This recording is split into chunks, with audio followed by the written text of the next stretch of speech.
Welcome back, brothers and heretics, to Grimhammer. Tonight we're diving into the lore of the Drop Site Massacre. Before we get to the madness, be sure to like and comment any videos or topics you want to see in the future. Be sure to subscribe from the Emperor or the Dark Gods. And I want to thank you guys for the support. Y'all been killing it. Now, let's get to the madness. Terror shone like a corpse beneath the watchfires of its own immortality. From high orbit, the throne world was a bruised sphere of cloud, continent, ocean, and steel, girdled by station rings, pilgrim docks, defense platforms, and the patient weapons of an empire that believed itself eternal. The void around it was never truly dark. Warships moved through the orbital lanes in ordered silence, their hulls vast enough to cast shadows across cities. Macro cannon batteries tracked nothing and everything. Lance arrays rested in their armored cradles, waiting for the command to burn holes through gods. Beneath them all, hidden behind walls, sigils, void shields, oaths, and the weight of 10,000 unspoken laws, a message bled into existence. It arrived in pieces. A scream first, then static, then a man's voice, half devoured by warp interference and astropathic hemorrhage, speaking as though every syllable had been dragged across broken glass. Horus has turned. The strategium chamber did not react. Men did. Machines did. Servitors stuttered in their programmed rituals, brass styluses scraping across parchment until they tore through the vellum and carved into the adamantium lecterns beneath. Astropaths convulsed in their iron chairs, blind eyes weeping blood, their restraint collars flashing with warning runes. Vox adepts bent over their stations with trembling hands, re-recording, cleansing, aligning, verifying. The chamber itself endured. It was built into the heart of a fortress vessel under Imperial Fist's command, and like all things shaped by the 7th Legion, it had been designed to withstand fear. Its walls were bare stone and black iron. Its hololithic projectors were shielded inside armoured housings. Every access point was guarded by warriors in yellow plate, their bolters held across their chests, their faces hidden behind helmets that showed nothing. At the centre of the chamber stood Rogel Dawn. He did not sit. He did not pace. He did not demand that the message be repeated, though it had already been repeated many times. He stood with his fists resting upon the edge of the command table, his eyes fixed upon the fractured hollow image above it. The image was not whole. It had been built from too many deaths. A fragment from a fleeing vessel, a spoken confession from a warrior who had escaped what he should not have survived. A chain of astropathic echoes ripped from the warp before demons or madness could swallow them. A Vox record recovered from the Eisenstein and chained to testimony that no loyal mind wished to accept. Isstvan 3. Virus fire, betrayal, bombardment. Loyal sons murdered by their own fathers. Legions cut open from within. The War Master's own warriors purged upon the black soil of a world that had already surrendered. And above it all, the name that made reality feel incorrectly assembled. Horus Lupercal, War Master, favoured son, arch-traitor. A mortal officer in the corner of the chamber made the sign of the Aquila and whispered something that might have been a prayer. An Imperial Fist beside him turned his helm a fraction. The officer fell silent at once. Dawn's expression did not change. That was the horror of him. Not that he felt nothing, but that whatever he felt had been taken prisoner behind the walls of his will. Grief might have broken lesser men. Rage might have ruined greater ones. Dawn contained both and let neither speak before duty had finished its calculation. Another burst of static tore through the chamber speakers. A different voice came through this time. Calm at first, then breaking. They killed us from orbit. They killed their own. The sons of Horus, the World Eaters, the Death Guard, the Emperor's children. Loyalists remained below. They knew. The War Master knew. The War Master ordered it. The Vox collapsed into a wet, choking sound. Something struck the transmitter. Someone screamed far away. Then there was only static again, and beneath the static, the faintest echo of laughter or interference. No one could agree which. A senior fleet master swallowed hard. His throat clicked in the silence. "My lord," he said, "the message may be corrupted." Dawn looked at him. The fleet master's face lost color. "My lord," he said again, more carefully. "Warp transit, astropathic trauma, enemy deception. It must be considered." "It has been considered," Dawn said. His voice carried no thunder. It did not need to. It was stone closing over a tomb. The hololith shifted. A star map appeared, lines of force and fleet disposition rendering across the chamber in cold blue light. Isstvan burned as a red wound among the systems. Dawn turned his gaze to the map. "Horus has rebelled," he said. "The legions named in the testimony are compromised. The loyal dead of Isstvan III are witnesses enough. The War Master will answer." No one spoke. "Summon the legions within reach. Iron Hands, Salamanders, Raven Guard, Word Bearers, Night Lords, Alpha Legion, Iron Warriors. They will converge upon Isstvan. Horus will be contained, judged, broken." Only then did some of the men in the chamber begin to understand the size of what had happened. Not the facts. Facts were simple things. A world, a rebellion, a list of names. What they began to understand was the shape of the wound. The Great Crusade had not stumbled. It had opened its own throat. Far from Terra, aboard the ironclad warship Ferrum Eternum, Sergeant Kaidor Var received the order as a data burst across his retinal display. He was standing in the arming vault with the rest of his squad, surrounded by hanging chains, weapon racks, red lumen strips, and the slow incense of machine oil. The chamber smelled of hot metal, old blood, and sanctified grease. It was a good smell, honest. A warrior could trust iron, provided he maintained it. Flesh was less reliable. Var read the order once, then again. Then he closed his left hand. The fingers were augmetic, black adamantium over a skeleton of silver mechanicum work.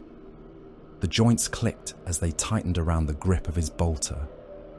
His right hand was still flesh beneath the gauntlet.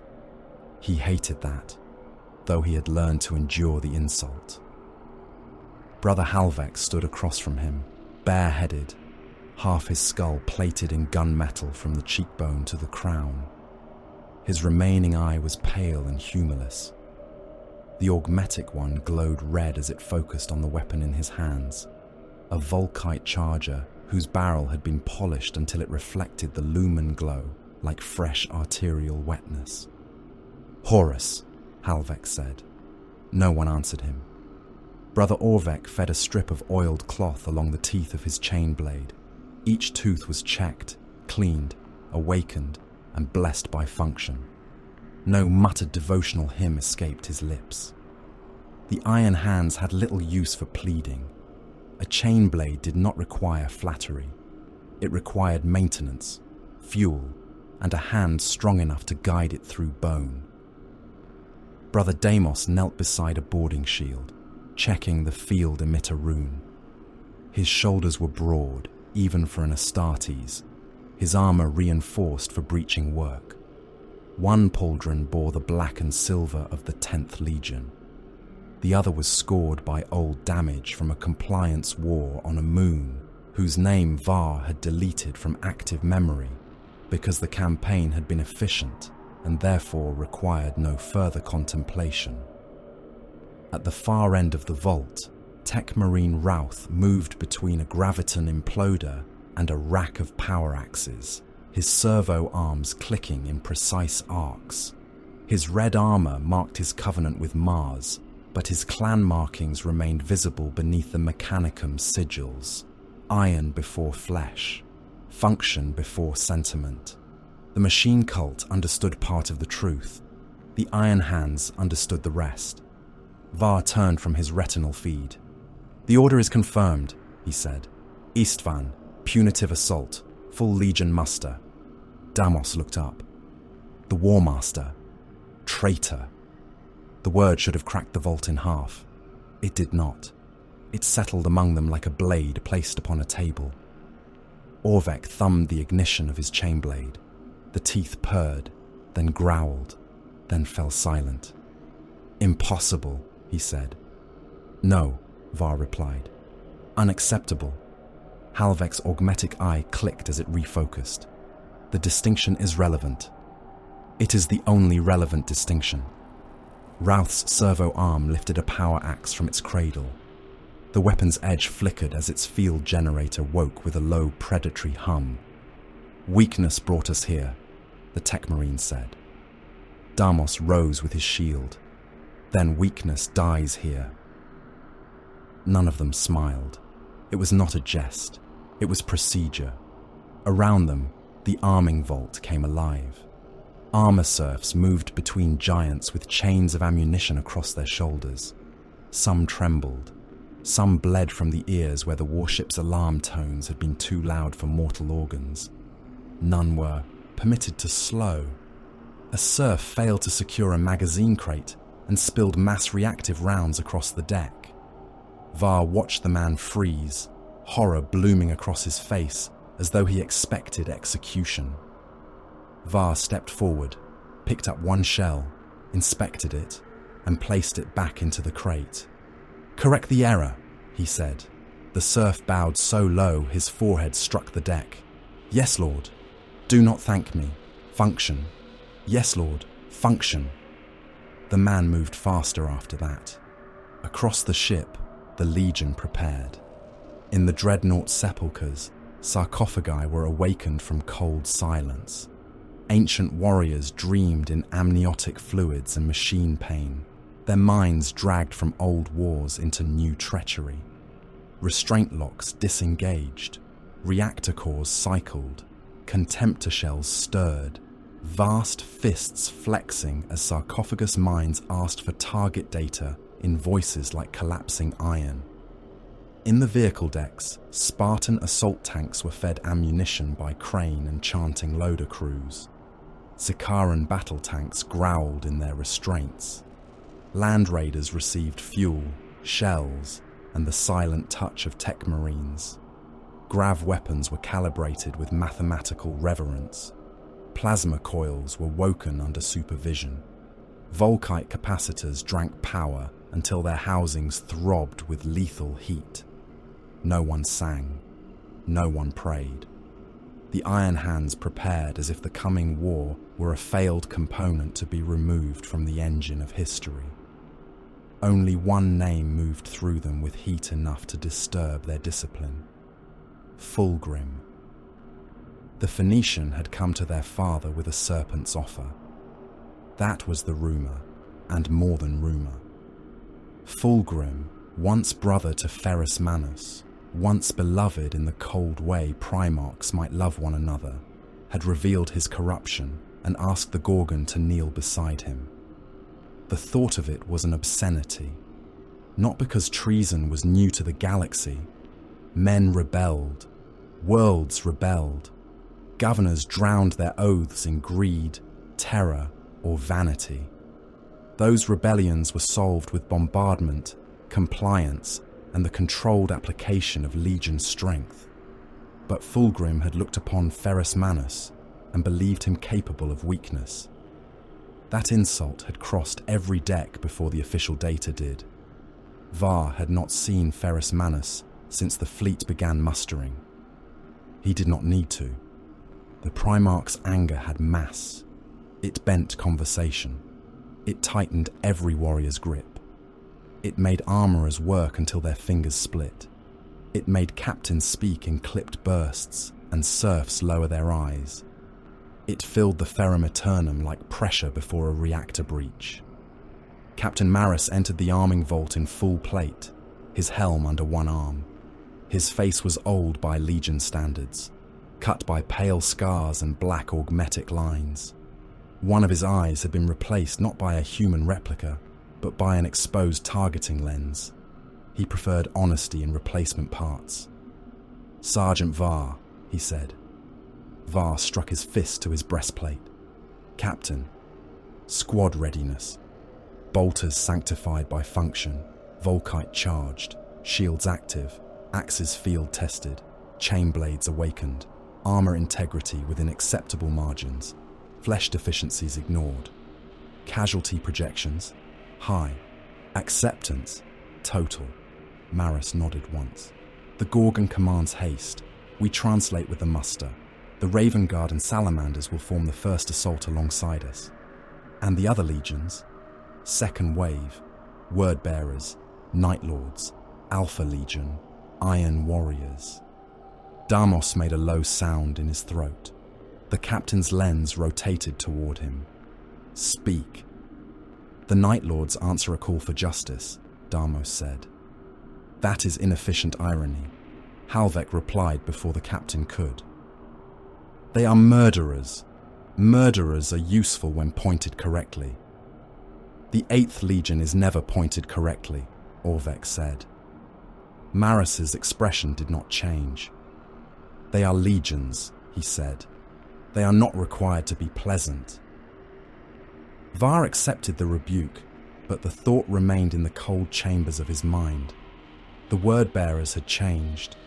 Even in brief fleet exchanges, their transmissions carried too much ritual weight, too much breathless reverence, too many invocations shaped oddly around the Emperor's name. Their chaplains spoke like men who had swallowed fire and called the burning holy. The Night Lords were worse in another way. Their captains answered with amusement barely hidden, under formal compliance. One message had ended with laughter before the channel cut. No one had logged it as irregular. The 8th Legion had always found humor in the suffering of others. The Alpha Legion transmitted perfect confirmations from inconsistent positions.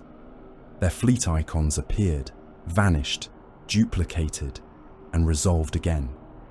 When challenged, they answered with accurate authentication. That made it worse. The Iron Warriors sent landing geometry before anyone asked for it. Var did not fear them. Fear was a flesh response. He recorded unease as tactical irregularity and placed it where such things belonged, beneath readiness and above contempt. The muster grew as the fleet drove through the void. Raven Guard vessels moved almost without signature, their black hulls slipping through the darkness at the edge of Auspec's certainty. They did not gather like other fleets. They appeared in negative spaces, weapons cold until they were not. Their presence a knife glimpsed only after it had touched the throat. The Salamanders came with forge light in their bellies. Their ships burned warmer on the scopes, their manufactoria decks awake, their armor bays alive with hammer song and heat. They were not soft, whatever fools in lesser armies whispered of them. They were fire under discipline. Var respected their durability, even when he considered their mercy a strategic flaw. The Iron Hands gathered like tombs built for movement. Black hulls, silver markings, clan banners hanging in launch bays where no wind could move them. Every vessel was a weapon. Every weapon was a judgment waiting for coordinates. Then came the second wave fleets, word bearers in crimson, broadcasting devotional canticles across secure channels until more practical commanders ordered them silenced. Night Lord ships, midnight-skinned and blade-proud, their hulls marked with old terror sigils from compliances best left unremembered. Alpha Legion vessels that seemed fewer than reported and more numerous than counted. Iron Warriors warships heavy with siege craft, ammunition haulers, orbital artillery modules, and the patience of executioners. The scale of it became almost pure arithmetic. Thousands of drop pods locked into launch spines, stormbirds loaded with armored killers, thunderhawks chained to descent rails, assault claws suspended in cradles like hooked parasites, Mechanicum bulk haulers pregnant with engines, armored conveyors, Legion gunships, munitions landers, Titan dropships escorted under layers of void shield protection and priestly Binharik, Skitari cohorts in red ranks, servitor maniples, battle automata sleeping beneath command locks, knights secured in coffin harnesses, great engines of the Legio waiting for the right to walk. War had not yet begun, but its body had been assembled. On the final cycle before translation, the Iron Hands were summoned. They gathered in a launch cathedral vast enough to hold a city district. Black armoured ranks stood beneath chains thicker than mortal hab blocks. Incense smoke crawled across the deck, trapped low by ventilation currents, turning every grieve into something half submerged in grave mist. Dreadnoughts stood among them, like iron saints of a faith that had murdered pity. Tanks waited behind the infantry lines, their engines idling in restrained hunger. Var stood with his squad in the 7th rank of the 3rd assault cohort. His helm was maglocked to his collar. The air tasted of metal and human fear from the distant surf balconies. Then the doors at the far end opened. Ferrus Manus entered without ceremony. The Gorgon needed no herald. His presence was announcement, command, threat, and verdict. He was immense even among the transhuman giants made from his blood. His armor was dark, brutal, and scarred by wars that had broken worlds. His silver hands caught the forge light and threw it back cold. His face was the face of a being carved to endure the death of stars and find them wanting. Every iron hand in the cathedral lowered to one knee. It was not worship. Worship was for those who needed distance between themselves and power. This was obedience. This was alignment. This was the weapon acknowledging the hand. Ferrus Manus looked across his sons. When he spoke, the launch cathedral seemed to become smaller around his voice. Horus has chosen betrayal. The words struck harder from him than from any Vox testimony. They were no longer impossible. They were target data. Fulgrim has chosen shame. A sound passed through the gathered legion. Not a cheer, not a growl, a pressure shift, an entire brotherhood making room in its soul for hatred. The Emperor's work has been wounded by those sworn to defend it. We do not mourn the wound, we cauterize it. His silver fingers closed. We descend upon Isstvan. We break the traitor. We take from him fleet, fortress, blood, breath, and future. We leave no uncertainty behind us, no weakness, no hesitation. His gaze seemed to pass over every warrior and find each one sufficient only if each one became less human before planetfall. Horus will learn the price of treason. Fulgrim will learn the price of dishonor. You are my sons. You are iron. Act accordingly. The Iron Hands rose as one. No roar followed. No oath shouted to shake the vaults. Only the crash of armored bodies returning to readiness. That was enough. More than enough. Hours later, as the fleet translated toward the Isstvan system, Var stood alone in the arming vault and watched frost gather along the edges of a sealed bulkhead. Warp transit made layers of temperature, distance, and thought. The Geller fields hummed through the bones of the ship. Somewhere beyond reality, things without bodies pressed their mouths against the skin of existence and listened. His helm rested in his hands. The Vox speed inside it crackled. Var frowned and looked at the rune display. No channel marker, no authentication, no source. Static breathed. Then a voice came through, broken almost beyond recognition. Do not trust the second wave. Var went still. "Identify," he said. The static deepened. Something shrieked beneath it, far away or very close. "Repeat transmission. Identify." For a moment, there was only the sound of the warp gnawing at the signal. Then the voice returned, weaker, drowning. "Do not trust." The Vox died. Var stood in the red gloom of the vault, surrounded by sleeping weapons, and listened to the silence that followed. He logged the incident. He encrypted it. He sent it to Captain Maris with all attached irregularity markers. Then he placed his helm over his head and sealed himself inside iron. Outside the hull, the fleet tore through unreality toward judgment. Isstvan 5 looked dead before the first shell fell. It hung in the Strategium hololith as a sphere of black stone and rust-coloured wounds, a world scorched by its own old violence and lit by a poisoned sun. Its continents were not continents so much as scars hardened over fire. Mountain chains rose like broken vertebrae across ash plains. Volcanoes bled slow light through cracks in the crust. Storm fronts dragged brown dust across the equator in continent-wide veils. And beneath those storms, the sensors painted a single wound so vast it made the rest of the world seem merely diseased. The Urgal Depression. It was a basin carved into the planet's flesh by ancient forces or forgotten wars. A great hollow of cliffs, basalt ridges, boulder fields, dry riverbeds, dust flats, and jagged escarpments. From orbit, it resembled the empty socket of a dead god. Long-range Auspex returns painted its depths in ghostly blue and red. Defensive lines were already visible, trenches, macro bunkers, void-shielded redoubts, tank traps, artillery crowns dug into ridgelines, sensor-blind ravines, bastions around a central fortress complex where the War Master's banners were marked by machine logic and human hatred. Horus had not hidden. That was the first wrongness.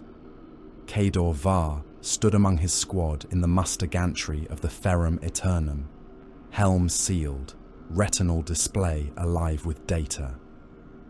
The view beyond the armoured observation slit showed only fragments of the planet, half masked by the hulls of loyalist warships and the glow of engine wakes. Isstvan 5 rotated below them with the patience of a headsman. Brother Halvek stood beside him, Volkite charger locked to his breastplate, augmetic eye feeding targeting predictions into his helm display. "The enemy invites descent," Halvek said. "Then we descend," Var replied. "That is not contradiction. It is correction." Brother Damos adjusted the mounting clamps of his boarding shield. The field emitter hummed once, then settled. If the War Master wished to flee, he would not fortify a basin. If the War Master wished to die, he would not hummed once, then settled. If the War Master wished to flee, fortify it either, Orvek said. His chainblade rested across both gauntlets, its teeth inactive but newly oiled. "He wants witnesses." Tech Marine Routh's voice entered the squad channel in cold, Binharik-laced Gothic. "He wants time. Fortification is time made physical. We will break it." Var looked again at the hololithic feed scrolling across his visor. The central bastion, the ridges, the approaches that seemed open enough for armor, the defensive lines that looked strong but not impossible, the kill zones that seemed obvious enough to avoid. Too obvious. He logged the assessment and pushed it into a sealed tactical node along with the fragmentary Vox warning from warp transit. "Do not trust the second wave." The words had not left his mind. They sat there like a faulty rune refusing correction. Captain Maris had acknowledged receipt and elevated the signal for review. No answer had returned. A war of this size devoured irregularities by the thousand. Above the planet, the Loyalist fleet assembled itself into judgment. Iron Hand's warships held formation like slabs of black iron chained to invisible rails. Their prows faced the world without ornament, without flourish, without mercy. The Salamander's vessels burned with forge glow in their launch bays, warm scars of orange and red along dark hulls. Raven Guard ships were present only when the Auspex proved they were present, moving at the edge of detection like blades in smoke. Beyond them waited the second wave. The word-bearers transmitted catechisms through formal channels, their voices deep, reverent, and unsettlingly calm. Their crimson hulls bore scripture that the cogitators struggled to identify under layers of devotional encryption. The Night Lords answered readiness checks with clipped compliance and undertones of amusement, their midnight ships running low-emission approaches like predators pretending to heal. The Alpha Legion fleet signatures flickered, corrected, duplicated, and resolved into authorized formations with the insolent perfection of a lie told by a master. The Iron Warriors sat heavy in the void, their siege barges and ordnance carriers already calculating descent angles, artillery grids, and rear echelon placement with a hunger that wore the mask of discipline. Var watched them on the strategic overlay until Halvek spoke again. "You are observing the second wave. I am observing variables. Suspicion. Discipline." Damos gave a quiet grunt. "Captain Maris said they are legions. They are not required to be pleasant." Var turned his helm slightly. "Pleasantness is irrelevant. Predictability is not." No one argued. Among the Iron Hands, doubt was not admired, but neither was blindness. A flaw named was a flaw that could be cut out. A flaw denied became flesh. A summons rune pulsed across the squad channel. Deployment orders followed. Var opened them, and the details unfolded in cold layers of command. His squad would descend with the 3rd Armoured Spearhead under Captain Maris, attached to a forward breacher element and supported by Morlock Terminator cadres. Their armoured column would include Spartan assault tanks, Land Raiders, Sicaran battle tanks, Contemptor dreadnoughts, heavy weapon maniples, Graviton batteries, and attached Mechanicum recovery engines. Their objective was brutally simple: smash a corridor through the outer defences of the Urgul Depression, reach the traitor centre, fix the enemy in place for annihilation by follow-on forces, calculate, advance, destroy. The words were not written in the order, but every Iron Hand read them there. On the command deck of the flagship, the Primarchs met under the light of a dying world. The chamber had been stripped of all indulgence. No remembrancer banners, no triumphal record screens, no soft mortal ceremony, only a vast tactical table, armoured columns, servo skull relays, Legion officers standing rigid in their plate, and the hololithic wound of Isstvan 5 turning slowly between demigods. Ferrus Manus stood with both silver hands pressed against the edge of the table. The surface was adamantium laced and reinforced for void combat. It bent beneath his fingers. Not much. Enough. His anger did not shout. It radiated. Mortal officers kept their eyes lowered because looking too long at him felt like standing too close to a reactor core with cracked shielding.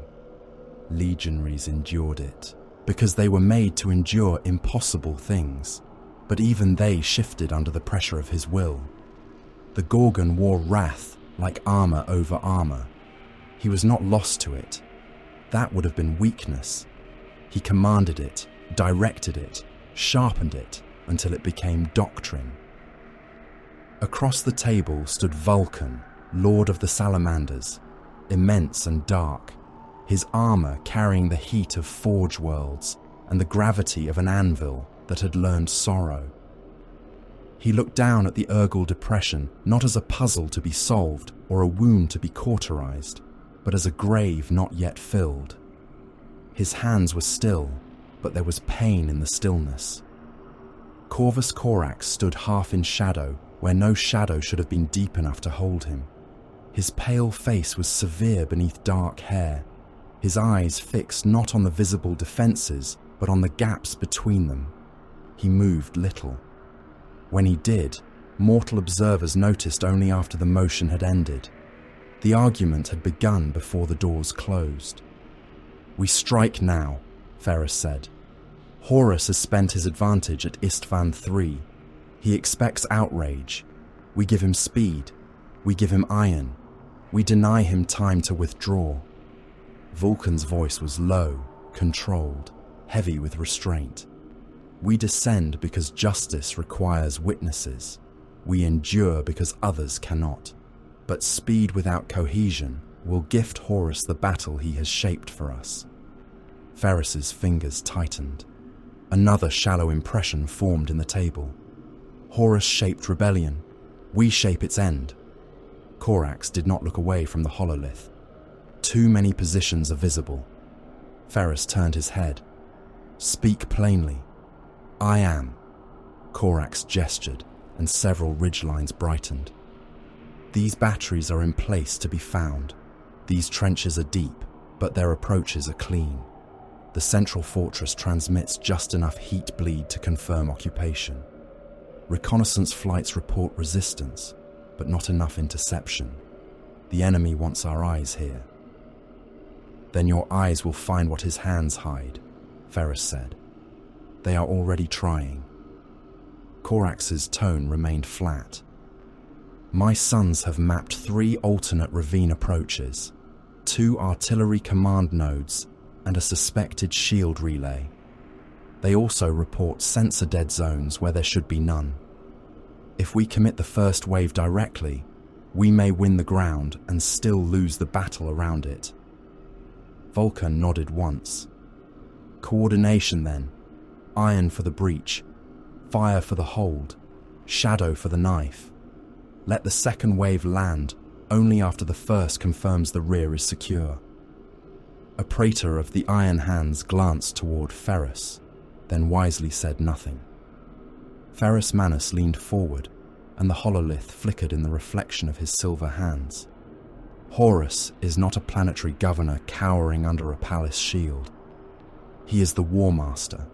Every hour given to him becomes another dead world, another turned fleet, another brother poisoned by his words. The longer he breathes unbroken, the more the Imperium bleeds. Corax's eyes narrowed. "And if this basin is a trap, then we break the trap from within." Vulcan's expression hardened, but not with anger, with grief forced into command. "Our sons will pay for that certainty." "Our sons were made to pay the price of war," Ferrus said. "The loyal dead of Isstvan 3 have already paid it without purpose. We will not answer their murder with hesitation." For a moment, there was no sound but the soft machine click of the hololith and the distant murmur of void ship systems. Then Vulcan said, "I will not spend my legion cheaply." Ferrus looked at him then, and the chamber seemed to draw inward. "Nor will I. I will spend mine correctly." Corax's voice was colder than either of theirs. "Then we go in knowing the ground is wrong." Ferrus straightened. "We go in knowing Horus is there." That ended it, not because Vulcan was convinced, nor because Corax's suspicions had faded, but because there were doctrines that could not be reconciled until blood chose one.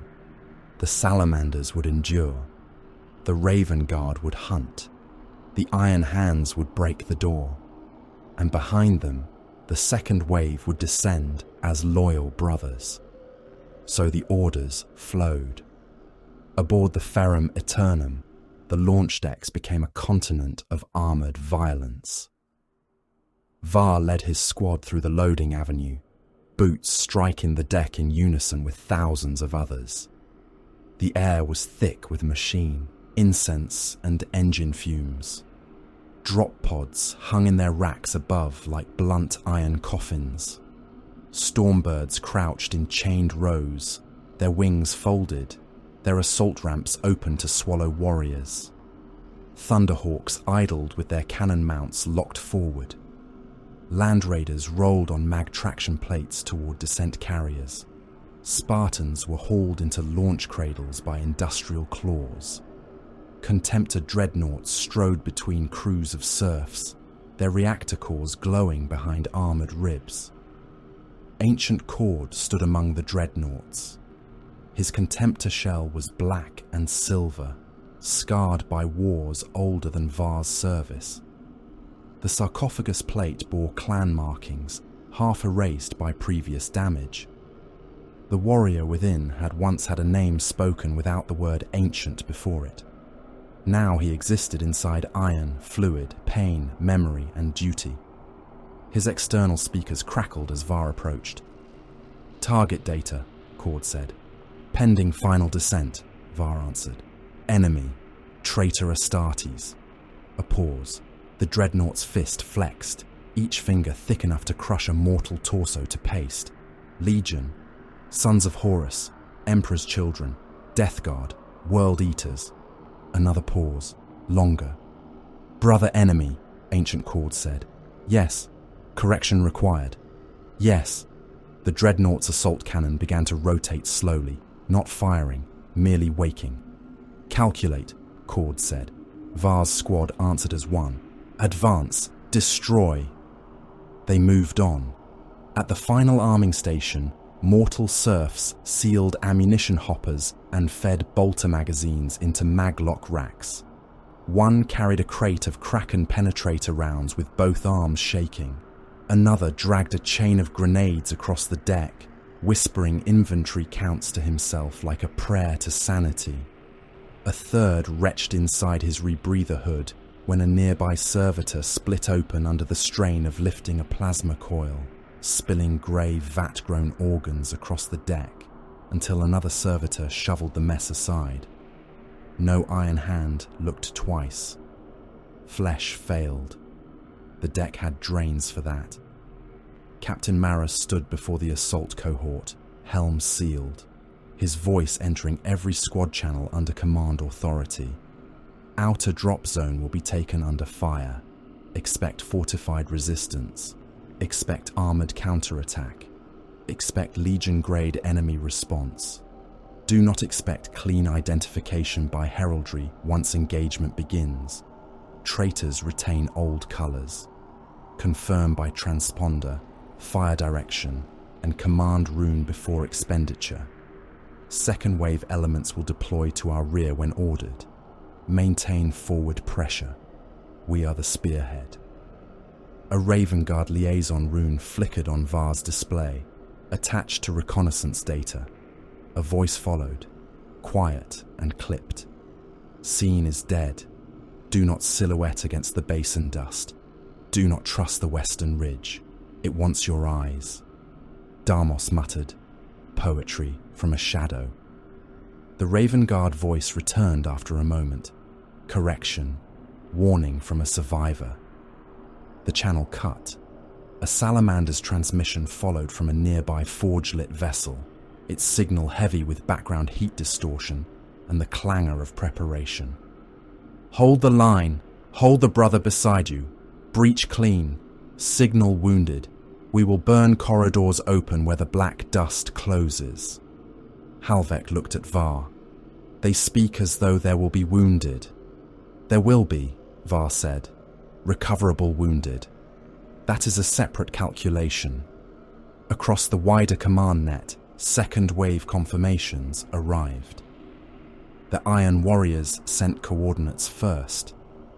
Their data was immaculate, layered with approach routes, descent stabilization windows, artillery emplacement projections, and rear landing zone efficiency markers. They had calculated the terrain behind the Loyalist first wave with unsettling enthusiasm. Perturabo's sons did not waste numbers. That was one reason they were useful.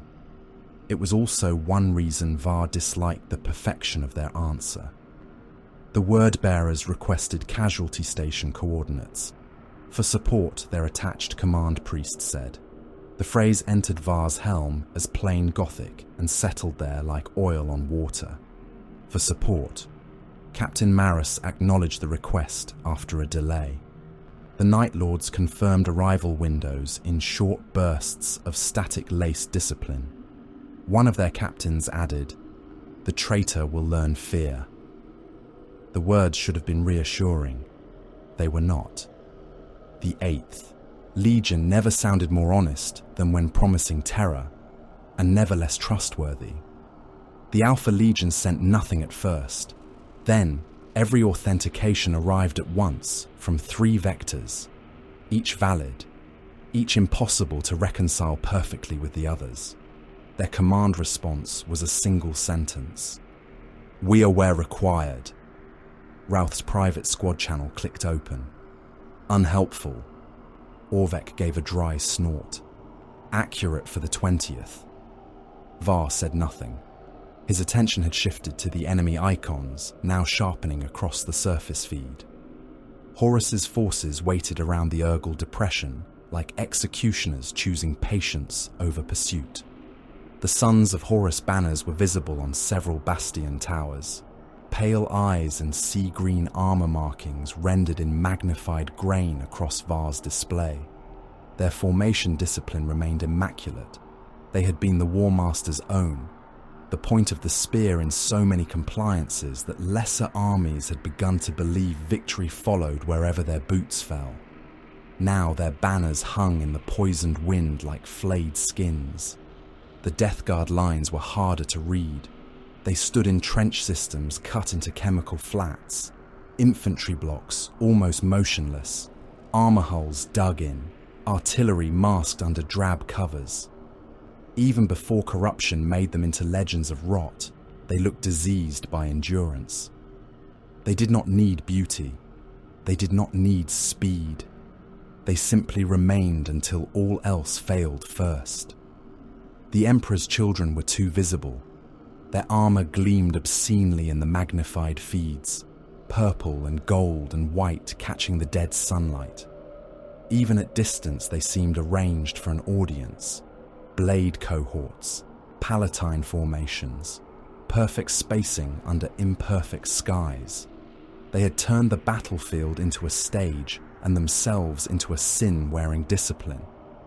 The World Eaters were movement, engine heat, assault carriers surging and braking, infantry icons bunching and spreading as though restraint itself were a chain they meant to chew through. Their forward positions looked less like a defensive line than a kennel before release. Var considered them all and felt no fear, only pressure, only readiness, only the old disgust that came whenever flesh, pride, or sentiment corrupted purpose. Then the War Master spoke. The transmission did not request permission. It entered every loyalist frequency as though the fleet belonged to him still. Vox wards screamed. Encryption spirits recoiled. Officers shouted over command channels, ordering blocks, cuts, purges. It did not matter. Horus Lupercal had commanded too many wars through too many systems. His voice knew the architecture of obedience. It came through warm. That was the worst of it. Not monstrous, not raving, not broken by guilt. Warm, regal, intimate. The voice of the warrior king who had once stood beneath the Emperor's light and made entire expeditionary fleets believe they were part of destiny. "Come then, brothers," Horus said. Across the launch decks, across the warships, across the ranks of transhuman killers and mortal crews and awakening engines, silence struck harder than any bombardment. "Come and prove yourselves loyal." The transmission ended. For 3 heartbeats, there was only the thunder of engines and the low, rising growl of the fleet preparing to unleash itself. Then Ferrus Manus's command rune burned across the Iron Hand's net, bright enough that Var's retinal display dimmed around it. The Gorgon spoke one word. Drop. The launch alarms began to howl. Restraints unlocked. Mag clamps released. Drop pods slammed into firing position. Stormbird engines rose from growl to scream. Thunderhawk ramps sealed on rows of black-armored warriors. Spartan carriers shuddered inside their descent frames. Contemptor dreadnoughts locked into grav-braced harnesses. Across the void, the Loyalist First Wave aimed itself at the dead world below. Var stepped into the drop pod with his squad. The harness closed over him like iron jaws. Brother Halvek mag-locked the Volkite charger across his chest. Brother Deimos braced his shield. Brother Orvek awakened his chain blade for one brief, snarling second, then killed it again. Tekmarine Routh whispered Binharik to the pod's machine spirit until the restraint runes turned green. Var looked at the interior lumen glow, at the faces of his brothers hidden behind black helms, at the weapon icons and descent vectors painting themselves across his sight. The warning returned. Do not trust the second wave. He sealed the thought behind discipline. Below them, Isstvan 5 waited with its dead mountains, its black dust, its visible guns, and its hidden mouth. The pod fired, and the loyal sons of the Emperor began their fall. The first wave fell like the judgment of a murdered empire. From orbit, the drop assault looked almost beautiful for the length of a breath. Thousands of descent flares pierced the upper atmosphere of Isstvan 5, each one a burning coffin or armoured lander or gunship or war engine wrapped in fire. Then the planet began killing them. Flak batteries woke across the Urgal Depression in ragged crowns of orange and white. Lance fire stitched upward from hidden emplacements. Missile trails rose like pale serpents through the poisoned clouds. Stormbirds detonated in mid-descent, their hulls flowering open, spilling warriors, fuel, ammunition, and broken wing sections into the screaming wind. Thunderhawks shed armor plating as they fought for stability, ablative panels ripping free and tumbling away in molten sheets. Drop pods spun through fields of shrapnel. Orbital debris fell beside them like dead stars, burning, tumbling, striking the air hard enough to make the sky howl. Inside his pod, Kador Var heard none of it clearly. He felt it. The pod was a steel tomb thrown by angry gods.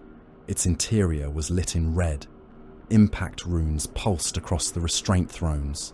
The machine spirit shrieked through warning cant, pressure alarms, heat alarms, angle deviation alarms, all of them overlaid by Tekmarine Routh's Binharik corrections, as he forced obedience into the drop systems through a hardwired gauntlet link. The pod bucked so violently that a mortal would have liquefied inside his harness. Even Astarte's armor groaned under the pressure. The restraints locked tighter across Var's chest, thighs and shoulders until he felt the ceramite plates bite into the black carapace beneath his skin. Brother Deimos was opposite him, boarding shield mag-clamped across his body, helm lowered, lenses glowing red in the shaking gloom. "The flesh shakes," Deimos said. Var did not look away from the descent timer burning across his visor. "Then command it." Brother Halvek's augmetic eye streamed targeting calculations into the squad channel, not as prayer, not as comfort, but as discipline, velocity, projected impact, atmospheric instability, probable enemy fire arcs, probable pod death, probable survivable deviation. He recited it in a low mechanical murmur while the pod screamed around them. Brother Orvek held his chainblade across his lap like a priest holding a relic he did not love but fully intended to use. The teeth rattled inside the inactive housing. His helm knocked once against the restraint frame as another explosion punched the pod off angle. "Correction!" Routh snapped in Binharik and Gothic both. The pod answered with a wounded roar.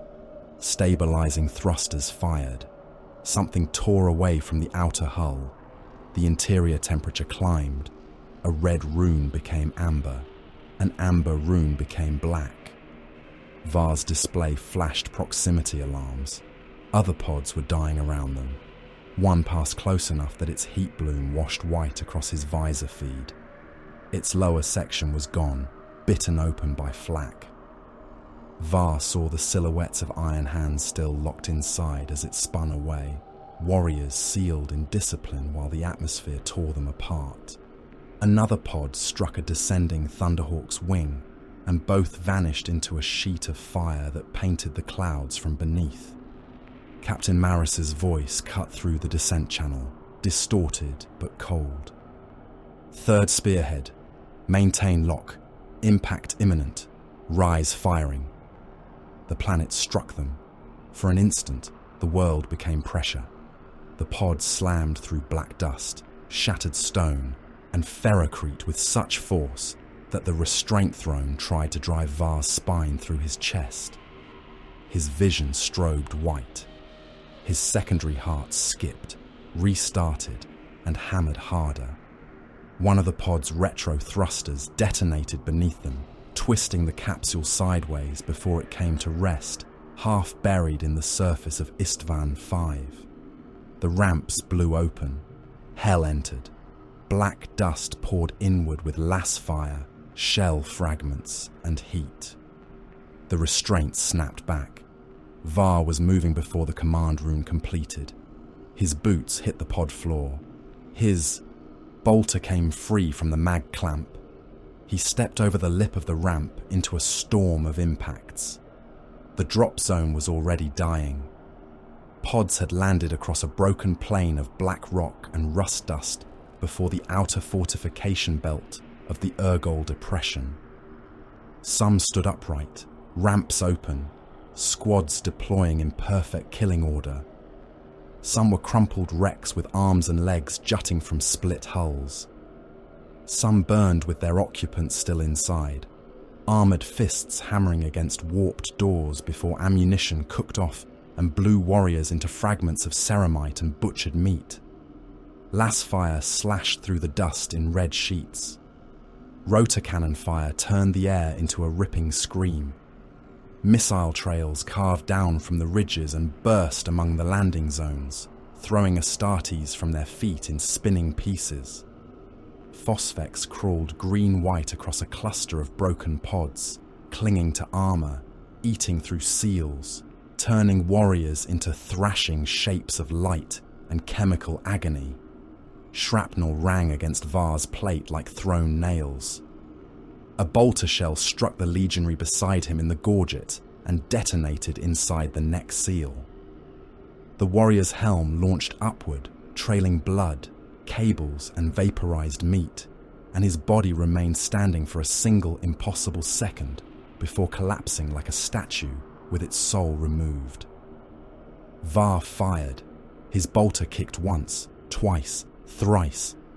Mass reactive shells crossed the dust and entered the chest of a Sons of Horus legionary running between barricades. The first round burst beneath the traitor's breastplate, hurling broken rib and shredded lung out through his back. The second detonated in his abdomen and folded him around the explosion. The third struck his helm lens and filled the inside of the helmet with red mist and bone splinters.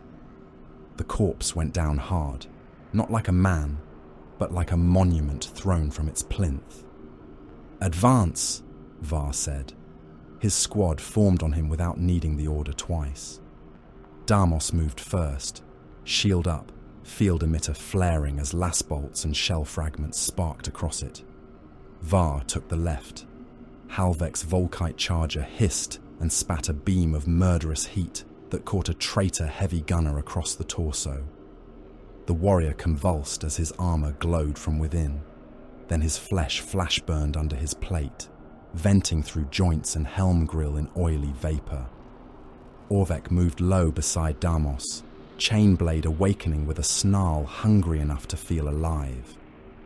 Routh followed with a power axe in one hand, and a graviton charge mag-locked to his hip, servo arm rotating over his shoulder like a scorpion's tail.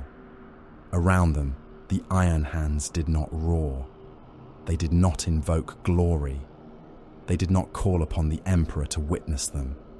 They landed, formed, and began deleting the world in front of them. A land raider struck the surface hard enough to crack the plane, its descent cradle blowing away in 4 explosive petals.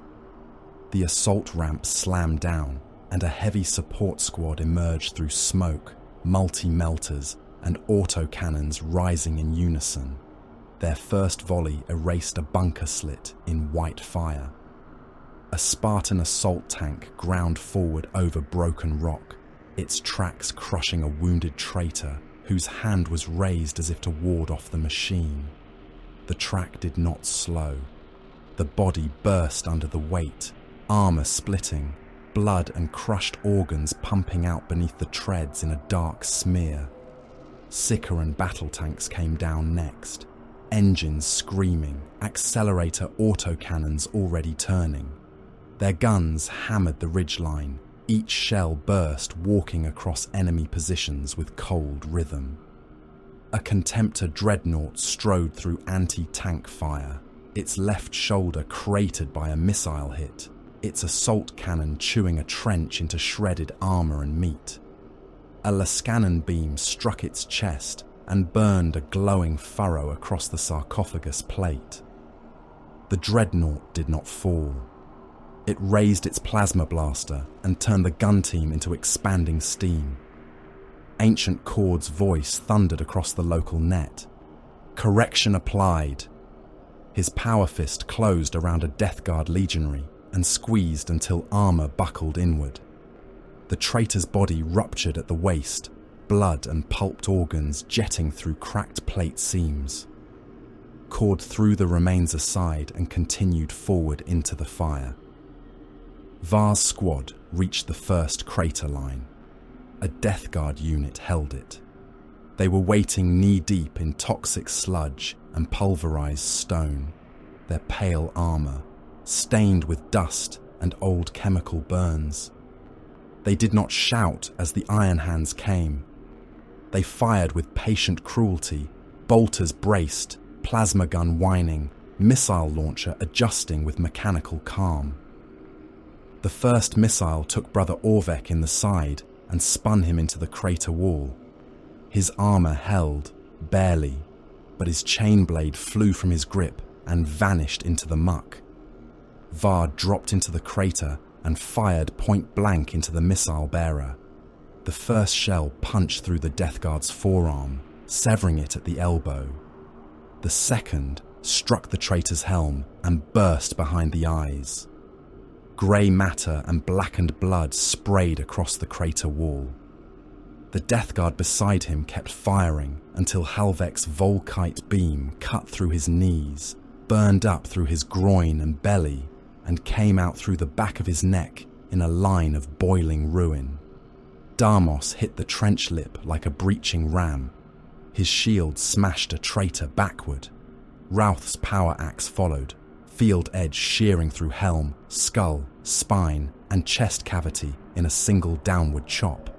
The corpse unfolded in 2 wet armoured halves. "Calculate," Var said. "Advance," Halvek answered. "Destroy," Damus finished. They climbed from the crater into a battlefield that had become too vast for any single mind and too intimate for mercy. To the east, the Raven Guard made war like murder, remembered by shadows. They did not advance in lines. They appeared where the traitor command structure exposed a vein. Smoke charges burst against a Vox relay tower. In the blink after the smoke thickened, black armoured figures were among the traitor spotters. A throat opened. A power pack ruptured under a knife thrust and detonated, scattering spine fragments across a console.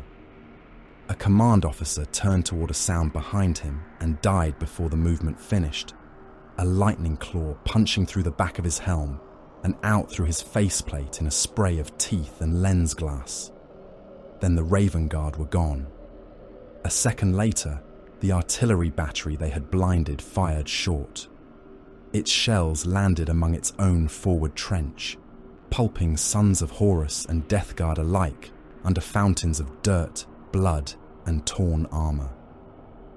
To the west, the salamanders became the furnace line. Vulcan's sons came through the fire as though born from it anew. Flamers washed bunker mouths in orange torrents. Melter beams punched through armored doors, turning the metal white, then liquid, then vapor.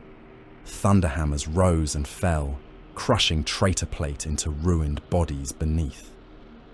Breacher shields locked together around wounded legionaries as apothecaries dragged them back under fire.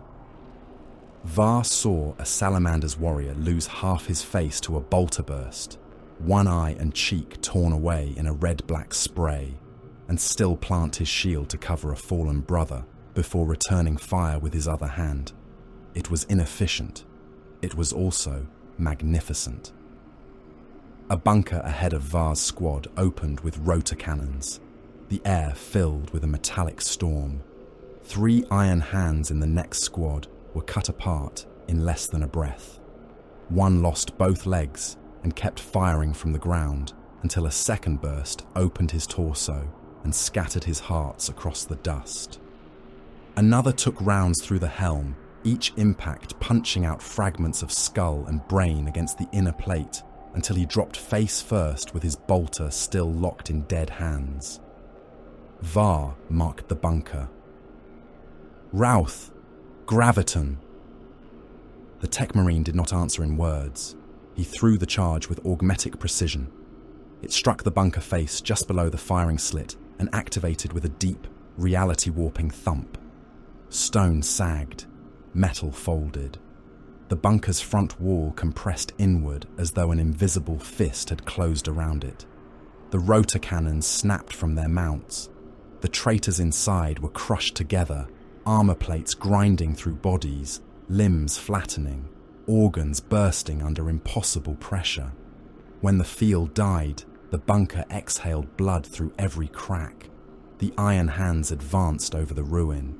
The first traitor line gave ground, not in panic, not in defeat, in layers. The Sons of Horus withdrew by squads and fire teams, falling back from barricade to crater to trench with bitter precision.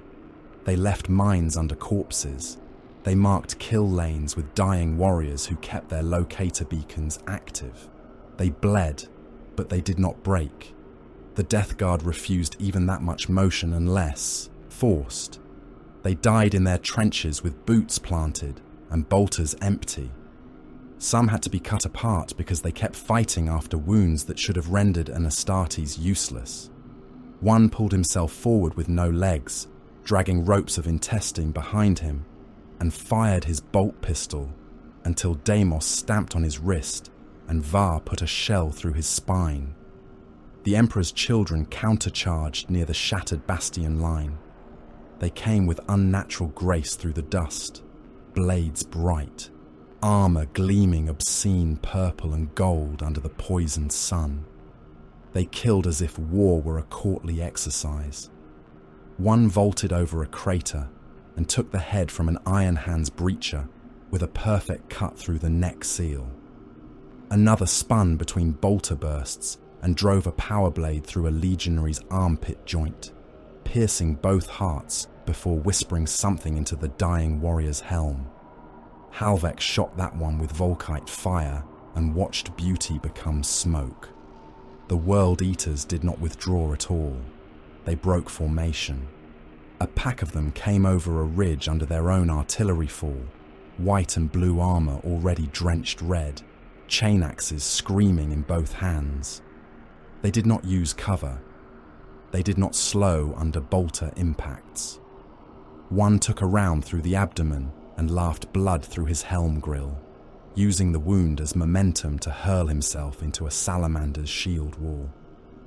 Another lost an arm to auto-cannon fire, snatched up his chain axe with the remaining hand, and buried it in a Raven Guard's thigh, splitting the leg to the hip before both warriors vanished under a shell burst. Then Var saw him, At first, Angron was only a movement in the dust, a red absence, a shape where warriors died faster than the eye could account for. Then a gust tore the battlefield haze aside, and the Red Angel stood revealed amid the churned black ground, immense and bare-headed beneath the poison light, his armor a butchered monument of brass and blood. Gore sheeted from him, it steamed on his skin. Chain axes roared in his hands, each one the size of a lesser warrior's torso, their teeth clogged with ceramite fragments, flesh ribbons, and white chips of bone. He did not command, he infected. World Eaters near him surged, as if dragged forward by hooks in their souls. Loyalists broke around him, not from cowardice, but from the simple fact that matter could not remain whole where Angron chose to pass. He struck a salamander's terminator with one axe and split him from shoulder to pelvis. The warrior's armor opened like a slaughtered beast, organs spilling in a dark, wet avalanche. The second axe took an Iron Hand's dreadnought at the knee, not severing it cleanly but ruining the joint in a shriek of metal. Angron leapt, landed on the falling engine, and drove both axes into the sarcophagus until the machine screamed with a dead man's voice. Var watched for less than a second. That was enough. His tactical display tried to assign threat values and failed upward. Brother Orvek, recovered chainblade in hand and armor leaking from the missile wound, spoke on the squad channel. "Primarch!" Var fired into a Sons of Horus sergeant advancing through smoke. "Yes." "Engagement?" "No." Damos turned his shield into a burst of bolter fire, field flaring. "Reason." Var reloaded with precise brutality, slamming a fresh magazine home as a traitor shell scraped across his helm and filled his vision with static. "We are not required to die stupidly." That was the only acknowledgement Terror received. The first wave kept advancing. They paid for every meter. They paid in limbs, in gene seed, in dreadnought sarcophagi split open and burning, in tanks ruptured by melter fire, in warriors reduced to twitching torsos under treads, in helmets full of brain matter, in armor sealed around men who were already dead, but whose bodies had not yet admitted it. The Urgal depression drank everything they gave it and demanded more. But the Loyalists took ground. The outer bunker ring cracked under Iron Hand's armor. Ravenguard's sabotage severed the traitor artillery eyes. Salamander's flame cleared trench mouths and held the counterattacks long enough for more tanks to land. The traitor first line bent inward. Sons of Horus banners fell. Death Guard trenches were overrun.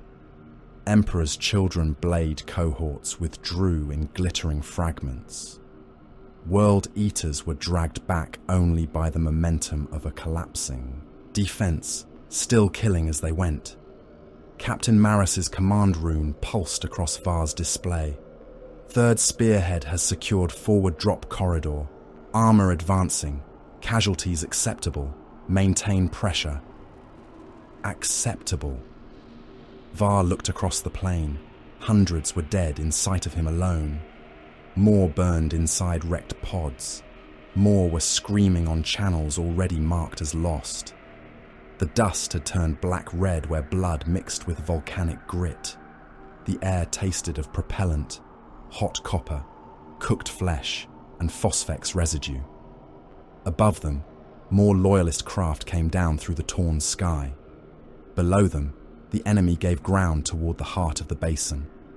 For one terrible moment, through smoke, fire, and falling ash, it looked like victory.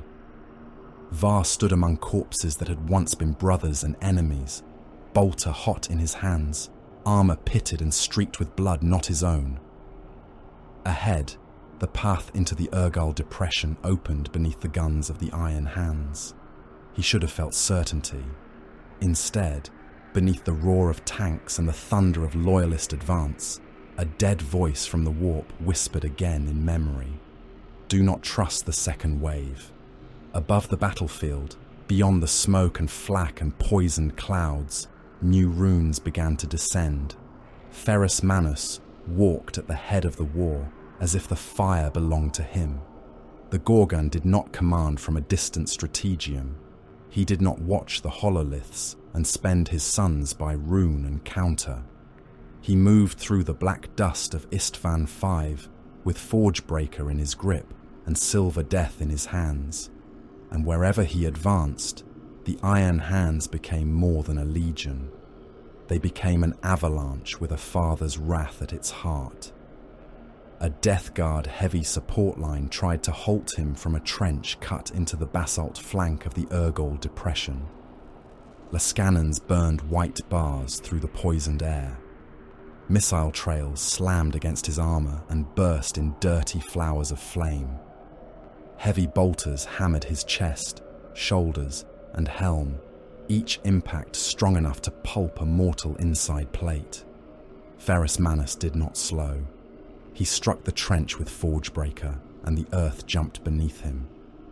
The first rank of Death Guard vanished under the blow, armor compacting, bones grinding flat, bodies crushed into a wet paste that sprayed across the trench wall. His left hand closed around a legionary's helm and squeezed until ceramite, skull, teeth, tongue, and brain burst through his silver fingers. His right hand backhanded another warrior so hard, the traitor's head tore free from the spine and cartwheeled away, trailing cables and meat. The Iron Hands saw him and forgot pain. They forgot caution. They forgot that they could die. Kador Var felt the pull of it through his armor, through the Vox, through the bloodline that bound every son of the 10th Legion to the being ahead of them. His ammunition counter flashed amber. His left knee joint had taken shrapnel and complained with every stride. A fragment of Emperor's Children blade was lodged between his ribs, where it had punched through a seam and failed to reach either heart. None of that mattered. Ferrus Manus was ahead. Where the Gorgon walked, the Legion followed.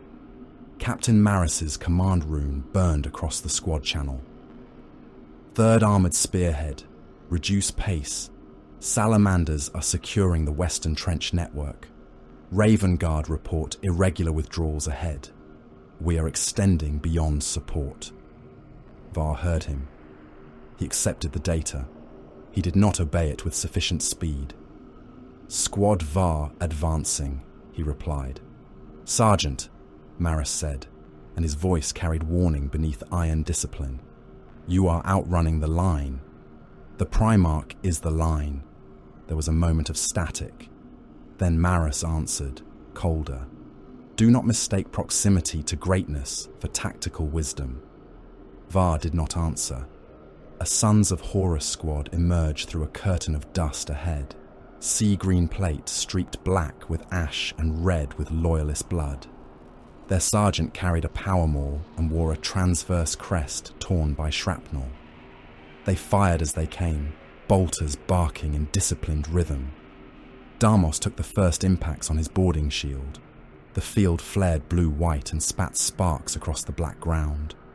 Var stepped around him and fired low, then high, bursting a traitor's knee apart before putting the next shell through his helm grill.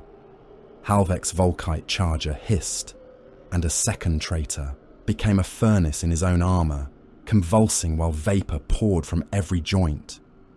Orvek met the sergeant blade to maul, chain teeth shrieking against a power field, sparks washing both warriors in brief false sunlight.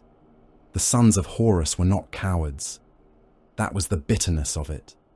They fought with the same precision that had once broken worlds in the Emperor's name. They withdrew when pressed, counterfired when the Iron Hands exposed flank, sacrificed damaged warriors to cover clean movement. It was brotherhood turned into arithmetic. Orvek lost the bind. The power maul slammed into his shoulder, breaking the pauldron inward and cracking bone beneath. He answered by driving his helm into the traitor sergeant's faceplate. The impact staggered both of them. Var stepped in, jammed his bolter under the sergeant's arm, and fired twice. The shells detonated inside the torso cavity. The traitor's chest burst outward in a spray of blackened lung, rib fragments, and hot blood that pattered across Var's gauntlet. "Forward," Var said. They moved. All across the basin, legions collided as if old doctrines had become predators and been unleashed upon each other. Iron hands, brutality met Death Guard endurance in the trenches, black armour driving into pale armour, power axes biting through stubborn plate, graviton charges folding bunkers inward, while Death Guard legionaries kept firing through wounds that should have made movement impossible. They died slowly and killed while dying. An Iron Hands breacher tore the arm from a Death Guard warrior at the shoulder, and the traitor used his remaining hand to press a grenade into the breacher's abdomen. Both vanished in a burst of meat, armor shards, and chemically grey smoke. To the west, the salamanders advanced through a storm of their own making. Flame washed across rockcrete barricades, rolled into dugouts, and turned traitor silhouettes into screaming black shapes. Meltigans opened armoured doors like wounds. Thunder hammers rose and fell with the heavy rhythm of a forge god's heartbeat. Yet Vulcan's sons did not simply press forward. They secured ground. They dragged wounded behind shield walls. They burned corridors open, then held them, even as World Eaters crashed against them in howling packs.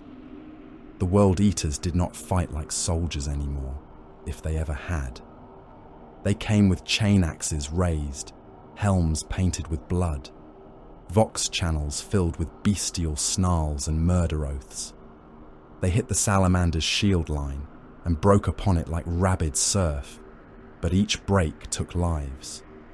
Var saw a salamander's warrior catch a chain axe on his forearm, lose the limb at the elbow, and still drive a flamer nozzle into the World Eater's chest plate. The traitor burned from within, armor seams vomiting flame, while he headbutted the salamander until both of them fell into the dust. To the north, Raven Guard struck at the sons of Horus command discipline like knives cutting tendons. Vox relays died. Artillery spotters vanished. Officers were found with throats opened beneath their gorgets, or not found at all, only their command runes going dark in sequence. Korax's sons moved through smoke, shadow, and debris, never where fire fell, always where certainty weakened. A Sons of Horus captain raised his hand to redirect a reserve squad and lost it to a black-bladed strike from behind. Before he could turn, a Raven Guard talon punched through the back of his helm and tore out through the mouthpiece in a rush of teeth, tongue, and visor glass. Then the shadows were gone. The Emperor's children waited for overextension. They struck where pride had carried loyalists too far from support. Their countercharge came in white, purple, and gold, obscene in its elegance. Blade masters crossed the broken ground with impossible balance, stepping between shell craters as though moving through a court. Their swords made art of murder. They cut neck seals, hamstrings, wrist joints, soft cabling beneath breastplates. They killed not only to end life, but to make death look deliberate. One of them appeared ahead through the dust, helm crested, blade held lightly in both hands. His armor was luminous beneath filth. The sound of battle seemed to gather around him like music seeking a conductor. Beyond him, farther up the killing slope, Var saw Fulgrim. At first the Phoenician seemed unreal, a bright wound in the smoke. White hair, purple and gold plate, a blade held with effortless grace. Around him, Emperor's children moved as if pulled into the orbit of his perfection, killing with smiles beneath their helms, dying with laughter on their vox. He did not hack through the battlefield like Angron. He did not endure it like Mortarian's sons. He adorned it. Every gesture was beautiful, and every beautiful thing near him became vile because it existed in service to betrayal. Ferrus Manus saw him. The effect passed through the iron hands before any command could. Speech died. Var felt it happen in his own throat. Across the squad channel, breathing, targeting cant, damage reports, all fell away. The iron hands around him became silent machines animated by vengeance. Not anger as mortals knew it. Not hot blood. Not shouting wrath. A colder thing. A final thing. The recognition of an error so profound that only annihilation could correct it. Var did not know what had passed between Ferrus and Fulgrim in private chambers in the years before treason. He did not know the shape of their brotherhood, only its ruin. But he felt the hatred between them bend the battlefield. It was gravity. It was weather. It was a command deeper than Vox. Captain Maris came across the net again. All forward elements maintain cohesion. Primarch's advance has drawn enemy reserves. Salamanders not yet aligned. Raven Guard report enemy withdrawal pattern too clean. Another voice entered. Salamanders, deep and smoke roughened. Western corridor secure but contested. Wounded moving under shield. We require time. A Raven Guard transmission followed, quiet and sharp. Enemy center is opening by design. Their flight is measured. This ground is being offered. Ferrus Manus did not turn back. His command rune flared. Forward. That was enough. The iron tide struck the Black Bastion. It was not the central fortress, but one of the outer bastion complexes anchoring the enemy's defensive belt. A brutal wedge of basalt, rockcrete, adamantium shutters, firing slits, and half-buried gun housings. Its face had already been hammered by Sicaran fire and melter strikes. Smoke poured from ruptured vents. Dead loyalists lay in heaps beneath its walls, some torn apart by crossfire, some half melted into their own armor by plasma wash. Iron Hands breachers locked shields and advanced into the teeth of it. The first rank died under concentrated fire. Heavy bolter rounds punched through shield fields and detonated in bodies. One warrior's stomach burst outward, spilling loops of intestine that steamed against his black plate before a second burst took his head apart.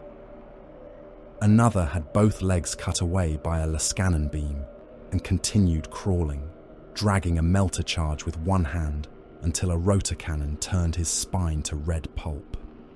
The second rank stepped over them. Var's squad moved with that rank. Damos held his shield high while impacts hammered the field. Halvek fired past its edge, Volkite beams cutting through firing slits and turning the darkness within to screams. Routh reached the bastion wall and planted a melter charge with absolute calm, even while a shell burst shredded one of his servo arms and sprayed machine oil across his helm. "Charge placed," Routh said. "Fall back," Var ordered. They withdrew 3 paces. The wall became sunlight. The melter blast did not explode so much as declare the stone and metal guilty of existing. Rockcrete ran like wax. Adamantium supports glowed, sagged, and split. The bastion's mouth opened in a flood of heat and smoke, and the Iron Hands went in before the interior had finished burning. Inside was close murder. No sky, no lines, no grand strategy. Only muzzle flash in black corridors, chain teeth shrieking against ceramite, shields smashing bodies against walls. Bolters fired so close, the detonations painted everyone with wet fragments of everyone else. The air boiled. Helm lenses cracked from heat and shock. Vox channels collapsed into impact warnings, kill confirmations, and the grunts of transhuman bodies exerting force beyond mortal comprehension. A Death Guard legionary emerged from the smoke with a flamer. Damos took the stream across his shield, field shrieking, paint blistering from his armor. Orvek came under the shield rim and cut the traitor's legs out from under him. As the Death Guard fell, Halvek placed a Volkite beam through his chest. The flamer tank cooked off, filling the corridor with greasy fire and pieces of both traitor and wall. Var pushed through the flame. A Son of Horus officer waited in the command chamber beyond, surrounded by dead servitors and shattered cogitator banks. His armor was sea green beneath soot. His helm was gone. Half his scalp had been torn away, exposing a white curve of skull and a wet flap of skin hanging by his ear. He still held a power sword, and his eyes were clear. "For Horus," he said. Var hit him with the edge of Damos's shield before the officer could finish moving. The impact drove the traitor backward into a broken console. Var pinned him there, shield grinding into his chest plate, crushing the power sword arm against the wall. The Son of Horus spat blood and laughed through red teeth. "Still loyal," the officer said. "Still blind." Var angled his bolter beneath the shield rim and jammed the muzzle into the officer's gorget. The first shot blew the throat out. The second opened the spine. The third filled the inside of the chest cavity with expanding fragments until the officer sagged, held upright only by the pressure of the shield. Blood ran down the console in thick ropes. "Correction applied," Var said. He released the body. It slid to the floor bonelessly. The command chamber fell within moments. Routh ripped the enemy data core from its housing with a servo claw. Halvek executed wounded traitors who still transmitted command signals. Damos crushed a crawling Emperor's Children swordsman under his shield, breaking the warrior's back. The traitor rolled his helm toward Var. The faceplate cracked, one eye visible through the split lens. "You still think this is a battle?" the swordsman laughed. Var looked down at him. The laughter was wet. The warrior's lower body had been ruined beneath collapsed machinery. His entrails lay across the floor in purple-black coils, twitching each time he breathed. Still, he laughed, as if he understood a jest the loyalists had not yet heard. Var raised his boot. "It is a correction." He brought the boot down. The helm split. The skull beneath gave way with a dull crunch, and grey matter spread across the deck plating under black ceramite. Outside, the bastion died room by room. When Var emerged into the dust again, the loyalist advance had deepened into the Urgul depression. The first wave had taken the outer belt. Smoke columns rose behind them like funeral pillars. Wrecked land raiders burned alongside broken traitor tanks.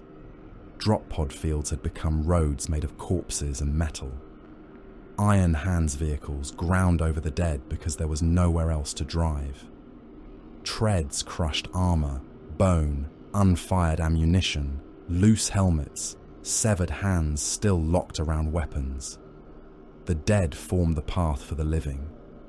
The tactical display told the truth in colors colder than grief. They had pushed too far. The Iron Hand spearhead had become a blade thrust deep into the enemy's body. The salamanders held corridors behind and to the flank, but their lines were stretched around wounded supply routes and secured bunkers. The Raven Guard had vanished forward and sideways, severing enemy senses, but unable to be a wall. The traitors ahead were retreating, but never breaking. Every withdrawal pulled the loyalists deeper. Every captured position demanded garrison. Every dead warrior reduced the margin between momentum and isolation. Var's ammunition counter flashed red. He took magazines from a corpse. Iron Hands. Clan markings scorched away. No identification rune. He did not pause to check the face beneath the helm.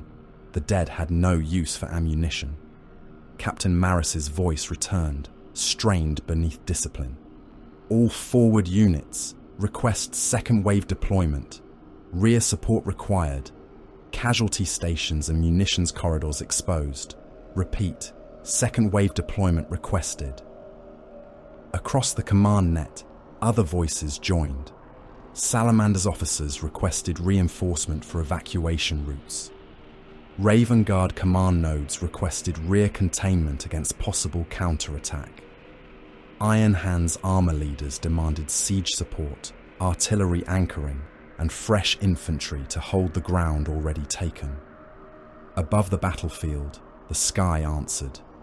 New icons burned through the clouds behind the Loyalist advance. Word-bearers, Night Lords, Alpha Legion, Iron Warriors.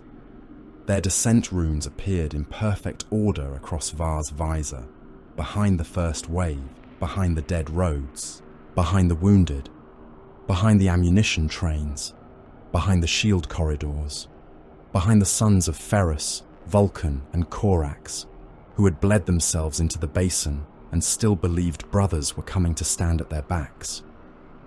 A sound moved through the Loyalist channels, not cheering, a tightening, a breath released, relief, disciplined but real. Damos saw the runes and lowered his shield a fraction. Second wave entering atmosphere. Halvek's augmetic eye clicked. Support confirmed. Orvek wiped blood from his chain blade with a dead traitor's cloak. Then the trap closes on Horus. Var looked at the descending icons. The words from the warp returned with such clarity that for one moment he heard them over the guns, over the tanks, over the dying, over the thunder of a war that believed it had found reinforcement. Do not trust the second wave. He opened a channel to Captain Maris. Captain, my prior irregularity report. Relevance increasing. Statics snapped across the line. For half a heartbeat, Var thought he heard laughter. Then the channel cleared, and Maris answered. Hold position. Confirm visual when they land. The second wave fell through the poisoned sky of Isstvan 5 like salvation, and below it, the Loyalists made room for their murderers. The sky filled with salvation. That was how it looked at first. Through the ash storm and the gun smoke, through the pillars of promethium flame and the black dust kicked into the heavens by 1,000 impacts, the second wave descended in perfect formation behind the Loyalist advance. New fire trails tore through the poisoned atmosphere of Isstvan 5. Dropcraft punched through the clouds with calculated steadiness, not the ragged desperation of the first assault. Their descent was clean, ordered, disciplined, almost beautiful in the way a guillotine blade was beautiful before it fell. Iron Warriors' siege landers came first, heavy and blunt, their armoured bellies packed with artillery, breacher cohorts, ammunition trains, earthshaker platforms, bunker breakers, and the bitter mathematics of Perturabo's sons. They struck the rearward flats in precise grids, landing not where glory called, but where angles of fire were most efficient. Ramps slammed down. Gun crews emerged, already dragging rangefinders and surveyor rigs into place. Servo haulers pulled ammunition racks through dust that had not yet settled from impact. The word-bearers descended beneath crimson scripture. Their ships were covered in markings that crawled strangely across Auspec's magnification.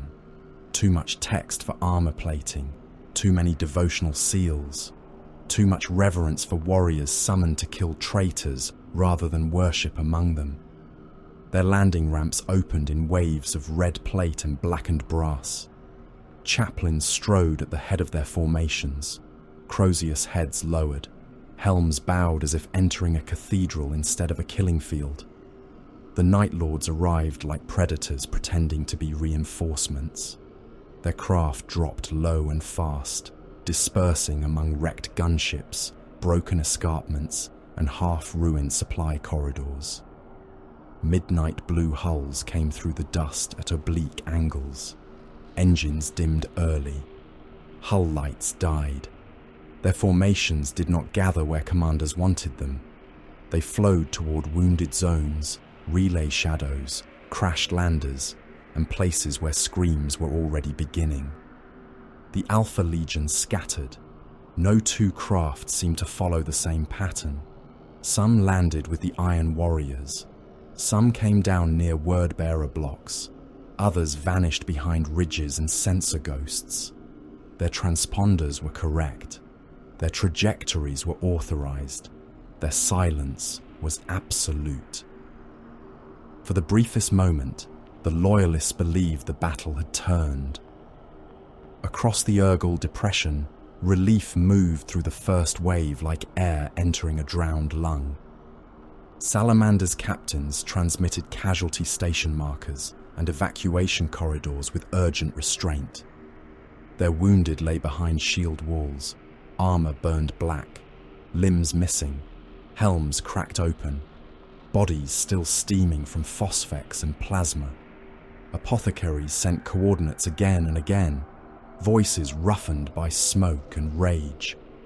The Raven Guard relayed enemy weak points in clipped bursts, marking exposed Sons of Horus withdrawal routes, artillery command nodes, and the strangely clean gaps in the retreating traitor line. Iron Hands armor officers demanded siege support, rear, security, ammunition distribution, and heavy guns to anchor the advance before the spearhead drove deeper. Kador Var saw the second wave icons bloom across his retinal display. Word-bearers, Night Lords, Alpha Legion, Iron Warriors, all authenticated, all positioned behind the Loyalist line, all answering the call. For 1 second, he allowed certainty to exist. The warning from the warp had been an error, a dying signal, enemy interference, a fragment of madness caught between Geller field hum and astropathic trauma. The second wave was here. The trap, if there had ever been one, had failed beneath the weight of loyal iron. Then the Iron Warriors turned their guns. There was no speech, no declaration, no banner lowered and raised anew, no voice announced treachery to make it grand. The betrayal began as artillery, a line of Iron Warriors' siege guns elevated behind the Loyalist rear, their crews moving with professional calm. Range runes flashed, cogitators confirmed distances, massive barrels adjusted by degrees. The first salvo landed among the Salamander's casualty stations. The world behind Var became fire and meat. Macro shells came down with the sound of mountains being split open. A field of wounded salamanders, apothecaries, armor serfs, and medici servitors vanished under a rising wall of dirt, organs, and burning ceramite. Shield bearers, who had stood against World Eater's charges, were lifted whole and torn apart in the air. One Salamander's warrior flew past a shattered tank, with both legs gone, his torso trailing ropes of intestine and blackened blood, before he struck the ground and burst against a rock. A medici servitor crawled from the blast without a head, its manipulator arms still trying to clamp a severed progenoid vial that no longer existed. The second salvo struck an Iron Hand supply column. Ammunition carriers detonated in sequence.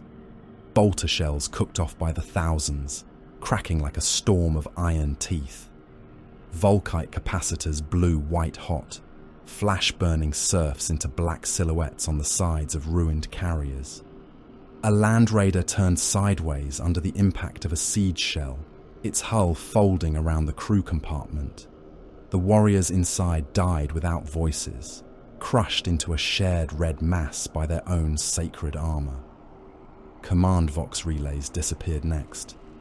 A tower of black iron and signal vanes took a direct hit. For an instant it bent like wax, then it erupted, casting antennae, cable, bone, and augmetic limbs across the rearward flats.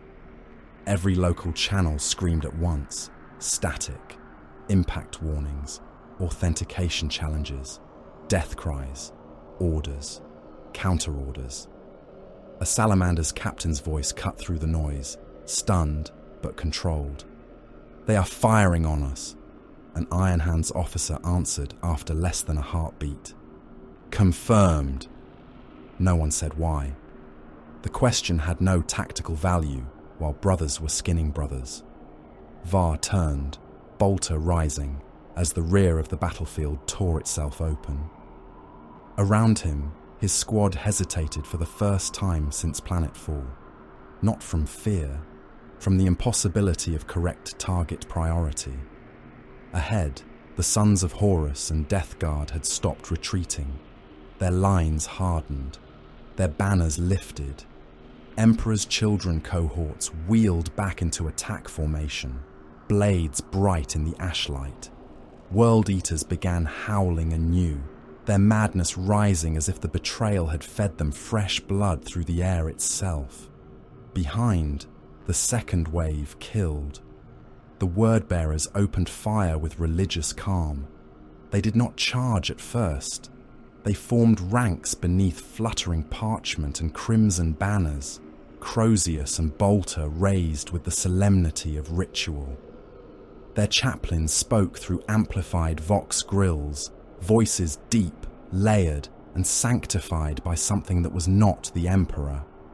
They chanted as their guns came up. Their warriors repeated the words. It was not frenzy. It was liturgy. Volkite beams lanced through the rear of a Raven Guard command cell, turning black armored warriors into ash shadows that held shape for a moment before the wind took them. Plasma guns whined and spat blue suns into Iron Hands breaches, boiling flesh inside sealed plate until helm lenses burst outward with steam, blood, and liquefied brain. Bolter volleys walked across a salamander's shield knot protecting wounded brothers. Shields cracked, bodies buckled. A red armoured chaplain strode forward through return fire, Crozius raised and crushed, the helm of a kneeling salamander as if concluding a prayer. Var saw one of the word-bearers pause over a dying Iron Hand whose lower body had been cut away by artillery. The Crimson Warrior placed a hand upon the Iron Hand's broken breastplate. Then he fired a bolt round through the Loyalist's face. The Night Lords fell upon the wounded and the isolated. Their betrayal was not merely tactical, it was theatre. They severed Vox links first, killing relay operators and signal serfs with knives and hooked blades. They struck crashed gunships where wounded Loyalists had gathered beneath torn wings and leaking fuel lines. They dragged bodies up onto broken landing struts and hung them there by cabling, entrails dangling in the dust, helms still transmitting distorted screams through commandeered channels. A Night Lord's pack leader stood atop the spine of a shattered Stormbird and broadcast the sound of an Iron Hands legionary being flayed alive over a Loyalist medical frequency. The scream was short. The Night Lord extended it through repetition, layering it with static until it became a choir of one dying brother. Then they hunted those who answered. A Salamander's relief squad moved toward the broadcast, shields locked, flamers ready. The Night Lords let them pass between two wrecked landers before detonating charges beneath their feet. When the Salamanders staggered, midnight figures dropped from above. Lightning claws opened throats. Chain blades soared through spinal cabling. One Night Lord drove a hooked blade into the mouth grill of a wounded legionary and pulled until the lower jaw came free in a wet crack. The Alpha Legion turned confusion into a weapon. False orders flooded the Loyalist channels. Iron Hands units received commands to advance toward the center. Others were ordered to withdraw to rear coordinates already under Iron Warrior's bombardment. A Raven Guard extraction point was marked as secure, then became a kill zone as Alpha Legion fire teams emerged from the dust wearing correct authentication runes and incorrect intent. Salamander's relief columns were redirected into minefields whose warning markers had been stripped away and replaced with loyalist guide beacons. Var's display fractured under competing data. Captain Maris ordered consolidation. A second Captain Maris ordered total advance. A third voice, encoded with Iron Hand's command authority, told all forward elements that Ferrus Manus had changed objective priority and demanded immediate push toward the inner bastion. Halvek's augmetic eye clicked rapidly. Conflicting command signatures. Damos raised his shield toward the rear, then back toward the front, unable to cover both directions. Authentication. Valid, Routh said, voice bitter with machine disgust. All of them. Orvek spat blood into his helm. Then validity has failed. Var looked across the battlefield, and understanding arrived not as emotion, but as system collapse. They were encircled. The traitors before them stopped yielding. The sons of Horus locked their withdrawal into a forward firing line. Death Guard infantry rose from trenches thought cleared, bolters braced, plasma coils glowing. Emperor's Children blade cohorts angled inward with predatory grace. World Eaters surged through the gaps, chained no longer by any need to feign retreat. Behind them, the second wave closed the jaws. The Urgol depression became a bowl of iron, fire, and betrayal. Everything that had seemed like terrain became design. Every visible bunker had lured them deeper. Every clean firing lane had pointed them toward the center. Every captured trench had stretched the loyalist line thinner. Every wounded brother behind them had become bait for the murderers wearing allied colors. Damos was the first of Var's squad to die. He turned toward the rear as an Iron Warrior's Lascanon battery established line of sight through the smoke. His boarding shield caught the first beam and held for a fraction of a breath, the field flaring white, emitter screaming. The second beam punched through. The shield split. The beam passed through Damos at the waist and kept going. For one hideous instant, his upper body remained upright, bolter still clutched in one hand, legs still planted beneath him, but no longer joined to the rest. Then his torso slid away in a wet avalanche of severed organs and fused armor, hitting the ground beside his own standing, legs before they toppled after him. "Damos down," Halvek said. His voice carried no grief, only data. That made it worse. Orvek roared and charged the source of the fire before Var could stop him. Not a battle cry, a release of pressure too great for discipline to contain. He crossed 4 strides through artillery dust, chain blade raised, shoulder broken, but ignored. Rotor cannon fire from the right found him. The first burst shattered his chest plate and spun him sideways. The second walked up his torso. The third took his head. His helm burst under the storm of shells, spraying skull fragments, blood, teeth, and brain matter in a fan across the black dust. The headless body ran 2 more steps, chain blade still revving in one locked fist, then collapsed under its own momentum. "Orvek down," Halvek said. This time his voice glitched. A Morlock Terminator, wounded from the Bastion breach, tried to stand nearby. His cataphracti plate was split at the hip. One arm hung by cables. He planted his power fist in the ground and forced himself upright, servos grinding, oath runes flashing across his chest. A section of Bastion wall, weakened by melter and shaken by siege fire, collapsed above him. Stone and rockcrete came down with a roar. The Terminator vanished beneath it, along with 3 wounded salamanders and a knot of ammunition serfs. The impact crushed bodies into the ground so violently that blood sprayed from beneath the rubble in red jets. One serf's arm landed beside Var, fingers still flexing around a crate handle no longer attached to anything.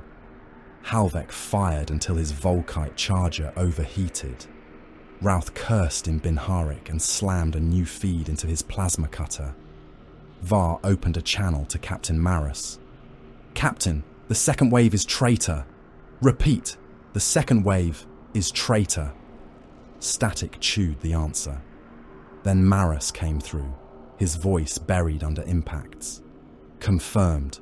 All units, enemy to front and rear. Establish hardpoints. Protect command channels. Ferrus advances." Var looked toward the front. Through the smoke, through traitor fire, through the impossible crush of betrayal, the Gorgon had seen Fulgrim. The Phoenician stood ahead amid the reformed Emperor's children, radiant in the ash murk, blade held low, white hair moving in the hot wind. He did not hurry. He did not need to. Around him, his sons killed with obscene elegance, driving loyalists inward, shaping the path with bright blades and laughter. Ferrus Manus broke from the collapsing line. He did not retreat to restore order. He did not turn to face the second wave. He did not spend words on betrayal that had already named itself in blood. The Gorgon charged, Forgebreaker raised, silver hands shining with the gore of traitors. Iron hands surged after him, mad with purpose, dragging their shattered formation into his wake. Var felt the pull again. Not strategy, not command. Bloodline, father, vengeance. Halvek turned toward him, armor smoking, weapon overheated, augmetic eye bright in the murk. Orders. Behind them, the second wave butchered the rear. Ahead, Fulgrim waited like a blade made from treason. Around them, the loyalist first wave died in every direction. Var reloaded his bolter with a magazine taken from Damos's severed belt. "Forward," he said. Routh looked at the falling rear line. "That is not survival." "No," Var said. He turned toward the Gorgon's path. "It is correction." And the remnants of his squad followed Ferrus Manus into the mouth of the Massacre. The loyalist front ceased to be a front and became a machine for making corpses. There was no line anymore, no clean distinction between assault and defense, no ordered geometry of advance, withdrawal, reserve, and support. The Urgal depression had swallowed doctrine and vomited up slaughter. The first traitor line drove forward from the basin heart, its banners lifted again, its guns firing from positions the loyalists had paid in blood to seize. Behind the Iron Hands, Salamanders, and Raven Guard, the second wave murdered with the calm efficiency of executioners who had rehearsed every angle. Wordbearer's fire came in liturgical volleys. Iron Warrior's artillery walked through the rear echelons with mathematical hatred. Night Lords gutted the wounded and turned their dying into signals. Alpha Legion orders crawled through the Vox like parasites wearing the voices of brothers. Drop zones became charnel pits. Pods that had delivered warriors into war now stood as broken tombstones among heaps of dead. Gunships came down burning into their own landing fields. Engines screaming until impact crushed them flat and spread fuel, limbs and ammunition across the black dust. A Thunderhawk struck nose first beside an Iron Hand's armoured column, folded in half, then detonated from within as its munitions cooked off. The blast rolled over the ground, lifting wounded legionaries and slamming them back down as meat wrapped in ceramite. Tanks reversed through the carnage because stopping meant becoming targets. A Sicaran crushed a crawling Raven Guard beneath its tracks, the warrior raising one hand as if to signal he still lived before his torso burst under the weight. A Land Raider backed over 3 Iron Hands too wounded to rise, their armour cracking like shells, blood forced out through joints and eye lenses in thick red ropes. Kador Var watched it all through a visor cracked across the left lens, his retinal display flickering between command errors, casualty runes, ammunition warnings, and false orders. Captain Maris was dead. Var had not seen him die. The captain's command rune had simply vanished beneath a wash of iron warriors shelling and never returned. For an iron hand, absence was proof enough. No lamentation followed. No oath of vengeance was spoken. Vengeance had already become the atmosphere. His squad was no longer a squad in any meaningful doctrinal sense. Damos was 2 pieces somewhere behind him. Orvek's head was gone, his chainblade lost in black dust and traitor blood. Halvek still lived, though his Volkite charger was half fused from overheat and one side of his torso had been punched open by shrapnel, exposing rib, artificial lung casing, and black carapace cabling. Tech Marine Routh lived, one servo arm severed, armor patched by hasty mag clamps, his voice increasingly Binharic, as if grief had driven him closer to machine speech. Ancient cord remained with them, if the word remained could be applied to a wounded relic full of fluid, metal, and centuries of war. The Contemptor dreadnought strode beside Var through the collapsing battlefield. Cord's sarcophagus plate was cracked from shoulder to waist. Amniotic fluid leaked down the front of his hull in glistening streams, mixing with soot and enemy blood. Warning runes burned across his chassis. His left leg dragged half a beat behind the right. One optic flickered dead, then alive, then dead again. The assault cannon mounted to his right arm rotated with a grinding stutter. His power fist opened and closed as if crushing memories. Dalmuth Secundus, Cord said through his external speakers. Compliance status. Var shot a word-bearer through the helm at close range. The mass reactive shell detonated inside the traitor's skull, blasting the faceplate outward in a spray of teeth, lens glass, and steaming brain. Unknown, Var answered. Enemy formation persists, Cord said. Confirmed. Correction required. Confirmed. A Night Lord's pack came over a ridge of broken rock and dead armor, midnight plates smeared with gore, trophies hanging from belts and jump harnesses. One dragged an Iron Hand serf by the spine, the mortal still twitching, though most of his back had been open to the air. Another carried a severed helm with the head still inside and used the Vox grill to broadcast a wet, choking laugh. Cord turned. The assault cannon began its broken roar. The first Night Lord vanished from the waist up, armor and organs shredded into a dark cloud. The second tried to leap clear, jump pack flaring, but Cord's power fist caught him by the leg. The dreadnought swung him down against a wrecked pod, hard enough to split the traitor from hip to throat. Blood slapped across the pod hull in a broad fan. The third buried a chain blade in Cord's cracked sarcophagus plate and screamed something about fear. Cord's fist closed around the Night Lord's torso. Dalmuth Secundus, the ancient repeated. Resistance unacceptable. He squeezed. The traitor's armor buckled inward. His ribs collapsed. His helm grill filled with blood under pressure, and his limbs jerked as organs burst inside him. Cord threw the crushed body aside before it had finished dying. Var marked a line of broken habcrete and scorched tank hulls ahead. Establish fire lane on that ridge. Halvek, left, arc.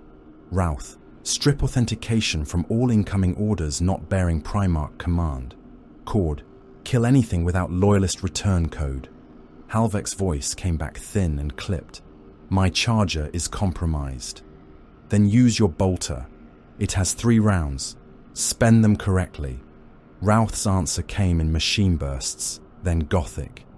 Vox integrity corrupted. Alpha Legion signal poison confirmed. Command tree unreliable. Then we become the command tree, Var said. There was no pride in it. Pride was what had brought them too deep. There was only doctrine stripped to bone. Establish fire lanes, identify command markers, confirm loyalist codes, kill anything else. They moved into position among the dead and began making a smaller war inside the larger one. To their left, salamanders formed a wall around the wounded. They were dying for it. A knot of Vulcan's sons had taken shelter in the lee of a wrecked Spartan, shields locked, flamers firing in controlled bursts. Behind them lay wounded Astartes from 3 legions and a scattering of human auxiliaries who had survived the collapse of the munition trains by some cruel administrative error of fate. The humans were burned, deafened, and shaking in their torn void gear. One carried ammunition with both hands, though his left arm ended in a ragged stump below the elbow. Another tried to drag a bolt shell crate and slipped in the blood pouring from his own thigh. The salamanders did not abandon them. Word-bearers advanced through a trench ahead, chanting beneath the thunder of guns. Their crimson armor moved in ordered blocks. A chaplain with a black crozius raised his weapon and spoke words Var's helm refused to translate cleanly. The sound made the vox crackle with static that resembled whispered devotion.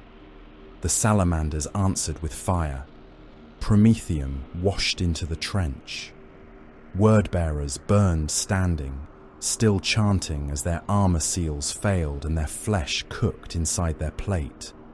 One climbed from the trench with both arms aflame, bolter raised, until a salamander's thunderhammer crushed his chest flat and drove him back into the burning ditch. Another reached the shield wall and struck with a chain blade, cutting into a salamander's pauldron. The salamander grabbed him by the helm and forced a flamer nozzle under his chin. The traitor's head filled with fire and burst through the lenses in 2 bright jets. It was not mercy that held the salamanders there. Mercy would have broken under the artillery. It was something harder, defiance with a human shape, a refusal to let the universe become entirely what the traitors claimed it was. That refusal cost them bodies by the second. To the right, the Raven Guard tried to carve escape routes through the impossible. They moved through smoke and demolition fog, jump packs flaring low, black armor appearing and vanishing in the pulse of explosions. They set charges beneath collapsed bastions, blew holes through rock, killed artillery spotters, and marked corridors with coded flashes too quick for most eyes to follow. They were fast, they were precise, they were desperate. The trap was larger than speed. Alpha Legion signals polluted everything.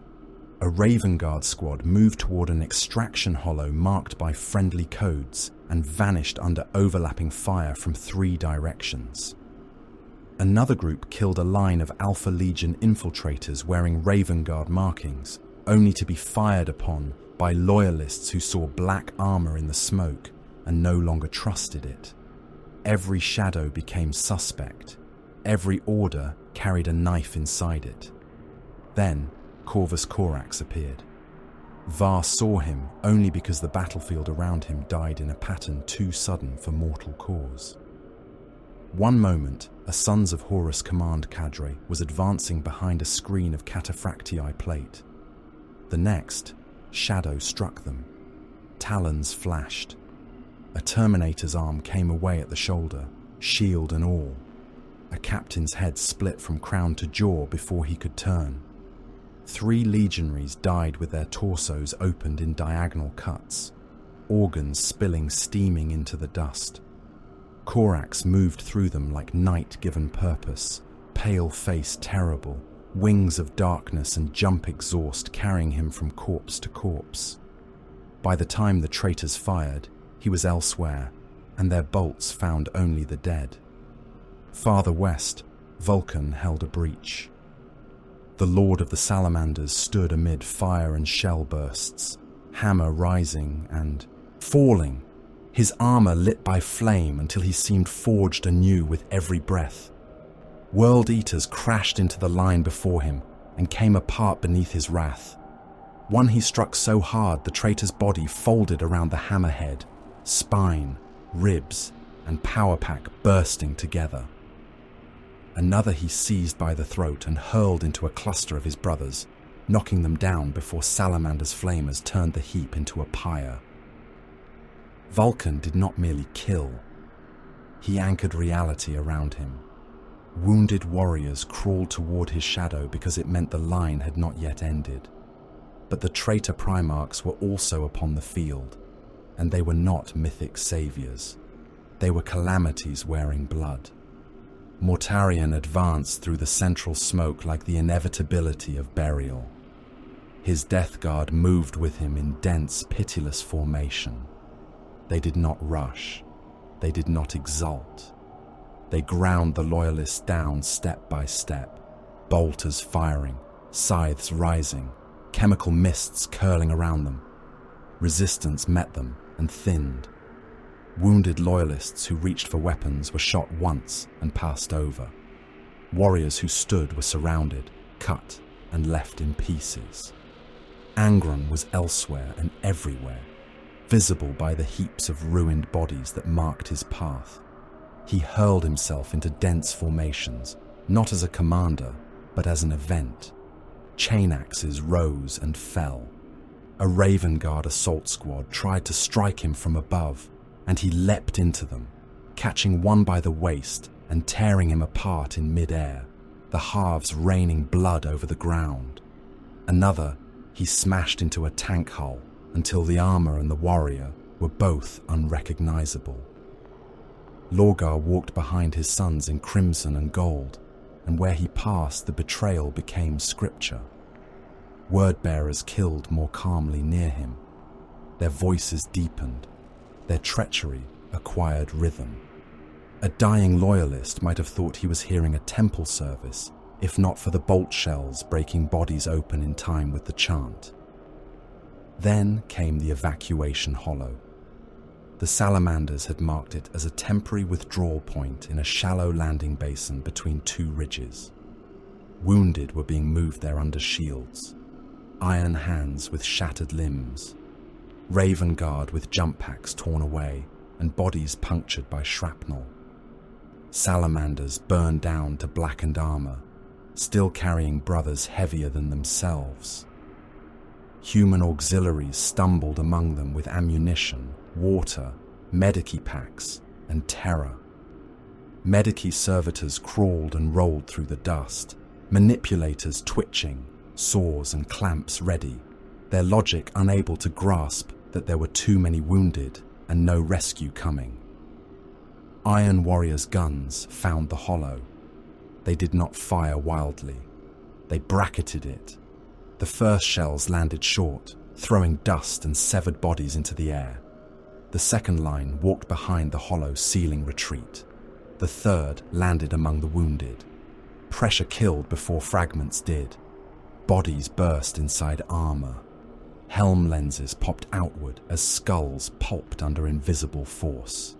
A Salamander's apothecary vanished from the waist up, his narthecium arm spinning away, still gripping a progenoid gland in its extraction claws. A Raven Guard with no legs was flung against a rock so hard his armor split and poured liquefied flesh down the stone. Human auxiliaries became red vapor. Medici servitors crawled without masters, limbs broken, internal pumps spraying surgical fluids over corpses that no longer needed treatment. A wounded Iron Hand tried to stand as fire swallowed the hollow. His armor had filled with his own liquefied organs, sloshing audibly as he moved. He raised a bolt pistol at the ridge and fired once before the next shell landed on him and processed him into the ground. The wounded were not rescued. They were calculated. They were bracketed. They were processed by fire. Something shifted in Var then. At the beginning, he had hated Horus. That had been clean. A name, a target, a treason to be corrected. Now hatred lost its shape and became larger. He hated uncertainty because it had teeth. He hated faith because word-bearers wore it while murdering brothers. He hated flesh because it burst, shook, begged, cooked, leaked, and failed. He hated oaths because every oath spoken between legions had turned out to be meat under artillery. He hated the weakness that had allowed brotherhood to become a weapon placed against the throat. He hated the part of himself that had believed the second wave might still be salvation. Halvek dropped beside him, one knee finally failing. His exposed internal workings sparked inside the wound in his torso. "Sergeant," he said, "orders." Var looked at him and saw the future without understanding that he saw it. Less flesh, less hesitation, less trust, more iron, more certainty, more coldness until no betrayal could ever again find soft tissue to enter. He reached down, seized Halvek by the shoulder guard, and hauled him upright. "Move!" Destination! Var turned toward the ridge ahead. The Gorgon's command rune burned somewhere beyond it, moving fast, too fast, dragging the iron hands behind him into the deepest throat of the trap. Ferrus. Routh said something in Binharik that sounded like warning. Ancient Cord interrupted with a grinding step forward. "Primarch command priority." "Yes," Var said. They climbed. The ridge was made of broken stone, shattered armor, and bodies. Var used corpses as footholds because there was no other path. His boot crushed the exposed hand of a dead Emperor's children swordsman. Halvek slipped once on spilled entrails and caught himself against a cracked iron hand's pauldron. Routh dragged himself up with his remaining servo arm, axe in hand. Remember, don't forget to like, comment, and subscribe. Support helps. Cord climbed behind them with the sound of a collapsing manufactorum, his damaged leg carving trenches in the slope. At the top, Var looked down. The battlefield opened beneath him in all its impossible ruin.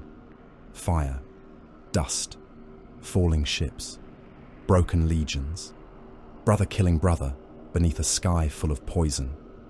And there, amid a widening circle of dead warriors, Ferrus Manus and Fulgrim closed upon one another. The Gorgon advanced through corpses with Forgebreaker in his hand, silver fists darkened by blood.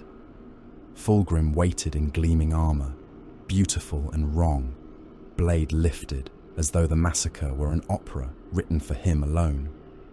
Around them, Iron Hands and Emperor's children butchered each other for the right to stand near history. Var's hatred narrowed again. Not enough to heal him, enough to aim him.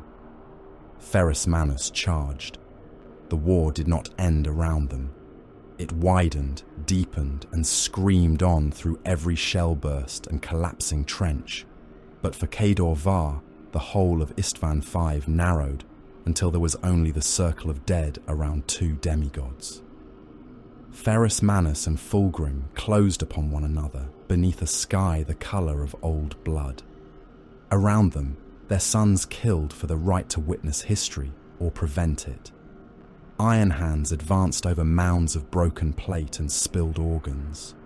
Bolters firing until barrels glowed. Power axes rising and falling in mechanical rhythm.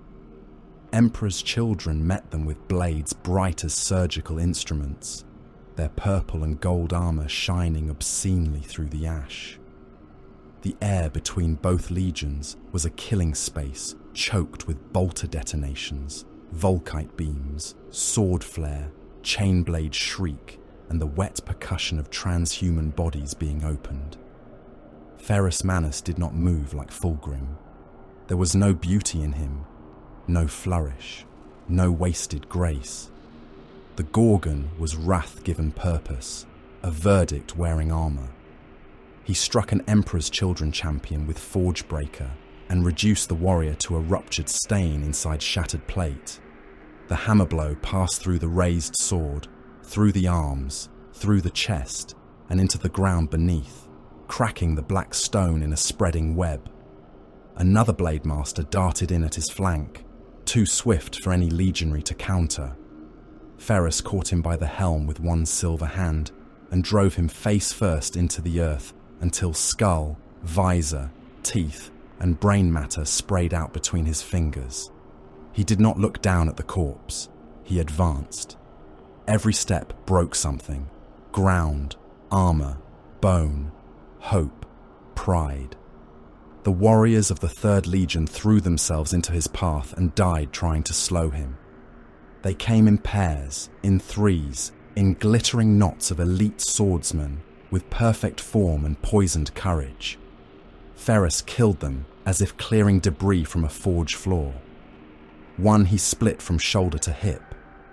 One he backhanded hard enough that the warrior's upper body tore away from the lower in a red arc. One he seized by the chest plate and hurled into another, crushing both into a wall of bodies that burst apart under the impact. Var saw the Gorgon fighting as though the heresy itself might end if Fulgrim's heart stopped beating. He believed it for one heartbeat. If Fulgrim died, the insult would be corrected. If Fulgrim died, Horus would bleed certainty. If Fulgrim died, Brotherhood might be dragged from the mud before it drowned entirely. Then Fulgrim moved. The Phoenician stood amid the devastation, like horror disguised as perfection. His armor was luminous beneath ash and gore, white and purple and gold turned strange by the dead light of Isstvan. His hair moved in the hot wind as though the battlefield had been made to admire him. The blade in his hand shone with a light that was not merely reflection.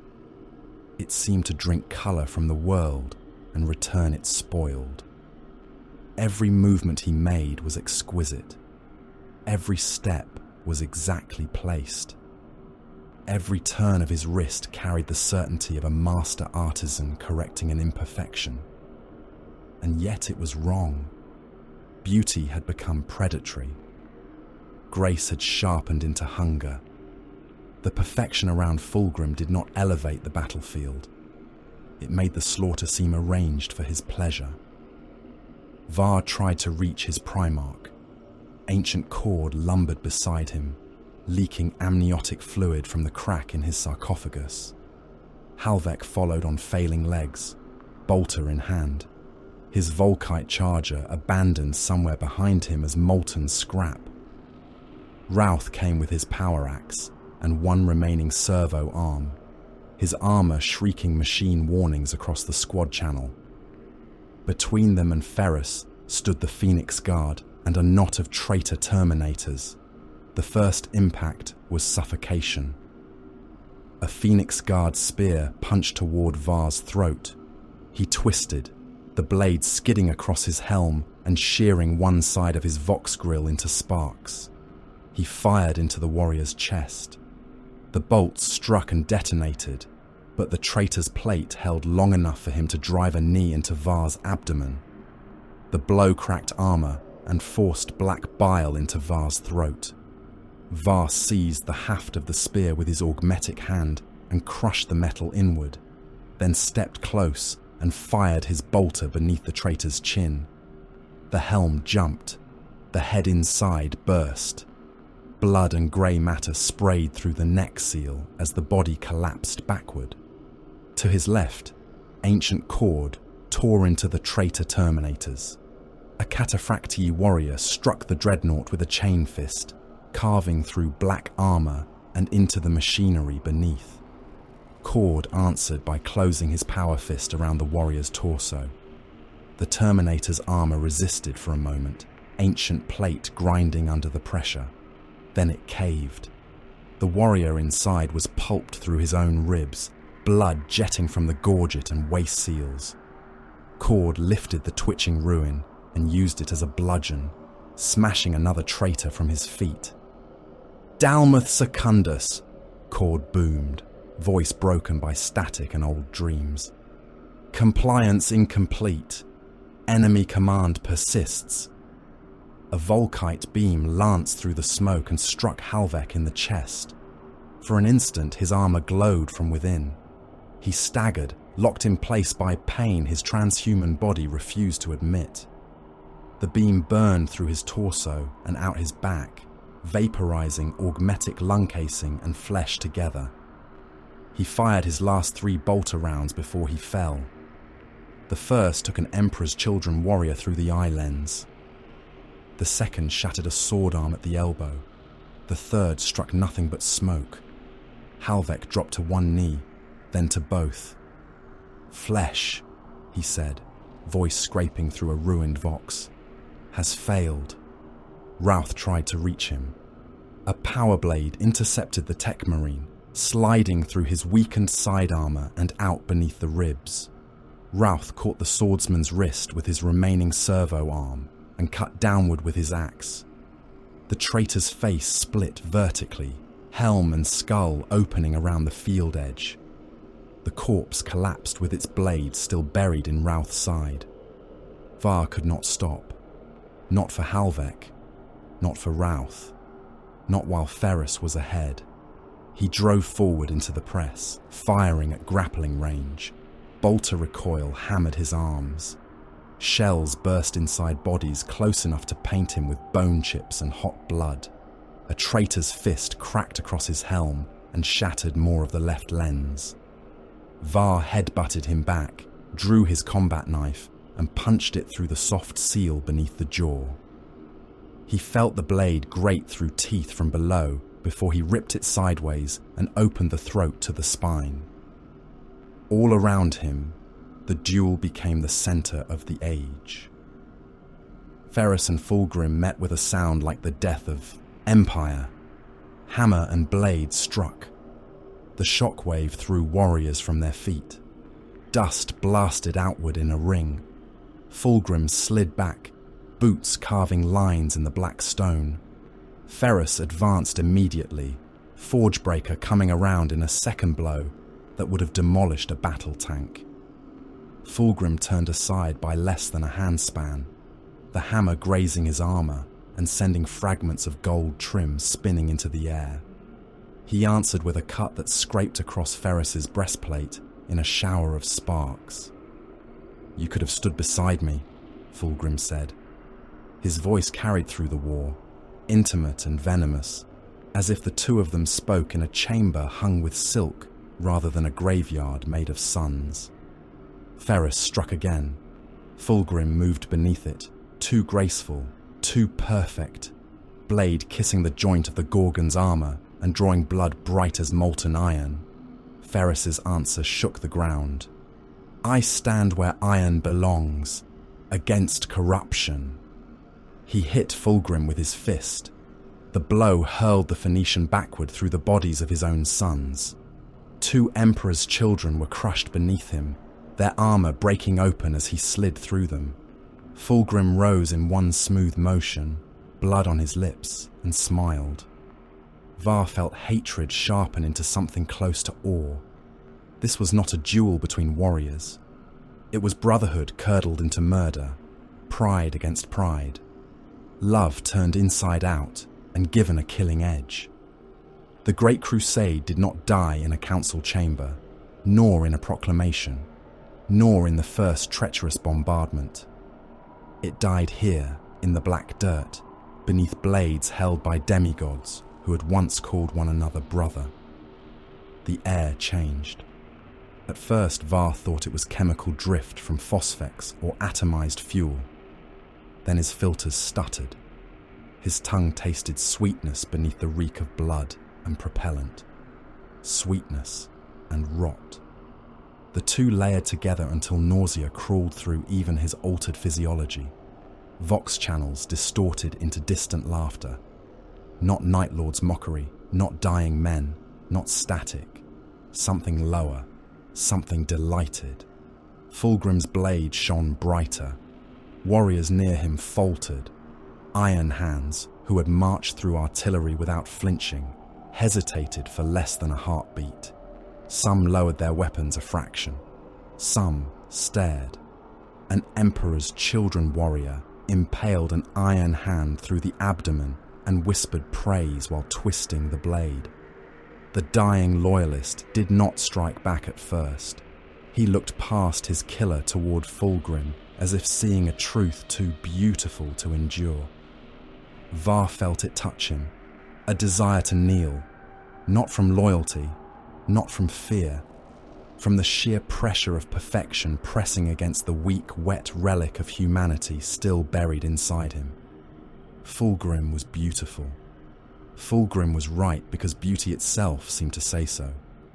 The thought entered Var like a needle through the eye. He bit through his own tongue. Pain flooded his mouth.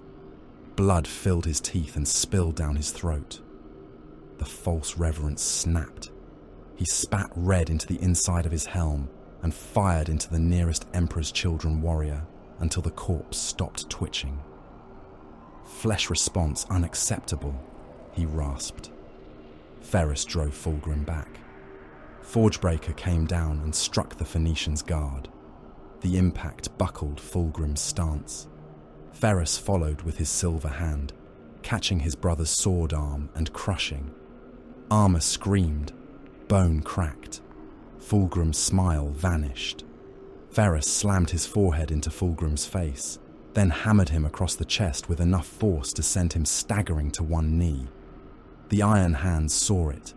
Across the collapsing line, through fire and betrayal, through the butchery of the second wave and the encirclement closing behind them, they saw their father drive the Phoenician down. Hope flared. It was hideous because it was so sudden. Var felt it even through the ruin of himself. Around him, Iron Hands pushed harder. A Morlock with one arm torn away hurled himself into the Phoenix Guard and dragged two of them down. Ancient Cord bellowed a corrupted war cry and crushed another Terminator beneath his fist. Routh, still impaled, fired his plasma cutter into a swordsman's chest and burned a hole through him large enough to see the battle beyond. Ferrus raised Forgebreaker. Fulgrim looked up at him. For one breath, justice seemed possible. Then the blade in Fulgrim's hand moved. It was too fast to be merely physical, too intimate to be only a strike. The weapon slid beneath the arc of the hammer, past the Gorgon's strength, past the certainty of iron, past everything the 10th Legion believed could not fail. Fulgrim rose with it, his face twisted between grief, ecstasy, horror, and hunger. The blade bit. Time broke inside Var's helm. Ferrus Manus stood locked with Fulgrim, the two Primarchs close enough that they might have embraced. Then the Gorgon's head came away. For a moment, it did not seem real. The severing of a Primarch should have required the death of sons. The galaxy should have rejected it. The ground should have opened. The Emperor himself should have risen from terror in fire and denied the fact before it completed. But the head of Ferrus Manus fell.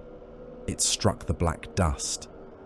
His body remained standing for the length of one murdered heartbeat, silver hands still clenched, Forgebreaker slipping from ruined command. Then the body of the Gorgon collapsed among the dead sons who had followed him too far. The psychic shock was not sound, but every Iron Hand heard it. It passed through blood, gene seed, bone, black carapace, augmetic nerve, and the cold places where they had hidden every human frailty. It annihilated structure. It opened sealed chambers. It named the impossible and made it real. Father status unknown. No. Father status terminated. No. Primarch command absent. No. Command throne vacant. No. Flesh response rising. No. Grief detected. Reject. Reject. Reject. Var's retinal display fractured into red error runes that were not coming from his armor. His hearts beat out of sequence. His hands locked around his bolter so hard the grip cracked beneath his augmetic fingers. Around him, Iron Hands stopped moving. Some stood with weapons lowered while traitor blades entered them. Some turned in place, as if searching for a command that no longer existed. Some charged screaming into the Emperor's children and died in moments, cut down by warriors laughing behind perfect helms. One iron hand tore his own helm free and vomited blood into the dust. Another repeated, "The Gorgon stands," even as 3 spears punched through his chest. A Morlock Terminator walked directly toward Fulgrim, firing until his weapon clicked empty. Phoenix guards surrounded him and cut him apart joint by joint. He did not fall until both legs were gone. Var could not breathe correctly. There was air. His lungs functioned. His armor cycled. The system worked. He could not breathe correctly. Ancient Cord saw the body. The dreadnought froze. His cracked sarcophagus leaked steadily down his hull. His fist opened, closed, opened again. The remaining optic burned bright, then dimmed, then flared white. For a moment, the warrior inside was not ancient, not machine-bound, not half dead in a coffin of war. He was a son looking upon his father's corpse. Then his external speakers roared with such force that nearby Vox channels burst into static. "The Gorgon falls." The words rolled across the battlefield like a funeral bell made of iron and madness. "The Gorgon falls." Every iron hand who heard it broke in a different direction, and all directions led to death. The line collapsed into suicidal vengeance. Warriors abandoned cover. Squads ignored command runes. Tanks surged forward without infantry support. Wounded legionaries dragged themselves toward the Emperor's children with knives in their fists and blood pouring from their armor. The Iron Hands did not retreat from grief. They attacked it and found only blades waiting. Var fired until his bolter was empty. Then he kept pulling the trigger. Click, click, click. Fulgrim stood over Ferrus Manus, radiant and damned, while the massacre closed around the fatherless sons of Iron. The Iron Hands did not mourn. They malfunctioned. Ferrus Manus lay dead upon the black sand of Isstvan 5, and the 10th Legion lost the hidden mechanism that had made it a legion. Clan markings no longer mattered. Cohort runes no longer mattered. Command hierarchy dissolved beneath the impossible fact of the Gorgon's severed head in the dust. The Sons of Iron, who had crossed the stars preaching contempt for weakness, found a weakness inside themselves too deep for augmetics to cut away. Some froze where they stood, bolters hanging from locked gauntlets while Emperor's children blades opened them from throat to groin. Some denied the evidence of their own eyes and advanced in rigid silence, as if their father still stood ahead and only poor sight had hidden him. Some screamed. That was the worst of it. Iron Hands were not made for screaming. The sound came raw through broken Vox grills, mangled by helm speakers and blood-filled mouths, less like battle cries than reactor alarms sounding after catastrophic breach. Kador Var watched a Morlock Terminator wade toward the Phoenix Guard, with no ammunition, one arm ruined, power fist sparking. 3 Emperor's children surrounded him with perfect grace. They cut the joints first, knee, elbow, neck seal, hip. The Morlock kept trying to move even after he was reduced to a twitching armored torso in the gore-slick dust. One of Fulgrim's sons placed a blade through his visor and leaned in close, as if whispering into the dead. Another Iron Hand tore away from the line and hurled himself at a knot of traitor swordsmen. His chain axe was gone. He had only his fists. He crushed one helm between both gauntlets before a power blade entered beneath his breastplate and came out through his spine. He ignored it. A second blade took him through the throat. A third opened his abdomen, spilling ropes of intestine and black organ meat over his greaves. He still tried to reach Fulgrim. Living after the Gorgon felt like treason. The traitors understood at once. The Sons of Horus command cadres redirected fire with the cold mastery that had won worlds for the Great Crusade. Sea green officers stood amid smoke and wreckage, marking broken Iron Hands formations, assigning kill priorities, feeding coordinates to armor and heavy weapon squads. Their bolters did not waste shells on rage-driven charges, unless those charges threatened command nodes. They killed leaders first, Vox-bearers second, apothecaries third. They were still soldiers. That made them fouler. The Emperor's children pressed the fatherless legion with exquisite cruelty. Their blades rose and fell in patterns too beautiful for the butchery they made. They slipped between broken squads and cut the wounded apart, turning vengeance into performance. Fulgrim's warriors laughed as Iron Hands threw themselves forward, because every dead son of Ferrus became a note in their obscene music. Behind the Loyalists, Iron Warriors' artillery bracketed every path that could have become retreat. Their guns walked shells across ravines, supply hollows, and shattered vehicle lanes. The first impact made men turn.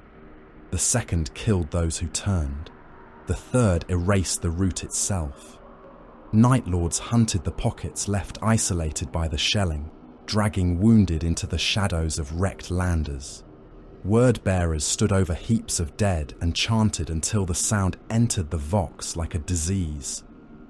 Alpha Legion signals continued to poison every command channel, offering rescue, ordering withdrawal, demanding advance, countermanding every instinct with a familiar voice and a traitor's purpose. Var's bolter clicked empty. He looked down at it as if the weapon had betrayed him too. His augmetic hand ejected the magazine by reflex. His other hand reached for ammunition and found none. Around him, Iron Hands surged past, throwing themselves toward Fulgrim's distant radiance and the killing wall of the Third Legion. Halvek was still alive. That seemed tactically absurd. The Volkite beam that had burned through him had taken his left arm at the shoulder, melted half his torso plating, and fused strips of armor to the meat beneath. His remaining arm clutched a bolter looted from a corpse. He staggered forward after the others, helm hanging low, his augmetic eye flickering in and out of focus. Var seized him by the rear collar and hauled him backward. Halvek turned, weapon rising. "Release!" "No, the Gorgon is dead." "Confirmed." "Then we kill." "We are killing." Halvek tried to wrench free. Var slammed him against the burned flank of a wrecked Sikaran, hard enough to crack the remaining paint from his armor. "You will stand here," Var said. "You will cover the left approach. You will identify Loyalist command markers. You will shoot anything else." Halvek's voice scraped through damaged static. Cowardice. Var dragged another Iron Hand from the edge of a doomed countercharge, a breacher with half his helm missing, and one eye hanging wet against his cheek. The warrior tried to crawl toward the Emperors, children even while his legs failed beneath him. "Coward!" the breacher spat. Var struck him across the face with his augmetic hand. Teeth and blood sprayed across the inside of the ruined helm. "Dead iron serves nothing." The words left him before he had calculated them. Once spoken, they hardened. Dead iron serves nothing. Not noble death, not glorious vengeance, not flesh spent because grief demanded motion. Iron that shattered before striking the engine did not correct the flaw. It became debris. Var hated the thought. He accepted it. Techmarine Routh limped from the smoke, power axe in hand, one servo arm gone and the other twitching in damaged arcs. The traitor blade still jutted from his side, snapped off near the hilt. He had sealed the wound with a patch of molten plate and black machine resin. His voice came in Binharic first, then Gothic. "Captain Maris command rune absent. Cohort net unrecoverable. Primarch rune terminated." "Do not repeat that," Var said. "It is data. It is corruption unless applied." Routh's red helm turned toward the Massacre consuming the forward line. "Application?" Var pointed toward a broken ridge of basalt and wrecked armor. Fire lane, then withdrawal by terrain. Halvek's head snapped toward him. Withdrawal. Repositioning. From Fulgrim toward function. Ancient cord came through the dust behind them, and every step of the wounded contemptor shook grit from the dead. His sarcophagus crack had widened. Amniotic fluid leaked in steady streams from his chest, making dark lines through the ash on his hull. One optic burned white. The other was a black socket. His assault cannon hung empty, barrels warped from heat and overuse. His power fist remained whole, though fingers flexed with irregular spasms. "The Gorgon falls," Cord said. No one answered. "The Gorgon falls," he repeated, quieter, and somehow that was worse. Var stepped in front of the dreadnought. "Ancient, command priority transfers to surviving tactical nodes. You are attached to my cell. Ferrus Manus commands. Ferrus Manus is dead." The words should have killed him. They did not. Cord stood motionless, then his fist closed. "Correction impossible. Then we preserve capacity for future correction." The dreadnought's damaged leg dragged forward. "Dalmuth secundus. Compliance incomplete." "Yes," Var said. "The enemy persists." That reached him where grief could not. The war inside the sarcophagus found a rail to follow. "Enemy persists," Cord echoed. Across the basin, the salamanders entered their own catastrophe. Vulcan had been separated from many of his sons amid firestorms and traitor encirclement. His command rune appeared, vanished, reappeared somewhere impossible, then drowned beneath interference and blast static. The salamanders did not break as the Iron Hands had broken. They knotted. They formed small fortresses around wounded brothers, ammunition piles, fallen banners, and human auxiliaries whose existence was already mathematically indefensible. Var watched one such knot through smoke and drifting ash.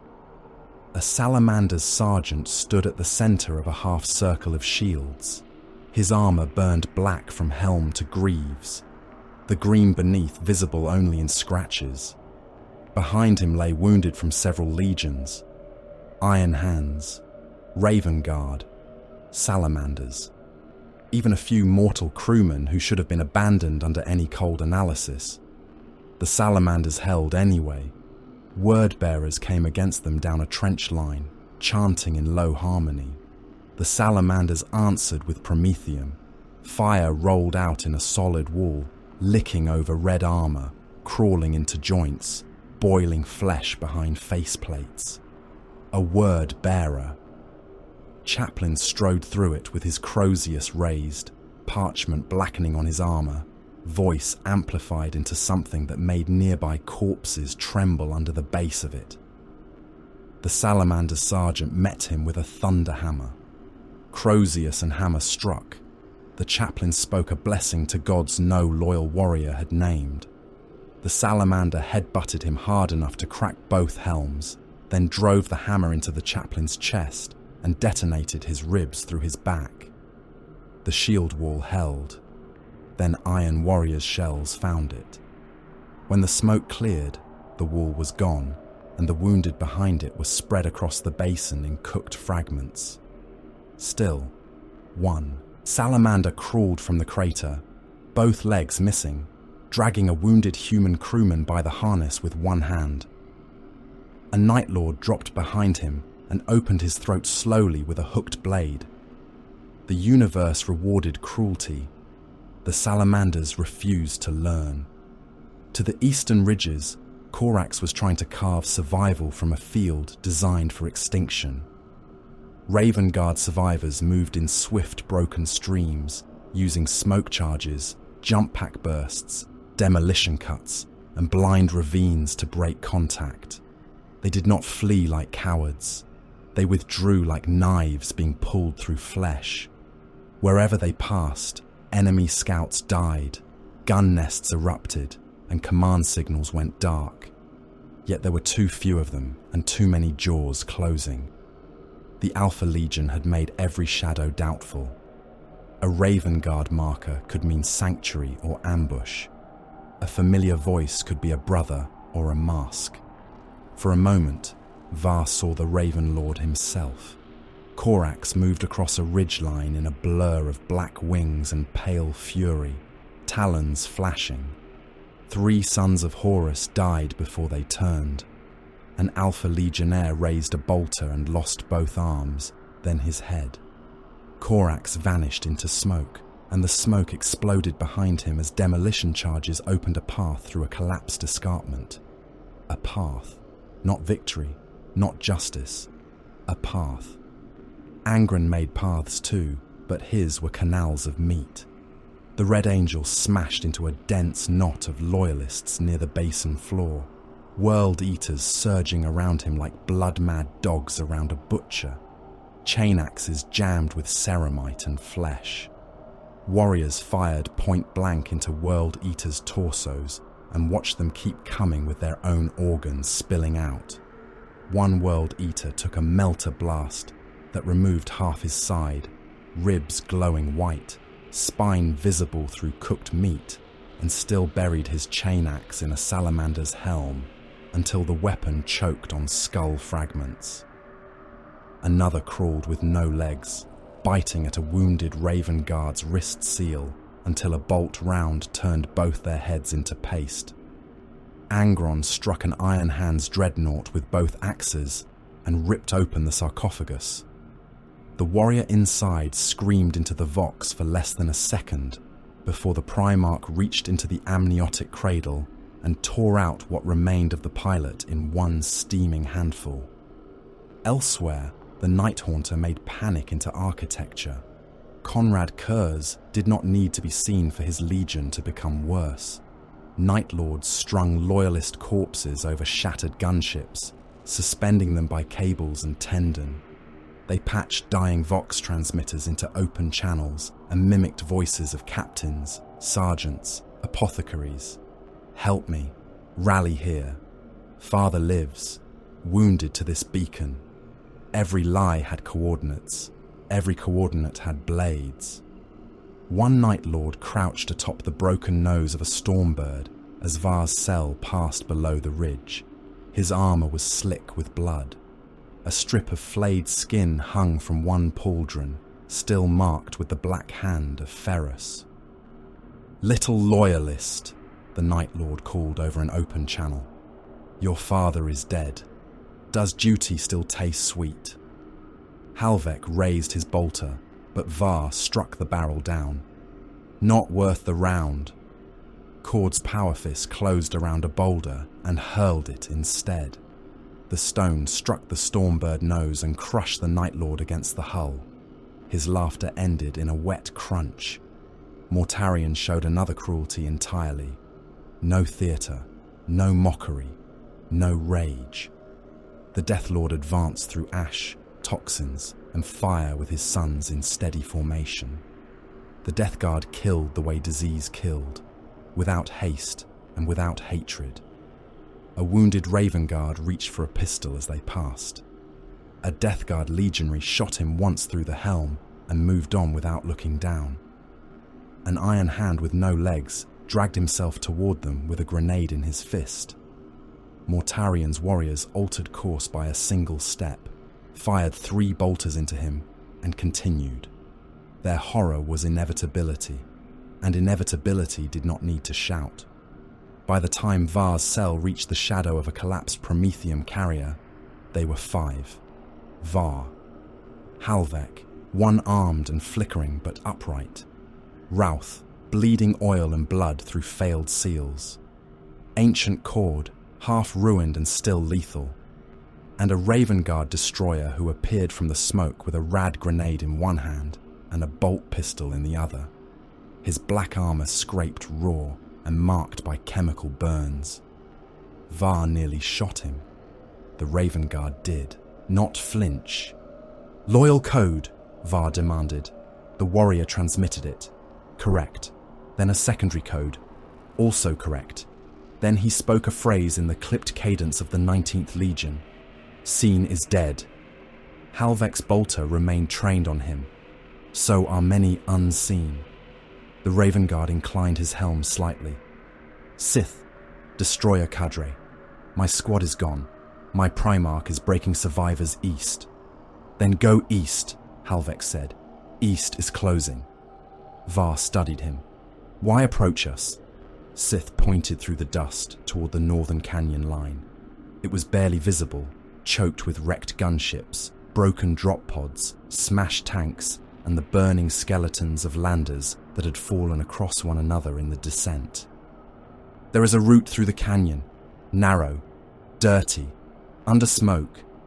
It may bypass the main kill rings. Routh looked toward the Auspex haze. May. Everything else is death, Scythe said. Halvek took one limping step toward him. Our father lies behind us. Sith's reply was quiet. My brothers lie everywhere. Ancient Cord rotated his cracked hull toward the canyon. Enemy persists. Var looked back once, toward Fulgrim, toward Ferrus, toward the place where the 10th Legion had died and kept moving. Then he looked at the canyon. Above it, Iron Warriors' guns flashed from a ridge crown, their batteries firing in disciplined sequence, each muzzle bloom lighting the smoke like the opening of furnace doors. Siege logic ruled that height. Fire lanes crossed beneath it. Auspec's shadows pooled in the wreckage below.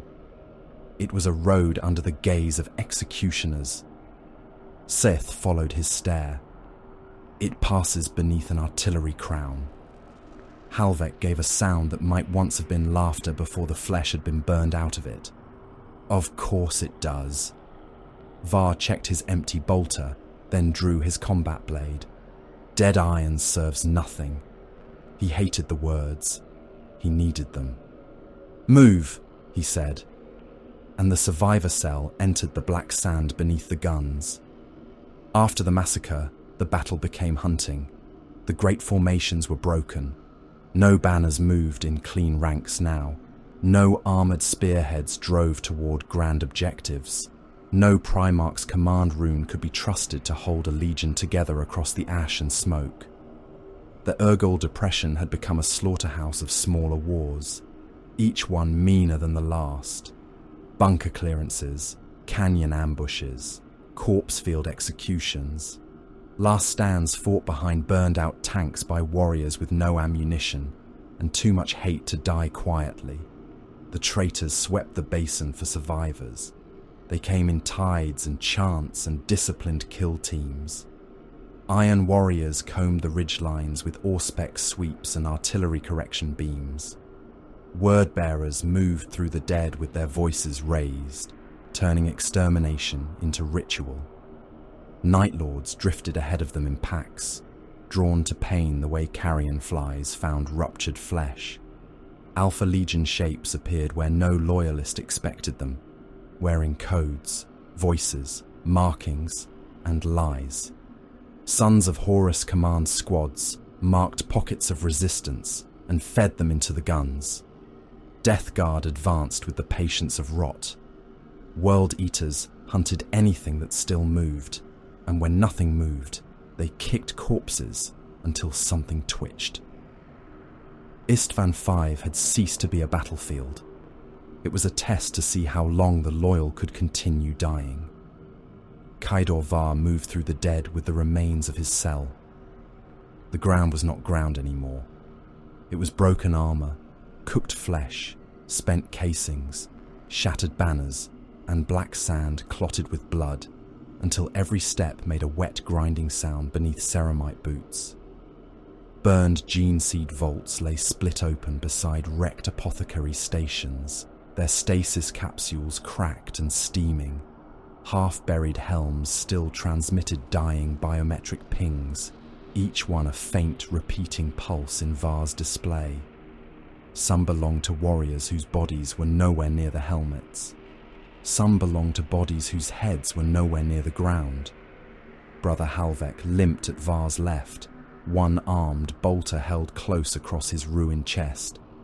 His armor had sealed badly over the Volkite wound. Every few steps, sparks flickered from the exposed augmetics beneath his breastplate. He should have been dead. He walked because death had not yet been given permission. Tech Marine Routh moved behind him with a scavenged Narthesium rig maglocked to one damaged servo mount.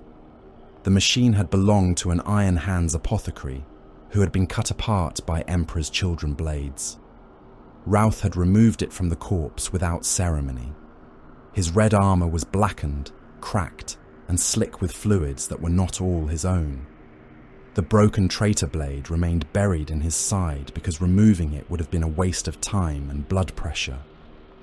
Ancient Cord dragged himself after them, a walking ruin of black iron. His contemptor shell leaked amniotic fluid from the split sarcophagus plate, and each heavy step left a dark smear across the ash. His assault cannon was useless. Barrels fused into a single warped lump, but his power fist still opened and closed with predatory spasms.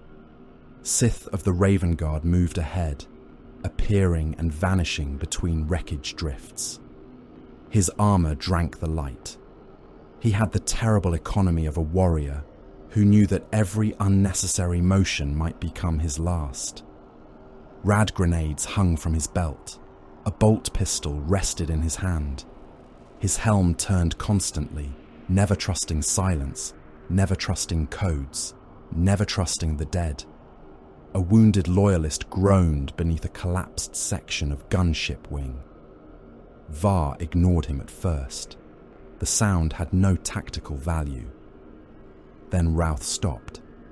The Tech Marine crossed to the body and rolled the slab of blackened metal aside with his remaining servo arm.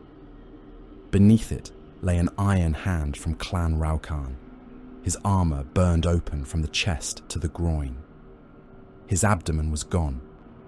The lower spine was visible through a glue of blood, ash, and ruptured organ tissue. One hand still gripped an empty bolt pistol. The other clutched a stasis capsule against his breastplate, as if the tiny cylinder were a relic. Routh knelt. "We do not have time," Halvek said. Routh did not answer. His servo arm unfolded the Narthesium rig. Blades extended. Clamps opened. The dead warrior's chest cavity was already half ruined, but the progenoid gland remained viable. Routh cut into the torn meat with machine precision, clearing armor shards, burned muscle, and splintered ribs.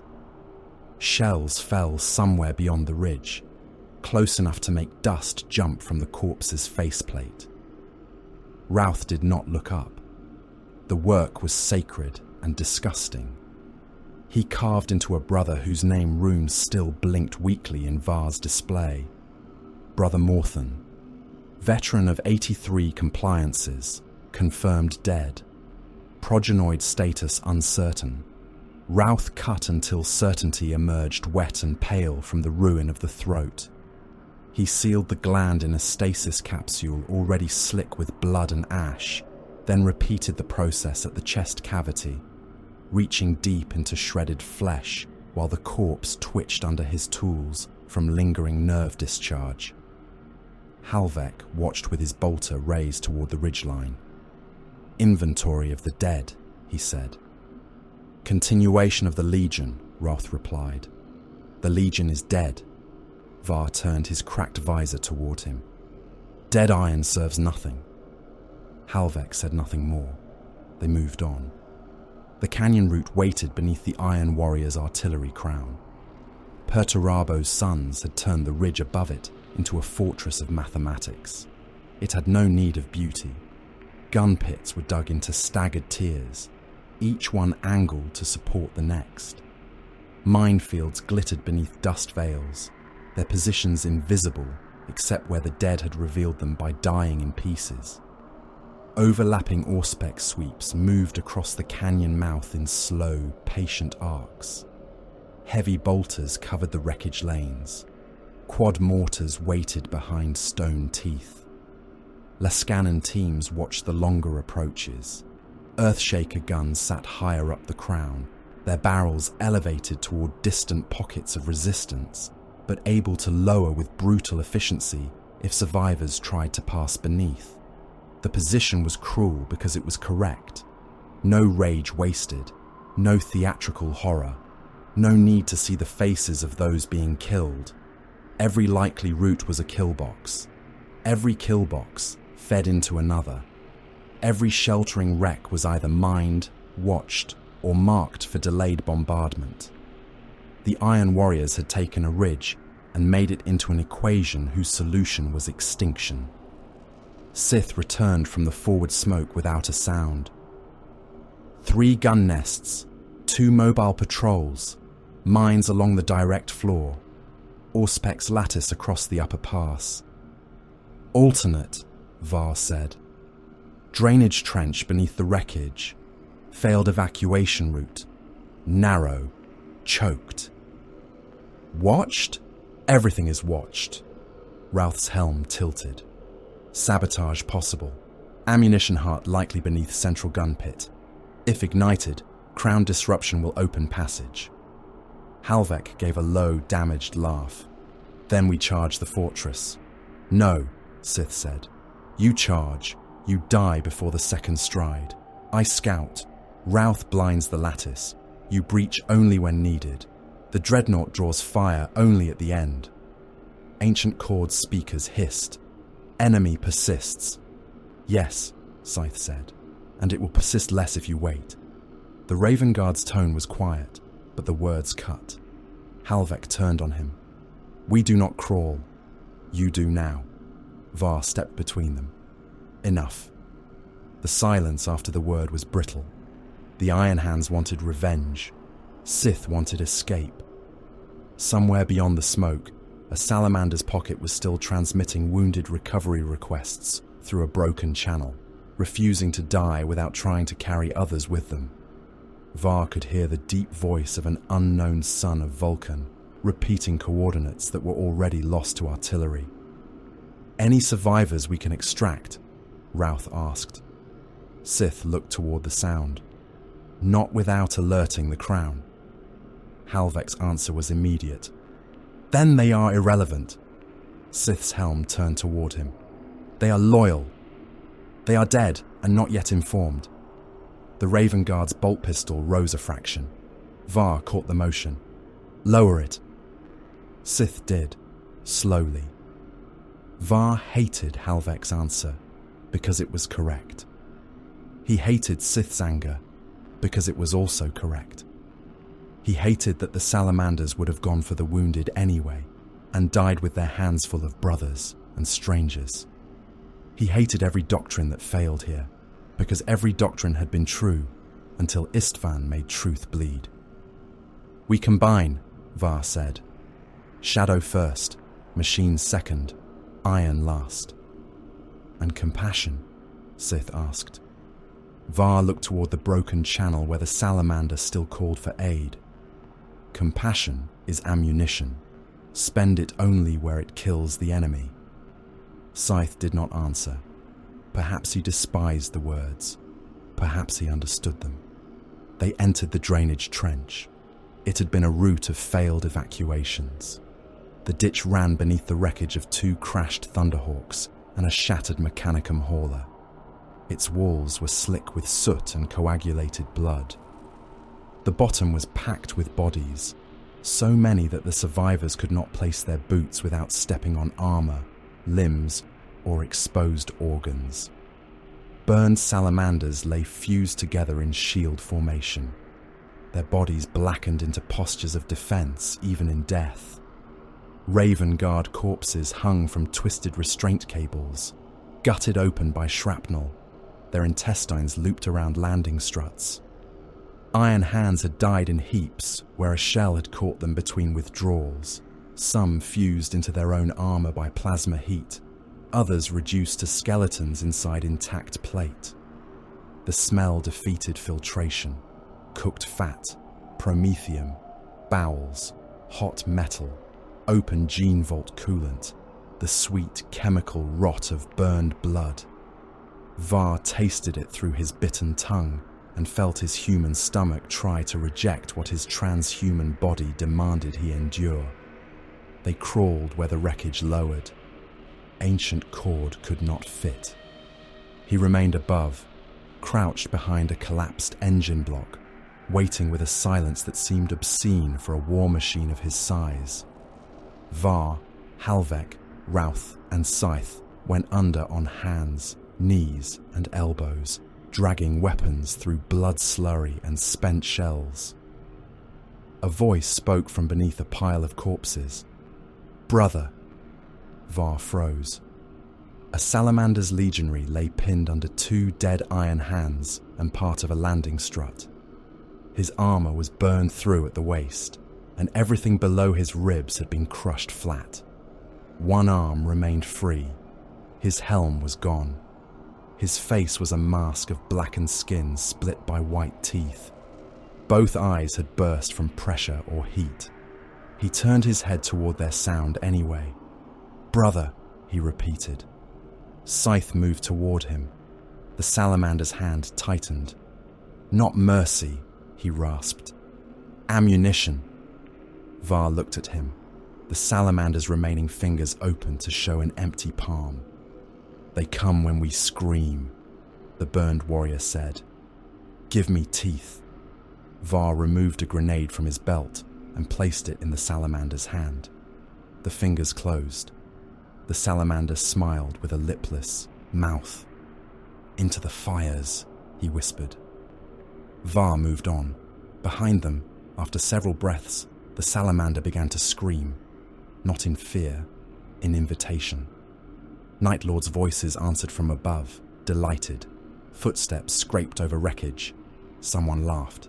Then the grenade detonated. The blast shook clotted blood from the trench walls. Fragments rattled across Var's armor. Sith paused only long enough to incline his helm toward the sound. Then he kept moving. Near the trench exit, they found a Raven Guard survivor. He staggered from beneath a torn wing panel, armor pierced in several places, one pauldron missing. His code transmission was correct. His Legion marker was correct.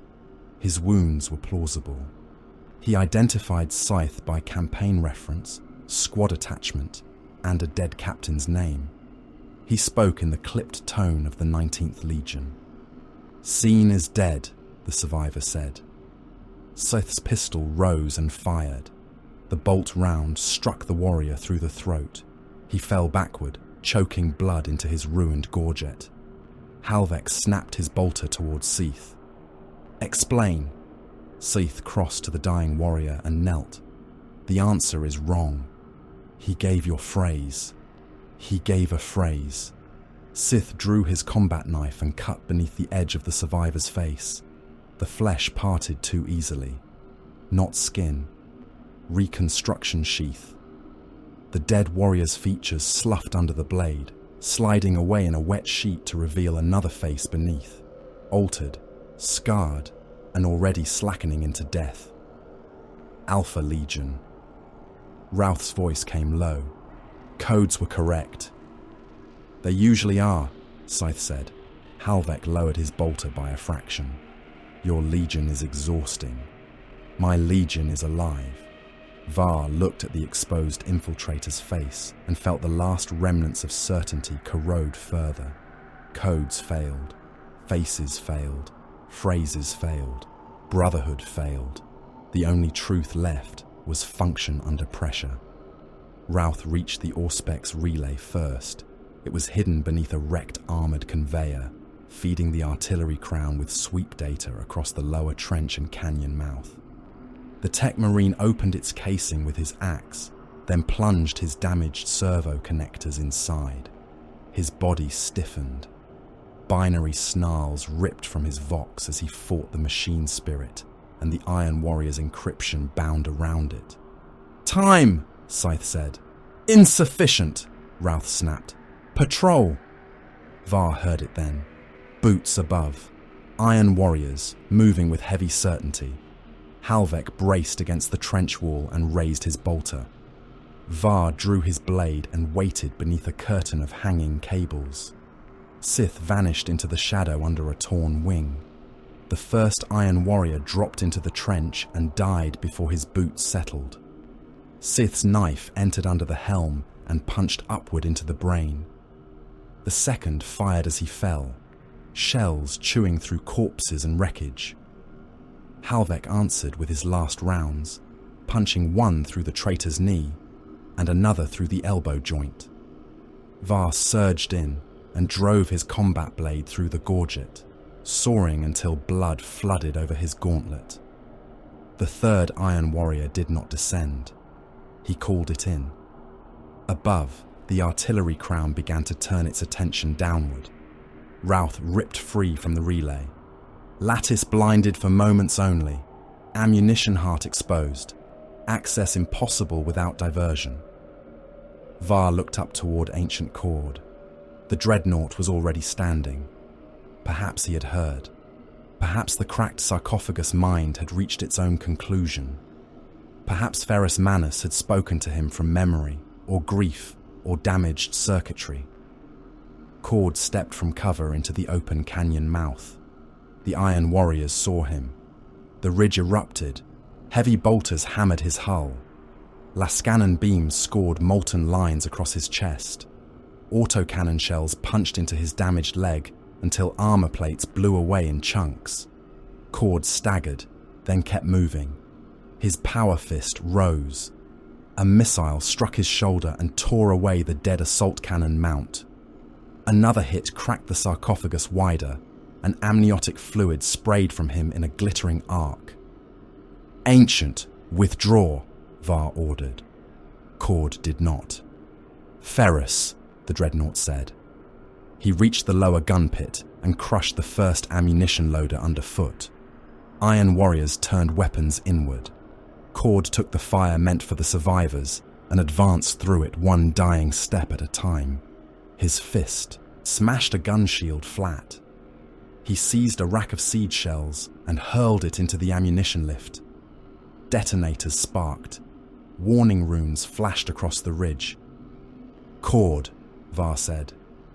The dreadnought's remaining optic turned toward the canyon below. For one moment, his voice cleared. "Ferrus, command received." Then he drove his power fist into the ammunition heart. The ridge became white fire. The blast lifted the artillery crown from within. Gun pits opened like mouths. Iron Warriors vanished in silhouettes, then fragments. Shells cooked off in chains, each detonation feeding the next, hurling barrels, bodies, armor plates, and burning stone into the sky. The shockwave tore through the canyon, flattening wreckage and throwing Var against a wall of dead. His helm struck rock. His vision went black, then red, then returned in a storm of error runes. When he rose, Ancient Cord was gone. Where the dreadnought had stood, there was only a crater full of molten ammunition casings and burning iron. The path beyond the canyon had opened. Through the torn smoke and falling ash, Var saw the basin from a new angle. Traitor banners were lifting from the killing fields. Sons of Horus standards, word-bearers' scripture, Iron Warriors' hazard stripes blackened by their own fire, Night Lords' trophies swaying beneath gunship wings, Alpha Legion marks that appeared only when the smoke shifted. Emperor's children colours gleaming near the place where Ferrus had fallen. And farther still, beyond the broken ridges, beyond the corpse fields, beyond the armies finishing their work, a command presence moved through the war like a dark sun behind clouds. Horus, not close enough to strike, not distant enough to feel mythic, present, watching, directing, already turning from massacre to campaign, from butchered brothers to the next world, the next fleet, the next wound on the road to terror. The traitor host was not ending a battle. It was lifting its eyes toward the next war. Halvek stood beside Var, one arm hanging uselessly, helm cracked, voice hollow. ancient cord. Dead, Var said. Routh emerged from the trench carrying 2 stasis capsules slick with blood. Recovered, the tech marine said. Sith looked toward the open path.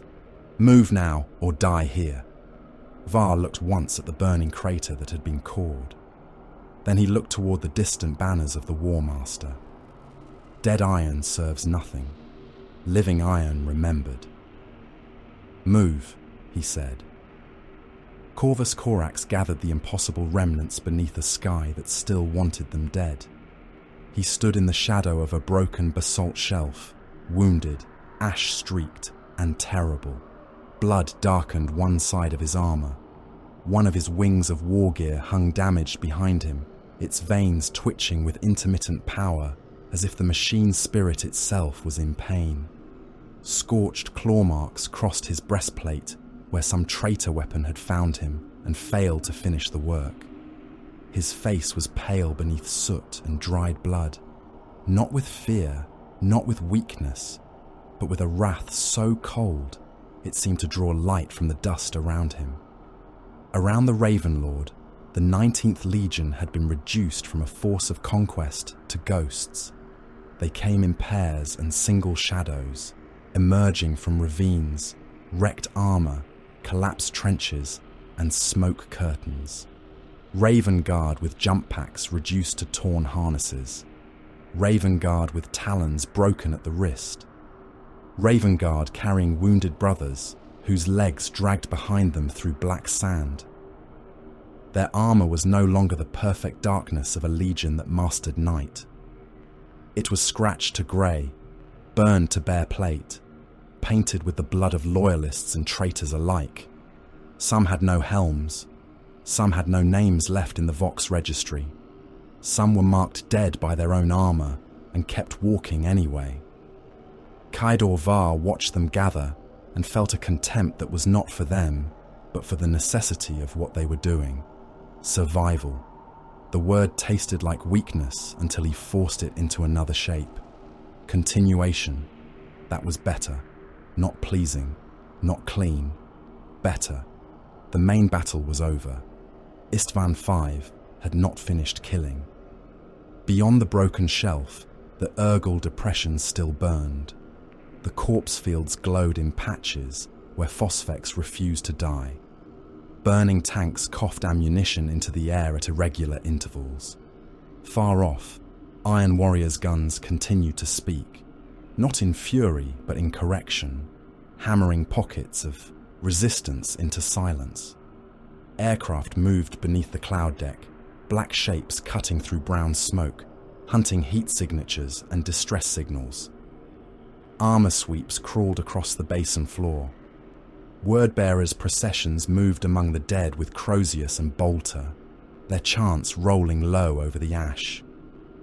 Night Lord's terror packs drifted at the edges of every gathering, waiting for fear to make sound. Alpha Legion infiltrators had made the very idea of recognition poisonous. The massacre had become survival horror. Sith emerged beside Var without warning, as Raven Guard did. The destroyer's armor was scored by radburn and bolter gouges. His pistol was empty. He had taken a chain blade from some dead traitor and cut the teeth down for quiet killing. Corax is forming movement cells, Sith said. Small groups, rapid displacement. Strike only when necessary, hide when not. Bleed them for as long as the planet allows. How long does he intend to crawl? Halvek asked. The one-armed iron hand stood with his back against a shattered column, bolt pistol scavenged from a dead Morlock in his remaining hand. His left side sparked beneath fused plate. The wound through his torso had blackened around the edges and sealed badly. He should have been carried. He would have killed anyone who tried. Scythe looked at him. As long as required. Routh knelt beside a corpse and pried loose a data core with his remaining servo arm. His red armor had become the color of old clotted blood under ash and machine oil. The stasis capsules holding recovered gene seed were maglocked to his belt, each one wrapped in scraps of oath parchment taken from dead iron hands. "Define required," Routh said. "Until warning leaves this world," Scythe replied. "Until Horus is denied full silence." Halvek's helm turned toward the distant glow where Fulgrim's forces had last been seen. "Fulgrim lives. So does Horus," Scythe said. "Our father does not." The words hung in the air like a loaded weapon. Var stepped toward the Raven Guard command hollow, where Korax had begun issuing orders with the restrained urgency of a Primarch who understood that rage could no longer be spent like ammunition. Survivors knelt or stood around him in a ragged crescent. Iron Hands, Raven Guard, Salamanders. A few shattered Mechanicum adepts whose robes were burnt to strings and whose mechadendrites twitched uselessly. A handful of mortal auxilia, eyes hollow, weapons empty, still clutching crates and signal packs because obedience had outlived comprehension. Korax looked at each cluster as if counting both bodies and ghosts. "You will not form a line," he said. His voice was quiet and carried farther than shouting. "Lines are for armies. We are not an army now. We are blades, embers, and messages. Move fast. Strike where pursuit overextends. Kill scouts. Blind Auspex. Deny the enemy certainty. Preserve the truth of what happened here. That is your war now."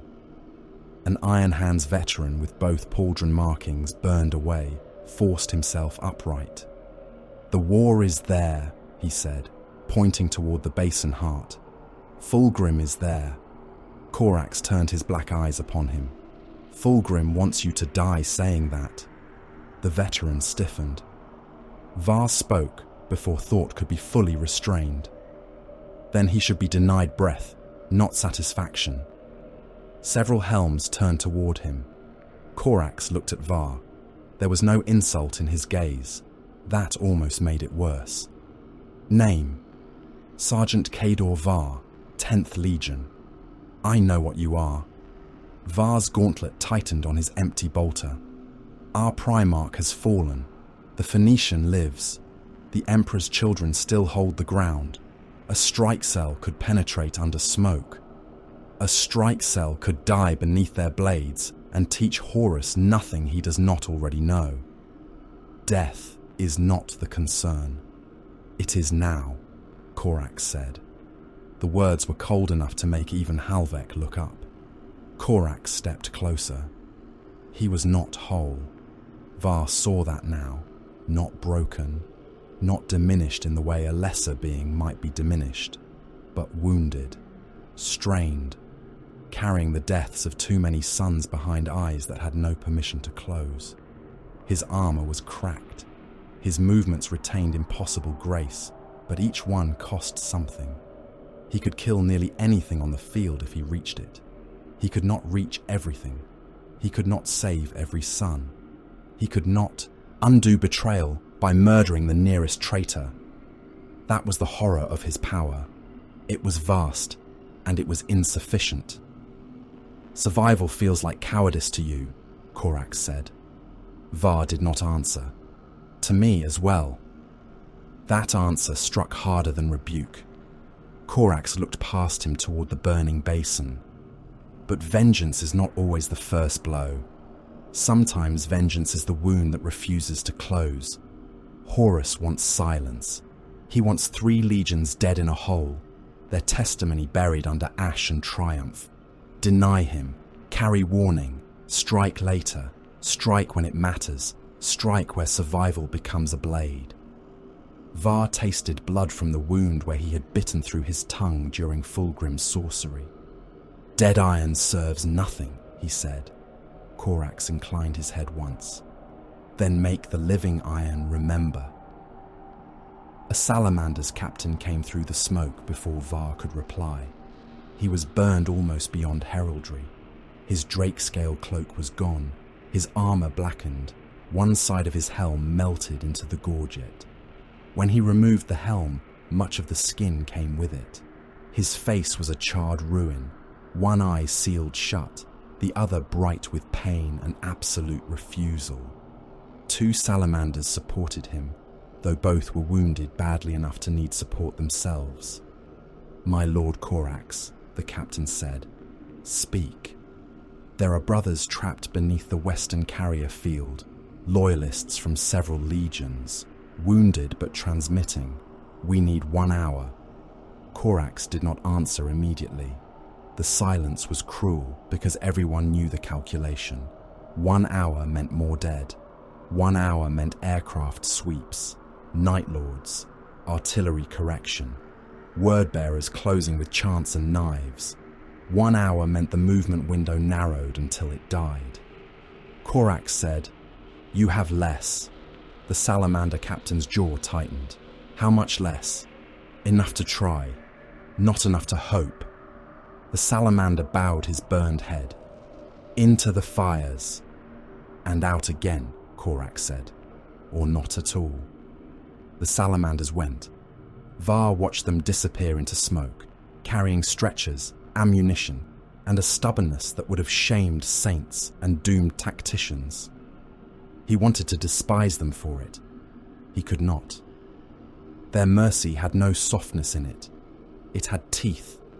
It walked knowingly into artillery fire and dared the universe to prove cruelty stronger. The universe answered. The salamanders returned before the movement window closed. 3 wounded came with them. 1 raven guard with both legs gone. 1 iron hand whose faceplate was welded to his skull. 1 salamander with a bolt lodged in his spine and both hearts fighting to keep him alive. 30 did not return. The captain did. Barely. He carried the iron hand himself, though half his own chest plate had been opened by rotor fire. He laid the wounded warrior down near Routh, then fell to 1 knee. "Only 3, Halvek said. The salamander looked at him with his one living eye. 3 is not none. Halvek's reply came like a machine scraping stone. 30 is not acceptable. No, the salamander said. It is not. He rose anyway. The withdrawal began under false darkness. Ash thickened as the last of the day's poisoned light died behind the ridges. Smoke charges from Raven Guard belts burst along the movement route, laying black curtains between the survivors and the hunting craft. The remnants moved in staggered cells through wreckage and canyon shadow. No banners, no oath cries, no lights except those smothered inside cracked helms. The wounded were carried when possible and abandoned when not, and each abandonment cut deeper than shell fragments because every warrior understood exactly why it had to happen. The Night Lords came when the darkness became thick enough to lie. They spoke first with stolen voices. "Rally here," said Captain Maris through the Vox, though Maris was dead beneath Iron Warrior's shelling. "Forward elements consolidate," said another Iron Hands officer who had died hours before. "Father lives," whispered a voice that made Halvek stumble and raise his pistol toward nothing. Var seized his wrist. "False." Halvek shook once. "Confirmed." The first Night Lord dropped from above onto a Raven Guard carrying a wounded brother. His lightning claws punched through the carrier's back and out through his chest, carrying both hearts on the blades in pulsing red. Ruin. The wounded brother fell beneath them. A second Night Lord landed beside him and nailed his head to the rockcrete with a spike from a bolt pistol attachment, pinning helm, skull, and stone together in one wet crunch. The withdrawal route exploded into intimate murder. Night Lords came from broken gunships, ridge shadows, beneath corpse piles, from places Auspex had swept and found empty. Knives went into joints. Chain blades bit through knees. Lightning claws opened throats. Jump packs flared at point-blank range, igniting warriors in gouts of chemical flame. A salamander turned his flamer on one attacker and burned both himself and the Night Lord, rather than let the traitor reach the wounded behind him.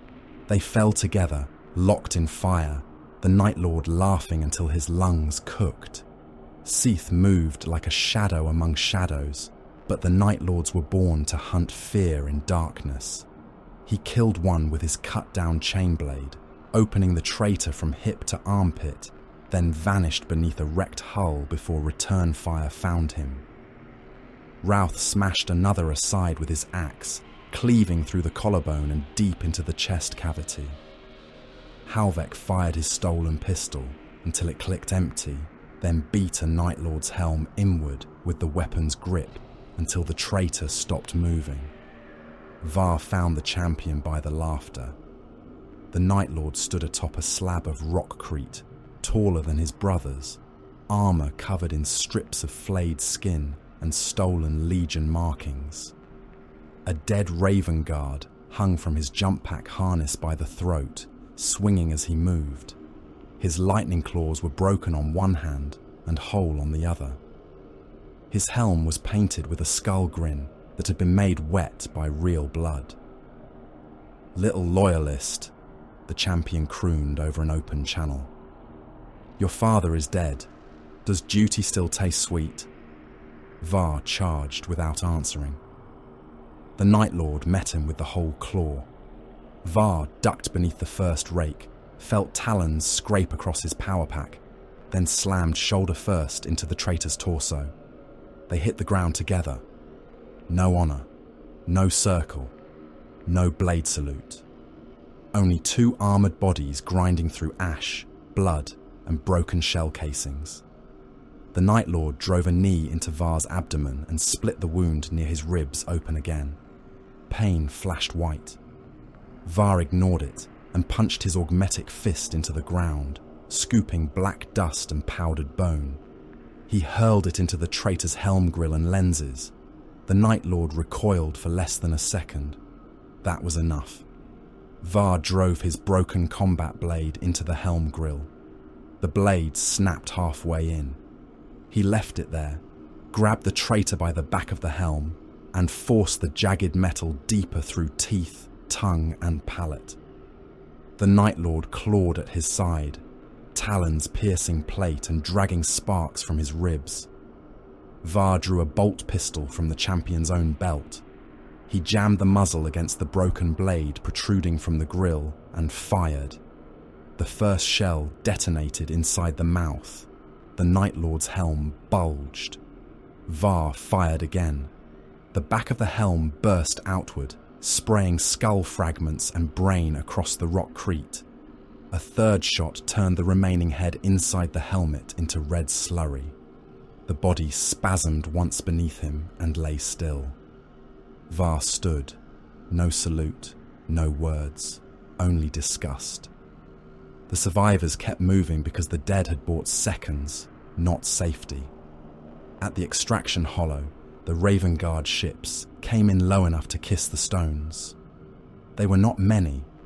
Black-hulled craft with damaged plating and cold-running engines, slipping beneath traitor auger nets through a canyon slit that should have been too narrow for pilots who valued their lives.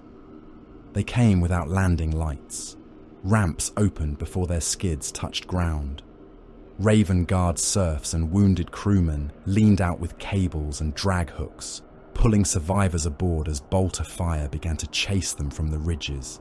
Not everyone could board.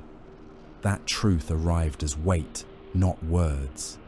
The first craft filled with wounded, whose testimony mattered because they could still speak, and gene seed that mattered because the dead had paid for it. The second took command data, surviving Raven Guard officers, and those able to fight during escape. The third was already smoking from ground fire before its ramp lowered. Too many warriors stood in the hollow. Too many wounded lay on stretchers. Too many hands reached. Too many oaths had survived long enough to become impossible burdens. Korak stood beside the ramp of the final craft and chose. He did not delegate it. A Raven Guard with both arms gone was carried aboard because he had seen Alpha Legion infiltration routes. A Salamander's captain remained behind because he could still hold a gun and his wounded could not. An Iron Hand tried to force a gene seed crate aboard and was shoved back by Routh, who placed the stasis capsules first and himself after only when Var dragged him by the collar. Halvex stood at the ramp and looked out over the hollow. "I will remain," Var grabbed him. "No, I am no longer efficient. You are witness. I am broken, then function broken." Halvek resisted for a heartbeat. Then he allowed himself to be hauled aboard, not because he agreed, but because the order gave him something to obey. Var was the last Iron Hand at the ramp. He looked at the hollow where warriors had chosen to stay and make time. The Salamander's captain raised his hammer in one burned hand. Scythe stood beside him for a moment, then vaulted onto the ramp as the craft began to lift. Raven Guard who remained vanished into smoke with charges and blades. Those who could not move were given grenades, pistols, or silence. Corax did not board that craft. He turned away into the smoke with the remnants of his sons, a wounded Primarch choosing the longer nightmare. The Ravens' war on Isstvan would not end with this lift. It would become days upon days of movement, ambush, hunger, blood, and refusal. Rapid strike, sudden disappearance, hit and run beneath traitor eyes until survival itself became rebellion. The ramp began to close. Var pulled a data core from his belt. He could not say the truth aloud. Not yet. The words remained too large, too poisonous, too close to the place inside him, where the Gorgon's death had broken the machine of certainty. So he encoded it. Iron Hand cipher, clan compression, command priority, no ornament, no grief, no prayer. The Gorgon has fallen, the second wave betrayed. Horus commands 8 legions. Isstvan 5 is lost. He sealed the data core and pressed it into Routh's gauntlet. Duplicate. Routh's helm lowered. Confirmed. The craft rose hard. Ground fire followed them. Lascanon beams cut through the smoke beneath the hull. Bolter fire rattled against the ramp as it sealed. A missile struck somewhere near the rear thruster, and the compartment lurched sideways, throwing wounded into one another. Someone screamed as a shattered leg twisted under armored weight. A Raven Guard crewman died at the ramp controls, a round through his throat, blood spraying across the interior wall in a hot arc. Through a crack in the closing assault ramp, Var saw the ground falling away. The extraction hollow shrank. Smoke swallowed the warriors who had stayed. The canyon opened beneath them, full of fire, wreckage, and dead. Then he saw it. Far below, lying in scorched ash near the edge of a burned crater, was a helm wrought in the green of the 18th Legion. Its drake crest was blackened. One eye lens was shattered. The faceplate was half buried in dust. Around it lay dead salamanders and dead traitors, bodies fused by heat and violence into a single ruin. Vulcan's helm, no body. Var stared until the ramp sealed and the sight vanished. Inside the rising craft, the survivors did not cheer. They did not pray. They did not thank the Emperor. They listened to the hull groan, to the engines howl, to the wounded dying in the dark, and to the planet below continuing to kill those not yet granted escape. Halvek's voice came beside him, faint and broken. "Did you see?" Var closed his augmetic hand until the damaged fingers locked. "Yes." "Vulcan?" "Unknown." Routh held the encoded core against his chest plate beside the gene seed capsules. "Truth preserved," the tech marine said. Var looked toward the sealed ramp, toward the world beneath it, toward the place where Ferrus Manus lay dead and Fulgrim still lived. "No," he said. His voice was barely more than a growl through his ruined vox. Truth weaponized. The vengeful spirit held orbit above Isstvan 5 like a throne of iron above an open grave. Below, the Urgal depression still burned. The fires were visible through the Strategium's armoured viewports, not as flames themselves, but as bruised light moving beneath the planet's poisoned cloud cover. Firestorms crawled through the basin. Ammunition dumps detonated in slow chains. The wreckage of loyalist gunships and drop carriers still glowed where they had been punched into the black earth. From high above, the massacre had lost its screams and become geometry again. Heat blooms, kill zones, retreat vectors sealed, survivor pockets marked, artillery corridors shifting with patient precision. Horus Lupercal watched it all without smiling. He stood at the center of the Strategium, one gauntleted hand resting upon the rim of the hololithic table. The light of Isstvan painted his armor in shades of ember and shadow. The eye of Horus burned upon his breastplate, unblinking, as if the symbol had always belonged above murdered brothers and dying dreams. Around him, the command deck moved with disciplined terror. Sons of Horus officers received reports and sent orders.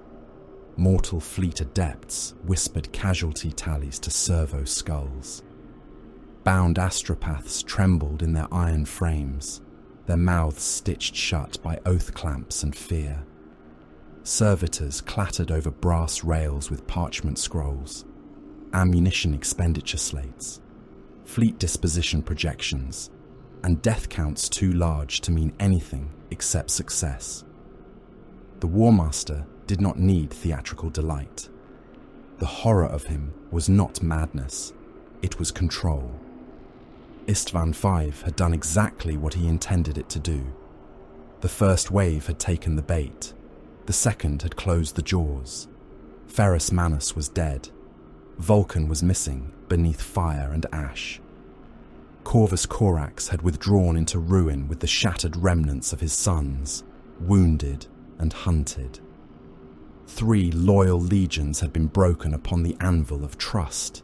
4 supposed loyal legions had revealed themselves by gunfire instead of proclamation. The Imperium had looked upon brotherhood and found a blade concealed in its hand. A Sons of Horus captain knelt before the hololithic table, helm tucked beneath one arm, face spattered with dried blood from planetfall reports and deck transit through the wounded bays. My Lord War Master, Surface Command reports the primary Loyalist assault destroyed. Iron Hand's cohesion terminated after the death of Ferrus Manus. Salamander's formations scattered. Raven Guard elements continue evasion in the eastern ravine systems and ash canyons. Horus looked down at the glowing basin. Corax lives. The captain swallowed. Yes, Lord. Confirmed sightings are inconsistent, but the Raven Lord has taken command of survivor elements. As expected. The captain hesitated, then continued. Vulcan's status remains unconfirmed. That earned the slightest shift of Horus's attention. Not alarm, not frustration. Calculation turning a new face toward an unresolved variable. Unconfirmed is not dead. No, Lord. Then he remains a problem until proven otherwise. By your command. Another officer stepped forward, this one bearing an Iron Warrior's data slate relayed from Perturabo's ground batteries. His voice shook despite his attempts to steady it. Perhaps he had seen too much of the surface feed. Perhaps he understood that victory in the War Master's presence was merely the permission to be useful again. Artillery Crown Theta reports detonation of a lower ammunition heart. Cause attributed to Loyalist dreadnought penetration. Crown degraded but not destroyed. Survivor passage may have occurred through the northern canyon. Horus absorbed the information in silence. The captain beside him stiffened, perhaps expecting wrath. None came. Then the dead still purchase movement for the living, Horus said. Mark the canyon corridors for Night Lord's pursuit and Alpha Legion interception. Let none of the fleeing elements believe escape means safety. The order passed outward. The strategium doors opened with a groan of black iron. The Council of Apocalypse entered. They did not come as brothers, not anymore. Perhaps they had never truly been brothers, only weapons forged in the same impossible light and told to call their shared origin love. Now the lie had burned away. What came into Horus's strategium was a coalition of wounds, ambitions, devotions, hungers, hatreds, and half-hidden fears. Fulgrim came first among them in brightness that should have been triumph. The Phoenicians' armor had been cleaned of the worst gore, yet not all of it. Blood remained in the fine lines of ornament, caught beneath jewels, darkening the edges of gold. His beauty survived the battlefield. That was part of the obscenity. He looked carved from victory and poison, perfect in silhouette, flawless in bearing, every motion a lesson in grace. But something in him flickered. Horus saw it. He saw everything that mattered. Fulgrim had won. He had killed Ferrus Manus. He had severed the killed Ferrus Manus.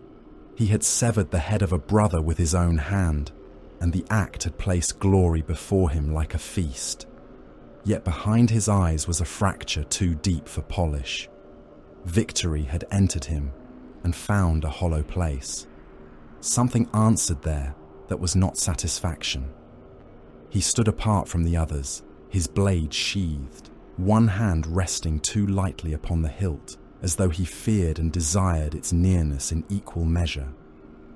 Angron entered as a wound that walked. He was still crusted with blood, not spattered, armored in it, loyalist blood, traitor blood, world-eater blood, perhaps his own, all blackened and red across brass and flesh. His chain axes hung in his fists, as if he had forgotten he was still holding them. Chunks of ceramite and meat remained wedged in the teeth. His breath came like a furnace choking on bone. The nails had not quieted. Victory had not fed them enough. Mortarion followed beneath the pall of his own presence, grave pale and reaper still, as if the stink of toxins and burned flesh from the surface had climbed with him into orbit out of respect. His silence was not empty. It pressed outward. He had the patience of a mass grave and the irritation of a commander surrounded by unnecessary theatrics. Lorgar came in crimson and gold, scripture hanging from his armor in scorched strips. His eyes were bright with revelation. Of all of them, he seemed closest to joy, and that made several of the others look away from him with open contempt. Not because joy was weakness, but because his joy had the smell of altars and slaughterhouses joined together. Perturabo entered with a train of Iron Warriors data adepts behind him, though he dismissed them with a glance before crossing the threshold fully. He had not come to savor victory. He had come to inventory it. Siege calculations glowed across his armor's internal feeds, reflected faintly in his eyes. He looked at the hololith not as a battlefield, but as a proof of concept. Conrad Kurz appeared where the light was least steady. He did not stride so much as unfold from shadow. His armor was dark, his face gaunt, his eyes fever bright. Blood marked his claws. A strip of loyalist parchment oath hung from one talon. He smiled without warmth, and the strategium seemed less clean for containing him. The last to enter wore the Hydra, Alpharius, or Omegon, or the brother who needed that distinction least, came alone. His armor bore the green-blue shimmer of the 20th Legion. His expression was controlled beyond calm, as though every part of his face had been chosen for the current room and could be replaced in another. He said nothing. That too was a statement. though not one anyone present could fully trust. Horus let them gather around the hololith. Below them, Isstvan 5 burned on in miniature. Angron spoke first because restraint insulted him. "Why are we here while they still crawl?" he snarled. "Send us back. Let me take the ravines. Let me split the stones open and drag them out." Horus did not look at him immediately. The surface is being swept. By cowards with guns. By legions with orders. Angron bared his teeth. Blood cracked along his lips. "I heard Korax lives. Korax will be hunted. I want his skull." "You want all skulls," Mortarion said. Angron turned on him with a low growl. Mortarion did not move. That is not strategy. It is truth. It is appetite. Angron took one step toward him. Horus's voice cut the space between them. "Enough!" It was not shouted. It did not need to be. Angron's head snapped toward the War Master, fury trembling through him like a chain pulled taut. For a moment, the strategium held its breath. Horus regarded him as one might regard a loaded weapon pointed in a useful direction. Dangerous, necessary, contemptible if allowed to choose its own target. "You will have worlds enough," Horus said. "Your sons will have their slaughter, but not at the cost of momentum." "Momentum!" Angron spat. "Yes," Horus said. "Momentum. The difference between rebellion and victory." Perturabo's mouth tightened. Not quite a smile. At last, a useful word. Horus looked to him. "Speak." Perturabo touched the hololith. The Urgal depression contracted to one quadrant of a wider strategic projection. Fleet paths appeared. Supply corridors. Compliance routes. Loyalist mustering points. Probable Imperial fists movements. A marker blinked near fall. The slaughter below consumed more munitions than projected in the northern artillery crowns, but the cost remains acceptable. Loyalist armor losses are catastrophic. Their command structures are broken. 3 legions are rendered strategically crippled for the next phase of the war. The Iron Hands will fragment under grief and doctrine conflict. The Salamanders will waste time recovering the unrecoverable. The Raven Guard will become a harassment force, dangerous locally, irrelevant at scale unless allowed to consolidate. Kurz laughed softly. "Irrelevant. Tell that to the throats they open in the dark." Perturabo ignored him. "The next concern is not the dead. It is the legions not yet committed. The Imperial fists must be fixed. Dawn cannot be permitted to reinforce terror and prosecute outwards simultaneously. The foul vector offers opportunity if properly exploited." Horus nodded once. "Your calculations will be reviewed. They are already correct. Then they will survive review." Perturabo's eyes hardened, but he said nothing more. Lorgar turned from the hololith toward Horus. His voice was reverent, rich, and terrible. Today, false idols cracked, not merely Ferrus, not merely the pride of the 10th, the compassion of the 18th, the shadows of the 19th. The lie cracked. The belief that blood makes brothers. The belief that the Emperor's design is holy because he commands it. The belief that loyalty is virtue when given to a corpse on a throne of stolen light. Fulgrim's fingers tightened upon his sword hilt. Mortarion exhaled, slow and contemptuous. Lorgar continued as if their discomfort proved the sanctity of his words. Isstvan is revelation. The dead below are scripture written in armor, bone, and ash. They witness that the old order can bleed. They witness that sons may outgrow fathers. They witness that the galaxy has heard the first true sermon of the war to come. Kurz clapped once, slow and mocking. "Beautiful. You make murder sound like incense." Lorgar looked at him. "And you make fear sound like law." Kurz leaned forward, smile widening. Fear is law. Justice is a mask. Brotherhood is meat. Isstvan only proved what I have always known. His gaze drifted across Fulgrim, Angron, Mortarion, Perturabo, then settled on Horus. They were surprised. That was the sweetest part. The Iron Hands thought iron would save them. The Salamanders thought virtue would save them. The Raven Guard thought shadows would save them. All of them looked backward at the second wave and saw brothers. Then they died with confusion in their mouths. Horus watched him without affection. You mistake proof for pleasure. No, Kurz whispered. I recognize both.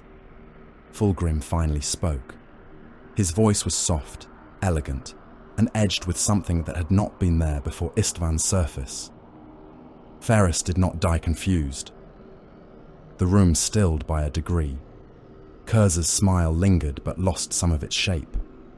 Fulgrim looked down at the hololith. The miniature fires reflected in his eyes. He died certain. Angron snorted. He died. Fulgrim's head turned toward him slowly. Yes, he said. He did. There was danger in the quiet.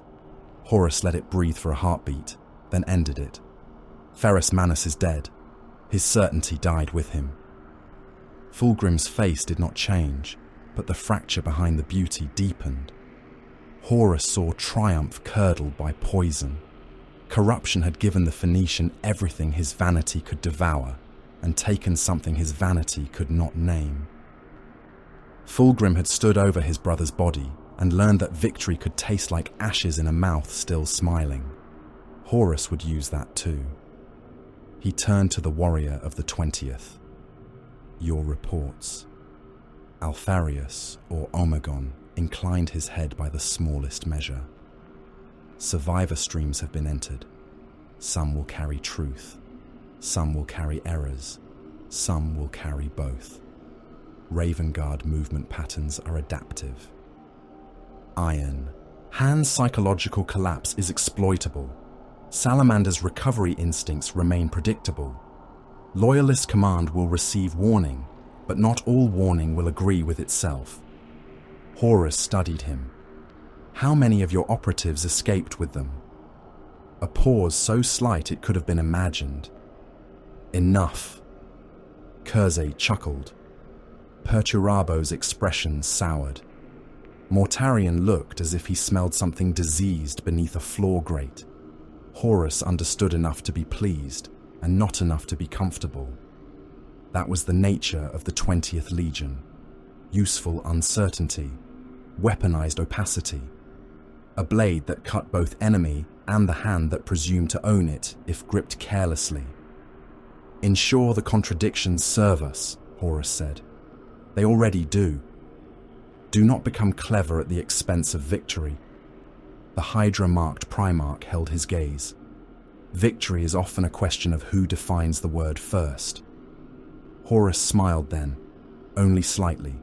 No warmth touched it. I define it. The strategium fell silent. That was the moment the council became aware, each in his own way, that Isstvan V was already behind Horus. Not forgotten. Never forgotten. A weapon did not forget the wound it made. But the War Master's gaze had moved beyond the black sand, beyond the burning wrecks, beyond Ferris's severed head, and the remnants hunted among canyons. He was already measuring distance to terror in broken loyalties, fleet paths, shattered garrisons, and the time it would take the Emperor to understand that his empire had not suffered a rebellion. It had suffered an opening move. Horus placed both hands upon the table. The hololith shifted again, widening until Isstvan became only one red ember among many stars. Today, he said, we did not kill 3 legions. We killed the idea that the Emperor's sons are indivisible. No one interrupted. The loyalists will mourn. They will rage. They will question every oath spoken in the dark between fleets. They will look upon old allies and wonder if guns wait behind the greeting. That wound matters more than the dead. The dead are finished. Distrust continues. He gestured, and compliance routes lit like veins. From here we move outward, secure the fleet corridors, break the loyalist musters before they become armies, isolate terror, fix dawn, deny Gilliman clean passage, keep the Khan uncertain, let every loyal Primarch receive truth wrapped in enough blood that he spends time doubting the hand that brings it. Perturabo's eyes followed the routes. Siege assets will require replenishment. You will have them, Mortarion said, and the survivors below. Hunted. Angron growled approval at last. Horus looked toward the world beneath the viewport. But not at the expense of the greater war. Let some crawl far enough to speak.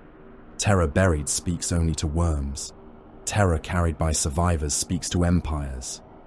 Lorgar bowed his head as if at liturgy. A gospel of ruin. A weapon, Horus corrected. Fulgrim looked down at Isstvan and said nothing. Kurzi smiled into the dark. Alfarius, or Omegon, watched everyone. Below, the last pockets of loyal resistance flickered and died, or seemed to die, or pretended to die well enough to crawl away beneath ash. The fires of Isstvan V reflected across the armor of traitor kings and made them look, for a moment, like statues raised by a civilization that had worshipped only conquest. Horus turned from the viewport. "Signal the fleets," he said. "The massacre is concluded. The war begins." Orders ran outward through the vengeful spirit. Vox relays screamed. Astropaths bled. Engines woke across the traitor armada. In the void around Isstvan V, warships began to adjust their headings, prows turning from the grave world toward the long roads of rebellion. Dropcraft still rose from the surface, with blood in their holds. Gun batteries still fired into ravines. Night Lords still laughed in the dark. Word-bearers still chanted over the dead, but the center of gravity had moved. Isstvan V was not the end of betrayal. It was the door opening. And beyond that door, across the stars, terror waited. Silence came to the Urgal Depression only after the traitors had taken everything from it that could scream. It was not peace. Peace had no place on Isstvan V. Peace was a word from another age, another species, another dream. What remained?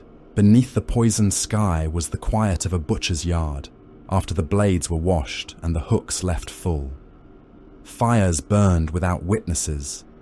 Phosphex clung to stone and armor in pale, malicious pools, eating what little flesh had survived the first burning.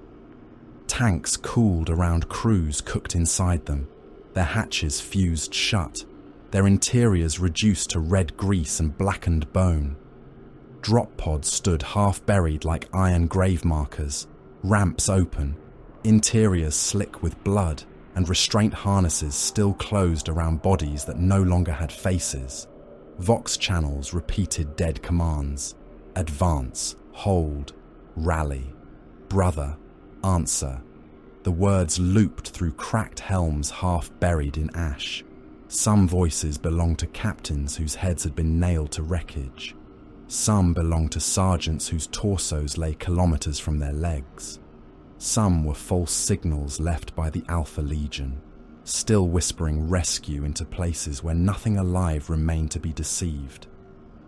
Servo skulls drifted above the killing fields until their power cells failed, their picked lenses recording only smoke, cooling armor, and carrion winds strong enough to move strips of flayed skin across the sand. The Urgal Depression had become a grave with no walls. No one would ever count all the dead correctly.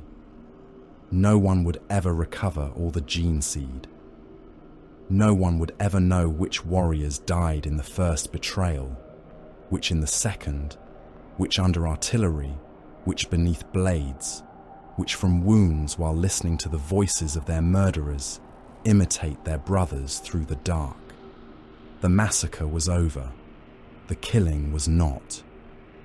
Far above the basin, hidden beneath ash cloud and Auspec's shadow, a Raven Guard extraction craft limped through the lower atmosphere, with one engine bleeding smoke and the other two coughing against failure.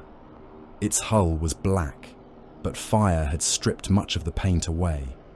The craft moved without lights, without triumph, without the clean scream of a gunship in command of the sky. It crawled through turbulence like a wounded animal fleeing hunters that had already tasted its blood. Inside, Kador Var survived. Survival was not victory. He sat against the vibrating interior wall, one boot braced against the deck, one hand locked around a restraint chain to keep himself from sliding when the craft lurched. His armor had been broken, burned, gouged, and patched with plates stripped from the dead. His helm lay beside him, cracked across one lens, the mouth grill mangled by Night Lord's claws and grit. His face beneath was pale with blood loss, and marked by the livid pressure bruises of his helm seals. The wound where he had bitten through his tongue had clotted badly. Every breath tasted of iron. Around him lay the remnants of 3 legions. An iron hand with no lower jaw stared upward through pain-glazed eyes, while Routh's Medici rig pumped clotting agents into a wound that should already have killed him.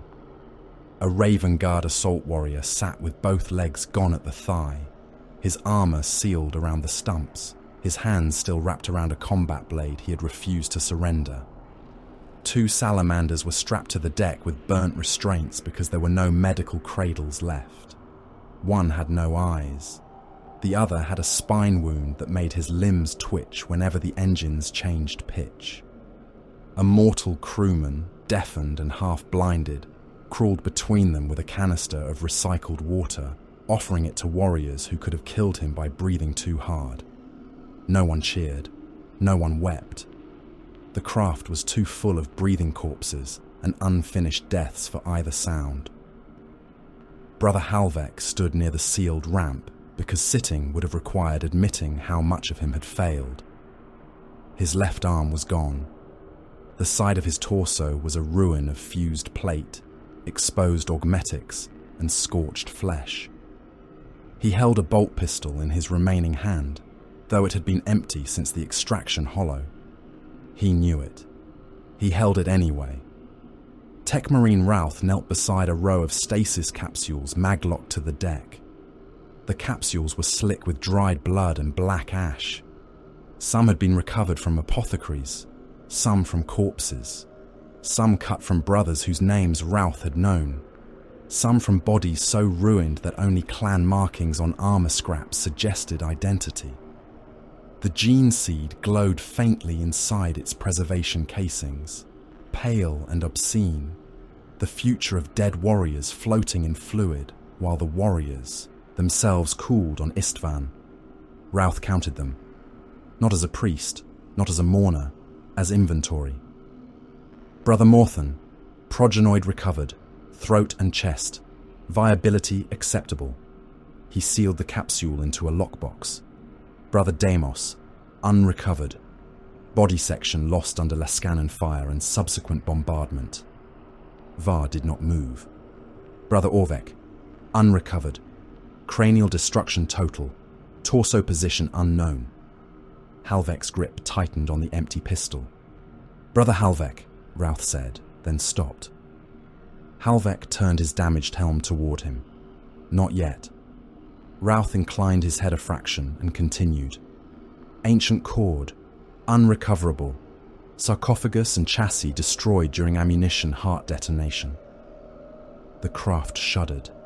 A wounded Raven Guard hissed through clenched teeth. Somewhere near the cockpit, a warning rune began to chime and was silenced by a fist striking the panel. Routh sealed another capsule. No prayers, only inventory. This was how the Iron Hands mourned, by refusing to admit mourning existed, by converting grief into record, loss into resource, pain into a ledger, that could survive when flesh could not. Var understood that now more clearly than he had understood any doctrine before Isstvan. Names were spoken once, then sealed, then carried forward as ammunition for a future that would not forgive the present. The 10th Legion had lost its father. That truth filled the craft even when no one spoke it. Ferrus Manus was dead. The Gorgon had fallen in the black sand beneath Fulgrim's blade, and with him had fallen the certainty that iron was enough. The Iron Hands who survived were not whole warriors. They were fragments orbiting an absence too vast to name. Some would become rage, some would become denial. Some would become cold enough to mistake numbness for strength. Var could feel that future taking shape inside him like a second skeleton. The salamanders had lost something different. Their Primarch was missing. Vulcan's helm had lain in ash without a body, and the uncertainty tortured his sons more cruelly than confirmation might have. The salamanders in the craft did not speak of it, but their silence was not the Iron Hand's silence. It was furnace silence. Heat trapped beneath stone. Grief banked rather than extinguished. They had tried to carry the wounded from a battle built to punish mercy, and the price had been paid in burned shield walls, broken evacuation knots, and brothers who died with strangers in their arms. The Raven Guard were no longer an army in any recognizable sense. They had become hunted survivors under a wounded Primarch who refused to let extinction finish its work. Somewhere below, Corvus Corax still moved through canyon smoke and ash storm, gathering fragments, striking where pursuit overreached, vanishing before vengeance could become suicide. His sons had been reduced to ghosts, but ghosts could still cut throats. Ghosts could still carry truth. Ghosts could still haunt an empire of traitors. 3 loyal legions had descended to punish treason.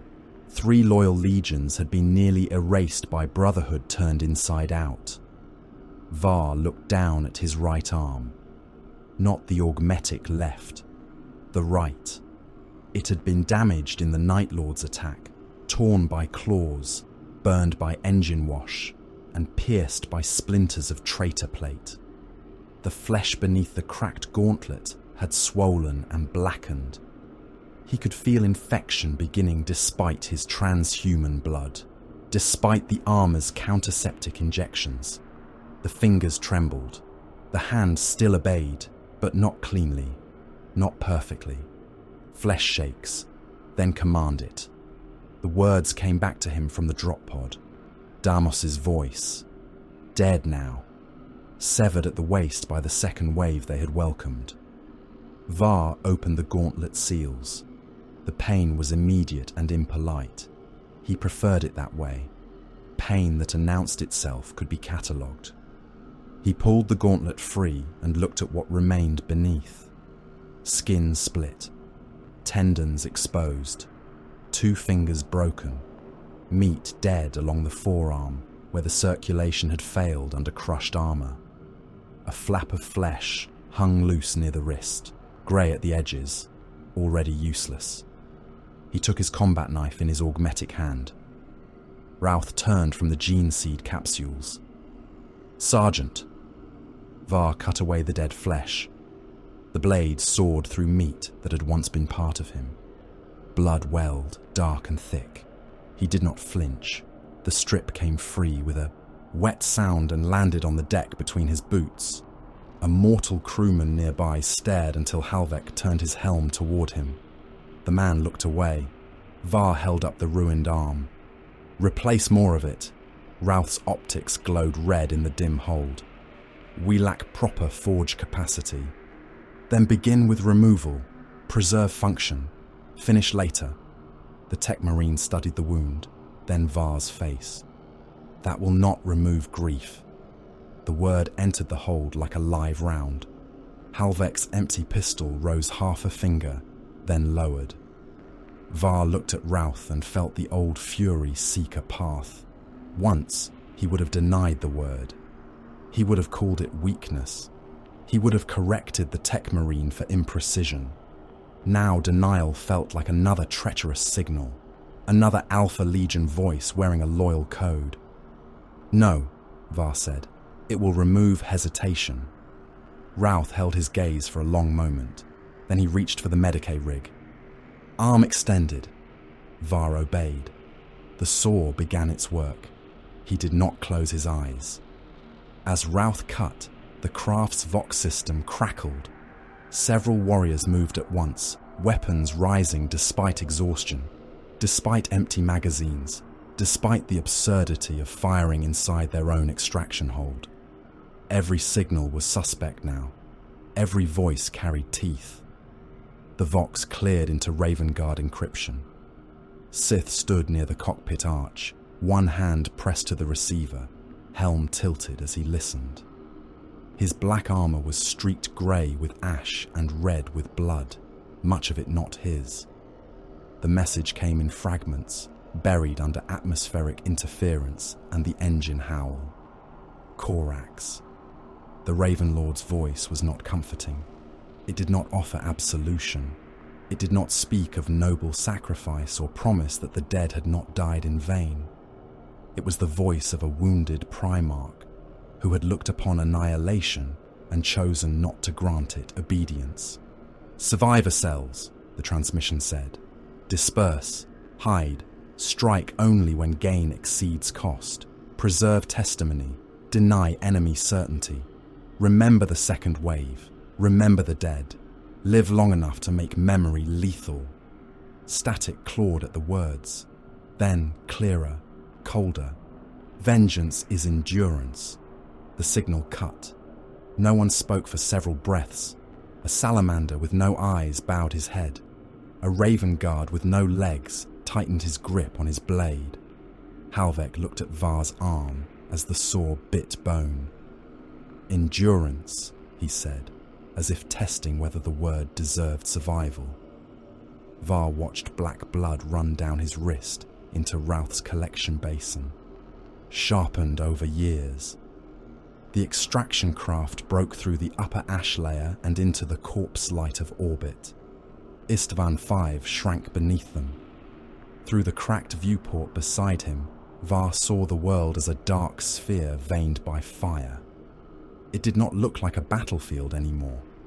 It looked like a wound in reality, a place where the universe had been cut open and shown to contain only betrayal beneath the skin. The traitor fleets were already moving, some descending still, some rising, some turning their prows toward new systems. The War Master's war was leaving the grave behind because a blade did not stay in the first body it opened. The future poisoned itself in that moment. Var did not know the shape of 10,000 years to come. He did not know the names of chapters unborn, crusades unlaunched, worlds not yet murdered. He did not know how the Iron Hands would carry their father's death as a doctrine of self-hatred, how weakness would become a sin measured in flesh, how iron would be mistaken for purity because grief could not rust there. He did not know how the salamanders would carry the missing shadow of Vulcan through fire and loss. He did not know how the Raven Guard would remember the ash, the hunted days, the lesson that survival could be darker than death and more useful. He did know that no loyal warrior would ever again hear the word brother in quite the same way. Trust had died in the second wave. Certainty had died beneath Fulgrim's blade. The Emperor's dream had not died on Terra, not in the palace, not before the Golden Throne, not beneath banners and last stands still waiting in the dark years ahead. It had died here, beneath brothers' guns, while loyalists made room for murderers at their backs. Routh sealed the cut with a clamp of cold metal. Var's ruined arm no longer trembled. It no longer did much of anything. That was acceptable. It would be improved. It would be replaced. It would become iron, and iron would not remember the softness cut away from it unless commanded to do so. The gene seed lockbox clicked shut. The data core containing the truth of Isstvan was sealed beside it. The wounded breathed. The dead below cooled. The craft turned from the wounded world and entered the dark. Var kept watching until Isstvan 5 was no larger than a coal burning in the void. The war had begun before Isstvan, but on Isstvan 5 it learned how to hate.